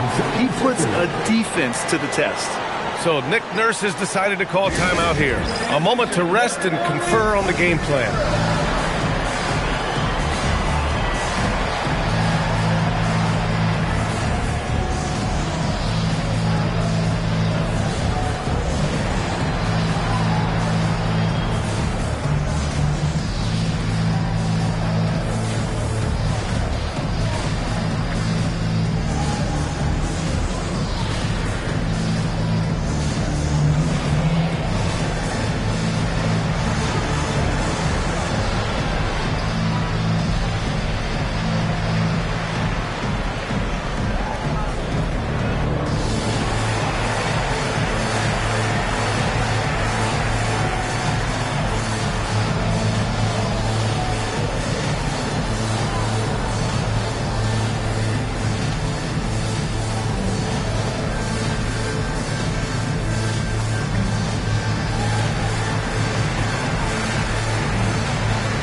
To give you a look at the top three-point shooting teams from a year ago.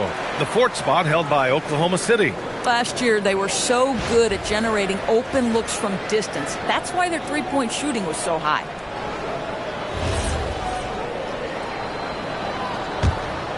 Here's Williams. And a little over 2.5 minutes gone here in the first. Here's Turkoglu. Sinks it from distance. There you go. Not the best start, but maybe that's the shot that gets him in rhythm. Here's Oklahoma City now. They're on a 14-5 run. And another 3 for Oklahoma City. Their ability to space the floor has been the story of this game. And what surprises me is the defense hasn't done anything to take away that three-point shot. That has been their preferred weapon tonight. Another shot, and it's good on the layup. And this is right in his wheelhouse, hitting the boards and cashing in. Already, I mean, we are seeing the full range of his skill set on display. Get ready for a big-time game from this guy. Nails it from beyond the arc. A dozen consecutive points off of threes. This defense looks rattled. And Williams has got the ball here for Philadelphia. It's a 13-point game. A tough loss coming against Boston in their last game. Yeah, it was really just the failure to convert shots on a consistent basis. That's going to cost you games, believe me. I thought most of the shots they took were low percentage looks. The key in the NBA is, can you get your best scorers into their best spots? They didn't do that. And for so many teams in the NBA, establishing the three-point shot is goal number one on offense. He's definitely doing his part tonight. No doubt it's a growing trend, Greg, and he is highly accurate tonight. Oh, got that bucket in no time at all. Both teams are starting to find a rhythm here. And this is partly what the game has become, right? A matter of dueling three-point opportunities. For three, and another three for Oklahoma City. Man, they're having a hard time defending the triple. That's three in a row. The ball's knocked loose. And that'll be Philadelphia's ball as it goes out of bounds. Sixers able to keep the possession. Both teams will make substitutions.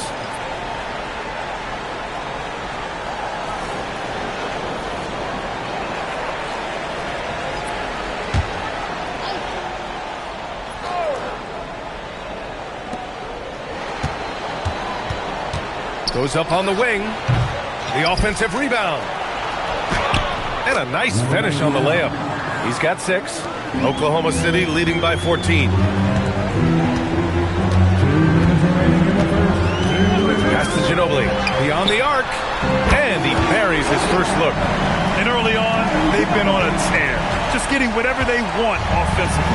Well, what I love is the game plan has been solid from the opening tip. As guys are making their shots, that's critical.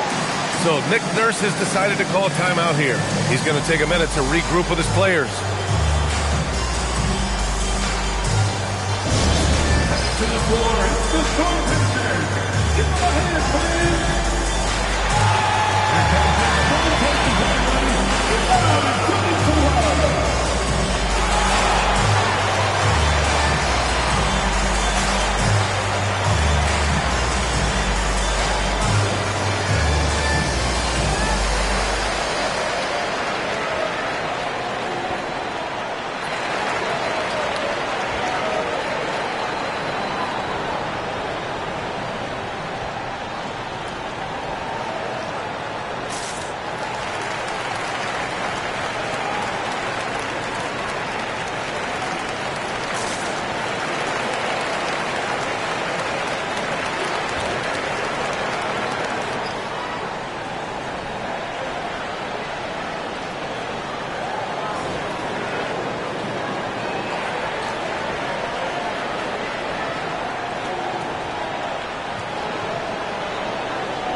Now here's Williams. Miller outside, fires the three. Ellison grabs the board. That's his shot, and one I'm sure he wants back. Here's Ginobili, outside for Henderson. Let's go with a three. Rebound by Philadelphia. Well, Brandon Miller has proven himself as a multi-positional player, Doris. He has, and in this era of positionless basketball, Brandon Miller is a guy who can fit in a lot of different systems. He can shoot the jump shot. He can play face-up off the bounce. You can use your size to overpower guards in a mismatch. A lot to like with Brandon Miller. from downtown. And yes, it's good. He's 7 for 8 now. If it ain't broke, don't fix it. They should continue to ride the hot hand. 46 seconds left now in the first quarter. Miller can't get it to go. Oklahoma City leading by 18. Oh, the Thunder, another three. Boy, this guy making the most of his chances here, really giving his team a lift. Now Williams.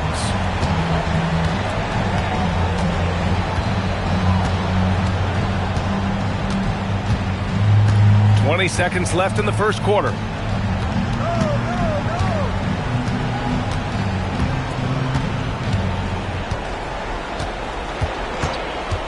Five on the clock.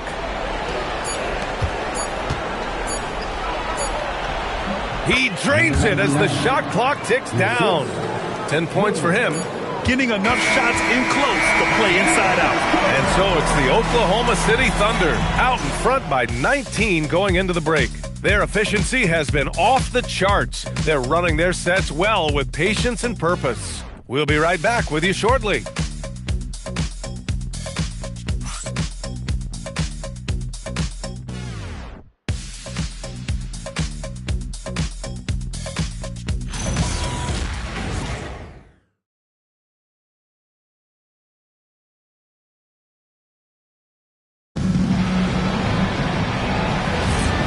Welcome you back to second quarter action.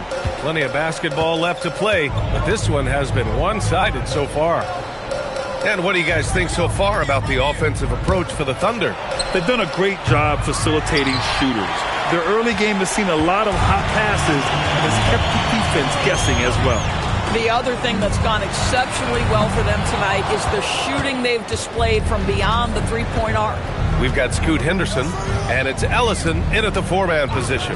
That's the group for Oklahoma City, getting going in the second. Pass to Jones. Here's Miller. Pure from three-point range. Love the confidence from this young man. Miller is so quick off the catch. There's a screen. Here's Ellison. Tried to come right back with a three of his own, but it's no good. Miller outside. Here's Hawkins.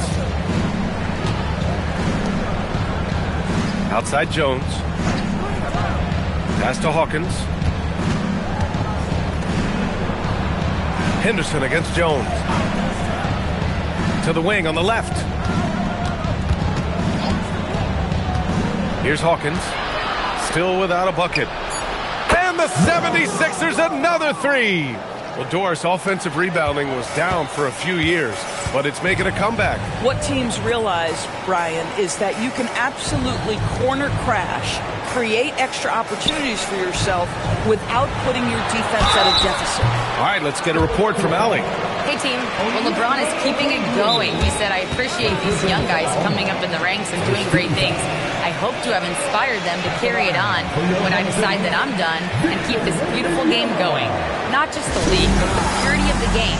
That is what's most important. Guys? He's left an imprint, no question. Thanks a lot, Allie. So Mark Daigneault will call a timeout. We might see him looking to make some tweaks to the strategy.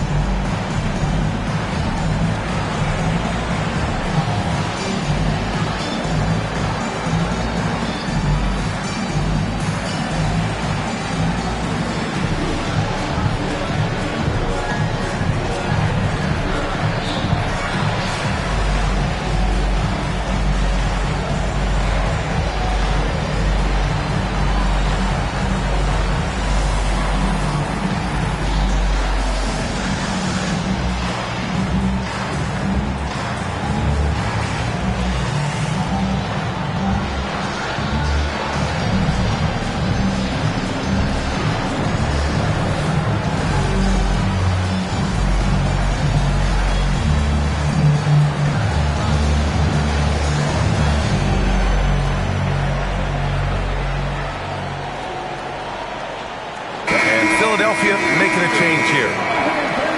And here we now get a look back on the best shot blockers in the NBA last season. Fifth on the list, Victor Wembanyama. It's obvious that he completely dedicated himself to protecting the rim.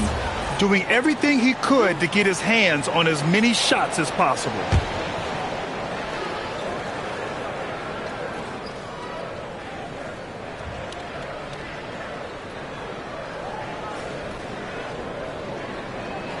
Free throw good, Wembanyama.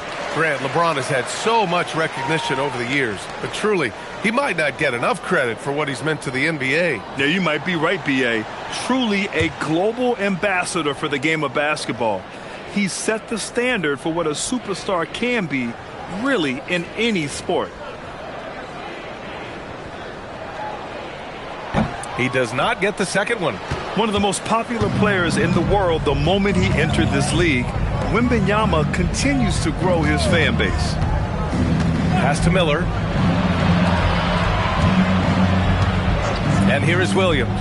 Releases. The rebound by Victor Wembanyama. Oh, the analytics department is smiling after that one. Henderson misses. 76ers trail by 14. Outside, DiVincenzo. And a little under 2.5 minutes gone by here in the second quarter. And that's a foul called on Onyeka Okongwu. That'll be a second foul of the game. Johnson, he's checked in for Oklahoma City. And Philadelphia also making a switch. Lively's checked in. Oklahoma City leading by 14. Henderson with it. No points yet. The three. That one's true. He's now 9 of 10. Defensively, you can't afford to get stuck on the pick. You know exactly what that takes. It takes energy, it takes activity, it takes intensity. To the left side wing. Releases. Philadelphia with another miss. No matter what he's tried, it hasn't worked. Unfortunately, the team is suffering from that. Puts up a three. Lively grabs the miss. 76ers trail by 17. Pass to DiVincenzo. It's stolen by Henderson. Tipped. DiVincenzo with a steal. Just under 3.5 minutes played here in the second quarter. He can't get it to go. And here's Henderson. He'll bring it up for the Thunder. Their biggest lead of the game was 21. Defeated by Utah in their last game. They'll try to put that one behind them. It's simple. Your defense has to be razor sharp on the road. You really want to take the crowd out of the game. Easier said than done. I'll tell you this. It looked like they wanted to get out of town as quickly as possible. The problem is their defense went with them. Outside, DiVincenzo. Williams from long range. Fires in the triple. Williams has got 6 points. They're making a few more threes this quarter, trying to cut into that deficit. So Mark Daigneault will call a timeout. He's going to talk it over with his guys. At this time of the season, Doris, about midway through the schedule, what's the chief concern for most teams? Well, the priority is always health, right? Teams try to weather the storm of a long season. But the other thing is chemistry, that intangible that maybe you can't define specifically, but when it exists, boy, it's special.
Substitution on the floor.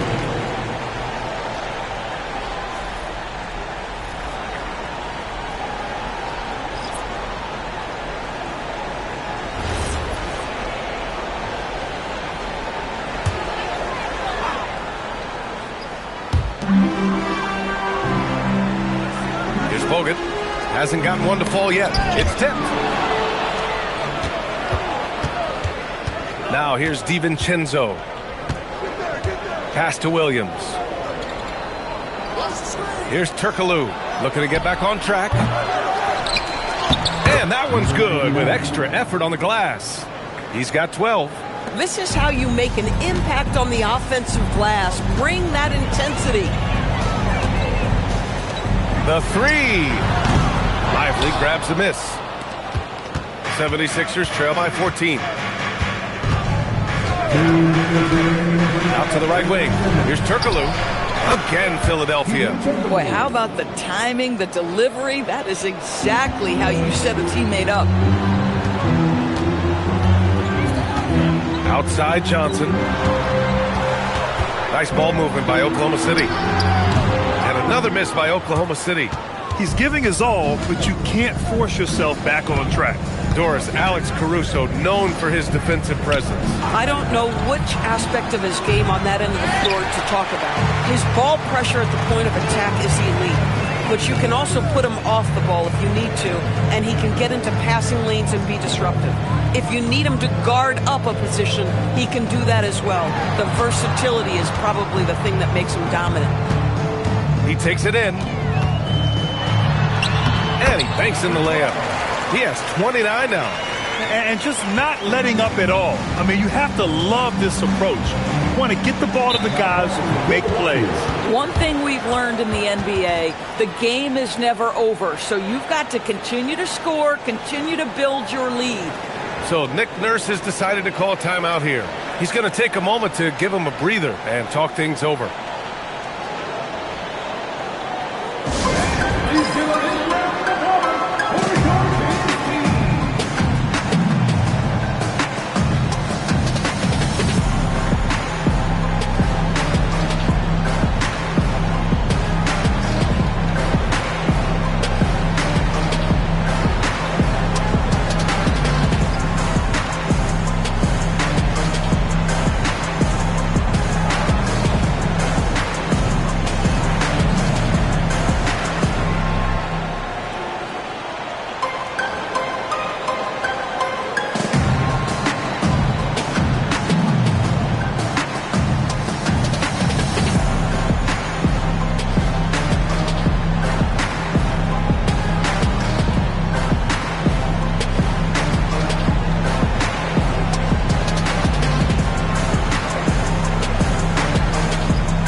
Second chance points last year. Here were the teams that did the most damage on the offensive glass. Fifth best, the 76ers.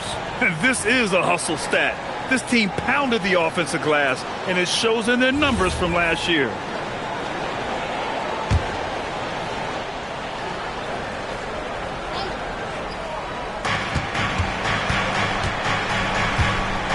.51 seconds left in the second quarter. Pass to Turkoglu. Back to Williams. Here's Turkoglu. There's the three. Oklahoma City grabs a miss. Bogut's got 4 rebounds in the game. I'll give him a ton of credit here. He is trying to make plays, but nothing right now helping his team.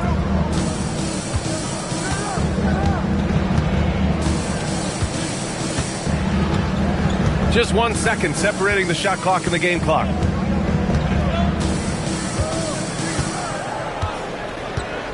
Clock at 6. Connects on the foul line jumper. Give him 31 now. Just continuing to pile it on, refusing to let up. That is the competitiveness he brings to the table. Every night you're going to get great effort from him. So as we conclude the first half, a fairly one-sided game. Oklahoma City ahead, up by 16. All right, now let's check in with Allie LaForce. Allie, what do you have? Coach Dagnall, pretty good play from this team in the first half. What'd you like best? Yeah, I think we've done a good job defensively. That's gotten us out on the break. We're sharing the ball. We're shooting with confidence. Taking it a possession at a time. That's who we are. Confidence is king. Allie, as always, thank you. We'll be back right after the break for the third quarter here on 2K Sports.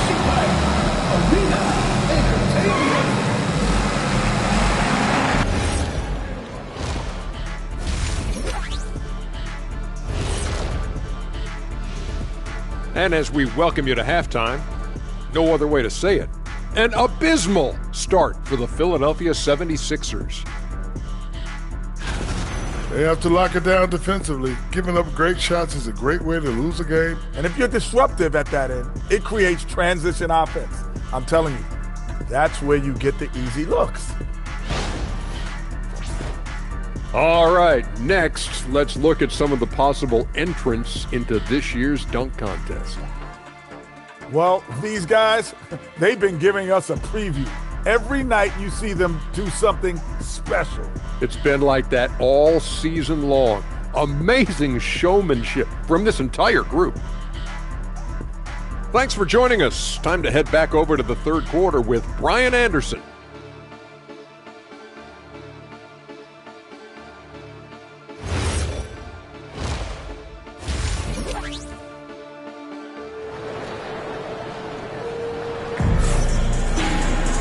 And as we dive into the second half, we'll find out if the next two quarters are any different from the first two. So far, it's been a runaway.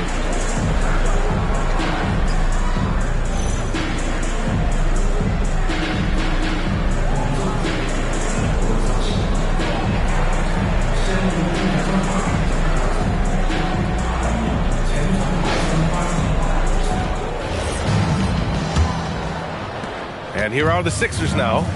They trail by 16. And the 76ers, looking at who they've got. Dante DiVincenzo out there with Williams. Then there's Derek Lively, and it's Turkoglu in at the 3 spot. Boy, I don't love his shot selection tonight. He's got to work for better looks. Let's check in with our reporter, Allie LaForce. Thanks a lot. Coach Mark Daigneault talked about the Thunder's system of player development, and he said we try to do things that serve both the team and the individual, and then it's easier for guys to commit to it. And if that happens, then you have an environment that can be pretty powerful. Back to you. Turning potential into production. Thanks a lot, Allie. Williams finds DiVincenzo.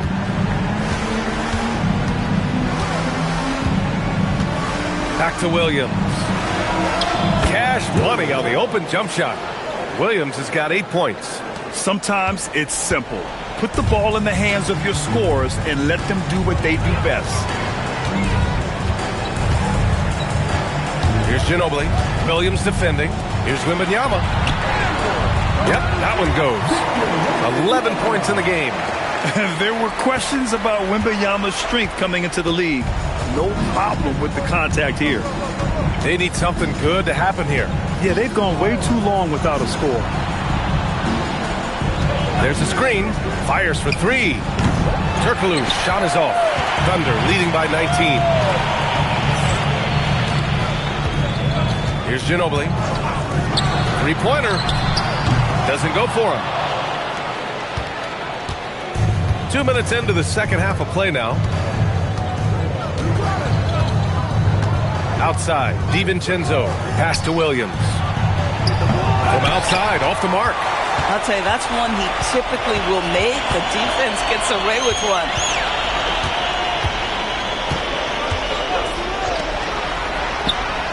Drains the triple. 37 points for him. Even though they have the lead, this guy keeping his foot on the gas pedal, I love it.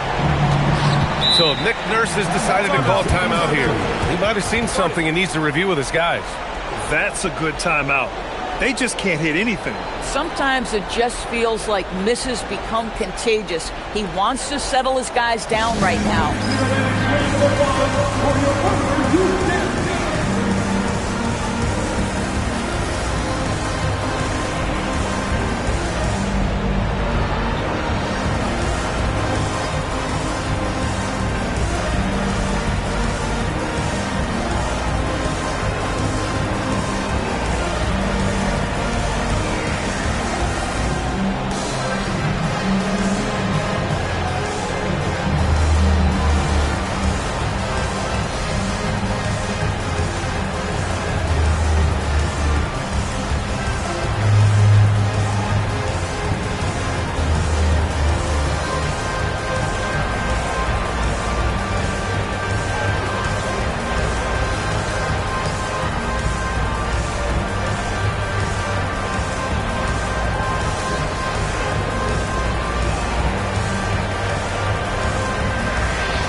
Once again, that was your Dr. Houston Steve.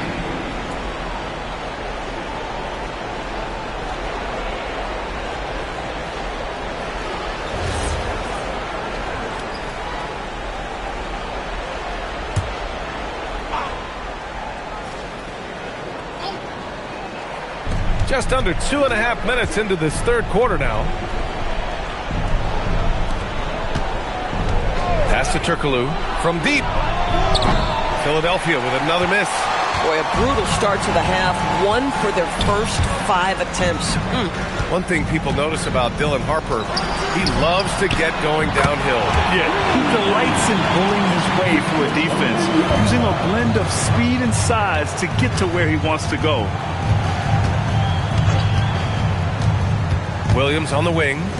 Give him 8 points now. Lively passes to Williams. Outside, DiVincenzo. Philadelphia with another miss. Here are the Thunder with the ball. Stringing it together. They've got an 11-2 run going. From outside the arc. And again for 3. He's got this defense scrambling. Even when they've got 2 guys on him, he finds a way to get to space. And he's making some team history. He just tied the franchise record for 3-pointers in a single game. Here's Turkoglu. Bogut pulls it in. Bogut's got his 6th rebound on the night. At some point, do you start to think about getting others involved? It has been a struggle. And he gets that one. Wembanyama's got 16 points now. And the offensive skills of Wembanyama are a huge part of his high value. And nice to see him delivering. Pass to Turkoglu. Here's the 3. Drills it from deep. Defensively, you can't afford to get stuck on the pick. You know exactly what that takes. It takes energy, it takes activity, it takes intensity. Now here's Wembanyama. And he can't answer back. The 3-pointer offline. Outside, DiVincenzo. Pass to Turkoglu. The 3-ball. Another 3 for Philadelphia.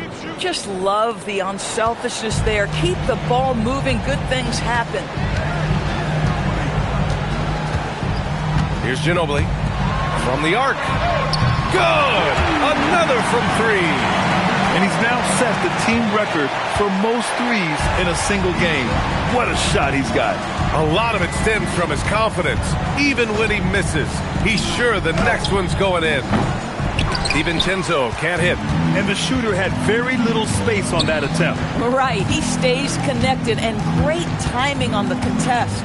Right wing. No good from the wing. And for the 76ers, they're shooting only 30% in the third quarter. Pass to Turkoglu. Lets the 3 fly. Knocks down the long J. Turkoglu's got 9 points now in the quarter. He's starting to pick it up from downtown. Made just 1 in the first half, but he's drained 3 more since. And so Mark Daigneault will call a timeout. Coach taking this moment to speak to his guys. Maybe alter some of the game plan.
Take a second to view the 2K leaderboard and look at last season's top scoring squads. second, the Thunder. And last year, I liked watching this team operate on the offensive end. The ball movement, the patience, the confidence. You love seeing all that come together.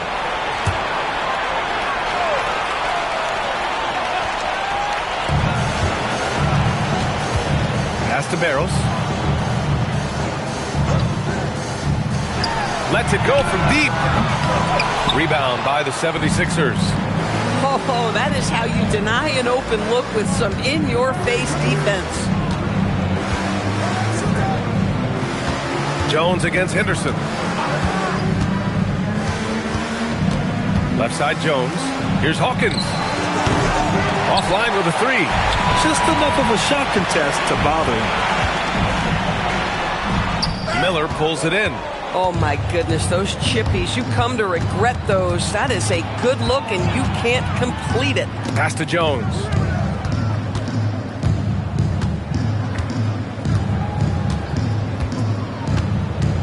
Here's Hawkins. This one for three. That's good. And it's Jones with the assist. Hawkins has gotten himself on the board with a three there. And this offensive surge is just what they needed right now. With one on the clock. Oh, no good on the last second attempt there. At the end of the third quarter, a huge lead. This one may have already been decided. Oklahoma City ahead, running away with it. And don't go away. We'll be back in a few moments. It'll be the fourth quarter of basketball coming up next.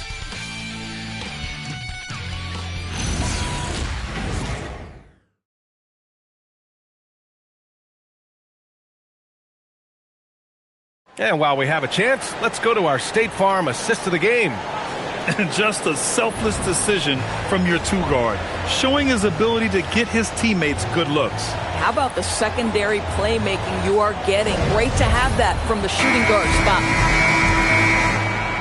Well, there may not be a lot of drama down the stretch as we head into the fourth quarter, but stranger things have happened. We've got Wembanyama, and it's Barros in at the two. That's the lineup for Oklahoma City. And there's a pick. Here's Ellison to the inside. It's good. And he drew contact on the shot, so he will go to the line. A three-point play opportunity. All right, guys, what do you think about the offensive approach we've seen so far for the Thunder? Their offensive game plan has been simple. Look to shoot it often from outside the arc. And the results have been outstanding. I think another thing that's striking here tonight, the ball movement is incredible. Again and again, they're making smart passes to ready shooters.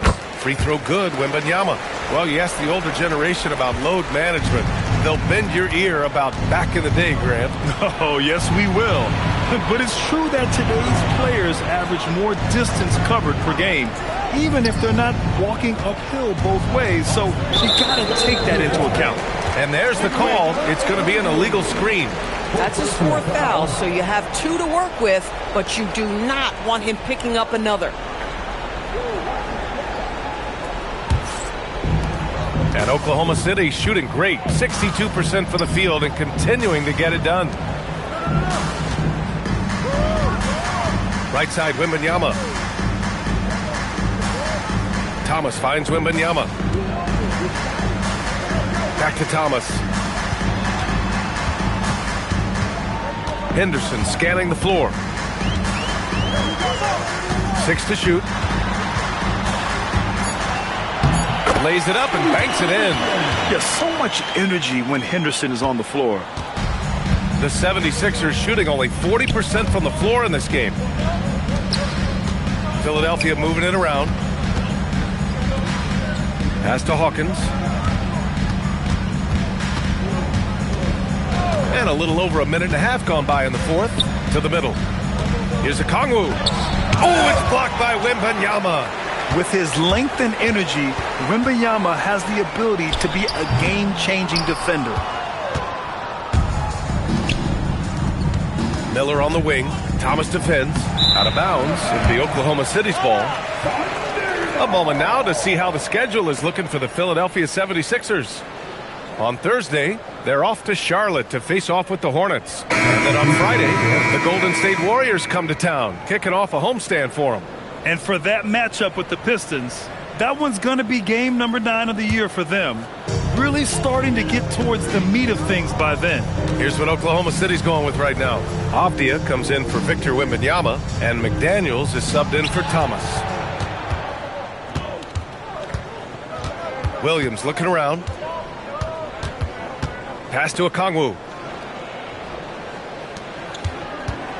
Williams with the screen. Hawkins on target from range. Well, you simply have to stay connected to him. His shooting stroke is that pure. Avdia outside. Just over 2.5 minutes played now. Final quarter of regulation. Henderson outside. Pass to Avdia. Here's Ellison. Over Williams. The Thunder with another miss. Well, officials have never been under greater scrutiny, so development is key, Grant. And I read now they have a training app refs can use on their phones. Yeah, I mean, we've seen the players leveraging electronics to train smarter, and it's great to see the officials making use of technology as well. Gosh, it feels like he's pressing a little bit, and obviously playing from behind doesn't help. Philadelphia has gone 1 of 2 from deep in this quarter. Over 3.5 minutes through the final quarter now. Here's Hawkins. Pass to Williams.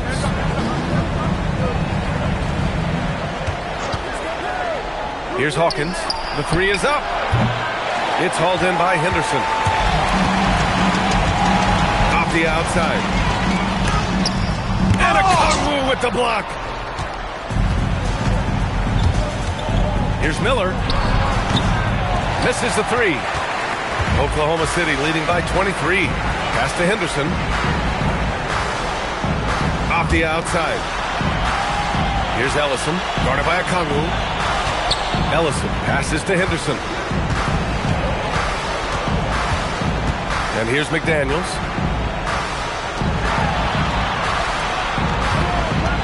Here's Ellison. They get back on track. The shot no good. Oh, he missed the chippy. What are the odds? That's so frustrating. Outside, Williams. Pass to Miller. Now Lively. Hawkins, the pass to Miller. 2 minutes. Doors for teams looking to trade away a big money player. It seems the landscape is getting more challenging. BA, to me, roster construction is one of the single most difficult things in this league. First and foremost, there are rules in place that restrict salary acquisition. The other piece of this is there are now second aprons in place. So it's not just roster construction. It's sustaining a quality roster over time and keeping that continuity. Success in this league is tough. Hits the trifecta. Barrels has gotten himself going here. His first point to the game on the deep ball. It's safe to say they have dominated this game. The game wasn't even as close as the score says in a great win for the Thunder. And you don't usually see this kind of blowout, but tonight they delivered the punishment. I mean, what's so impressive is they never wavered in their approach. They just kept at it and showed they were without a doubt the better team. And this one concludes with their second victory of the year. Pass to Terry. Nice ball movement by Oklahoma City.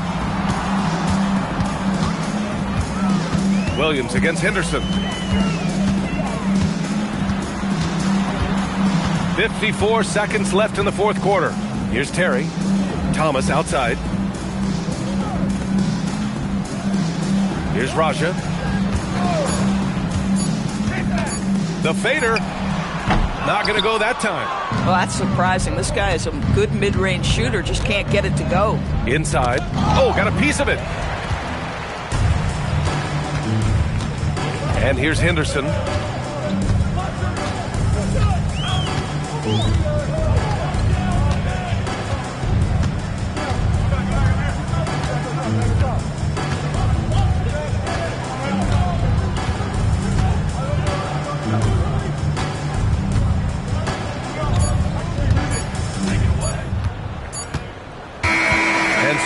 Oklahoma City takes this one, and by a big margin. We saw two different teams tonight. One played with confidence, operating flawlessly. The other just looked lost. And the energy in this building was awesome. The crowd was involved from the jump, and once they started to really pour it on, it was fun to see how it all came together. Well, now a minute to check in with Allie LaForce. She's courtside. Hey, Allie. LeBron, you've accomplished so much in this league. How have you been able to sustain it for so long? You know, it's only a select few. It's not many who make it to this point, and I would never take the game for granted. That's why I try to give everything I can till I can't give no more. And I've been around some great players, great coaches, great organizations, and for me to have this opportunity right here means a lot, and I'm very humbled. Well, you're a sponge for knowledge, and you have a great work ethic, and it's been fun to watch. Thanks, LeBron. Allie, thank you as always. And that's going to do it tonight, folks, for our broadcast. For Doris Burke, Allie LaForce, and Grant Hill, and our entire crew, this is Brian Anderson thanking you for tuning in. And as we leave, we present our player of the game.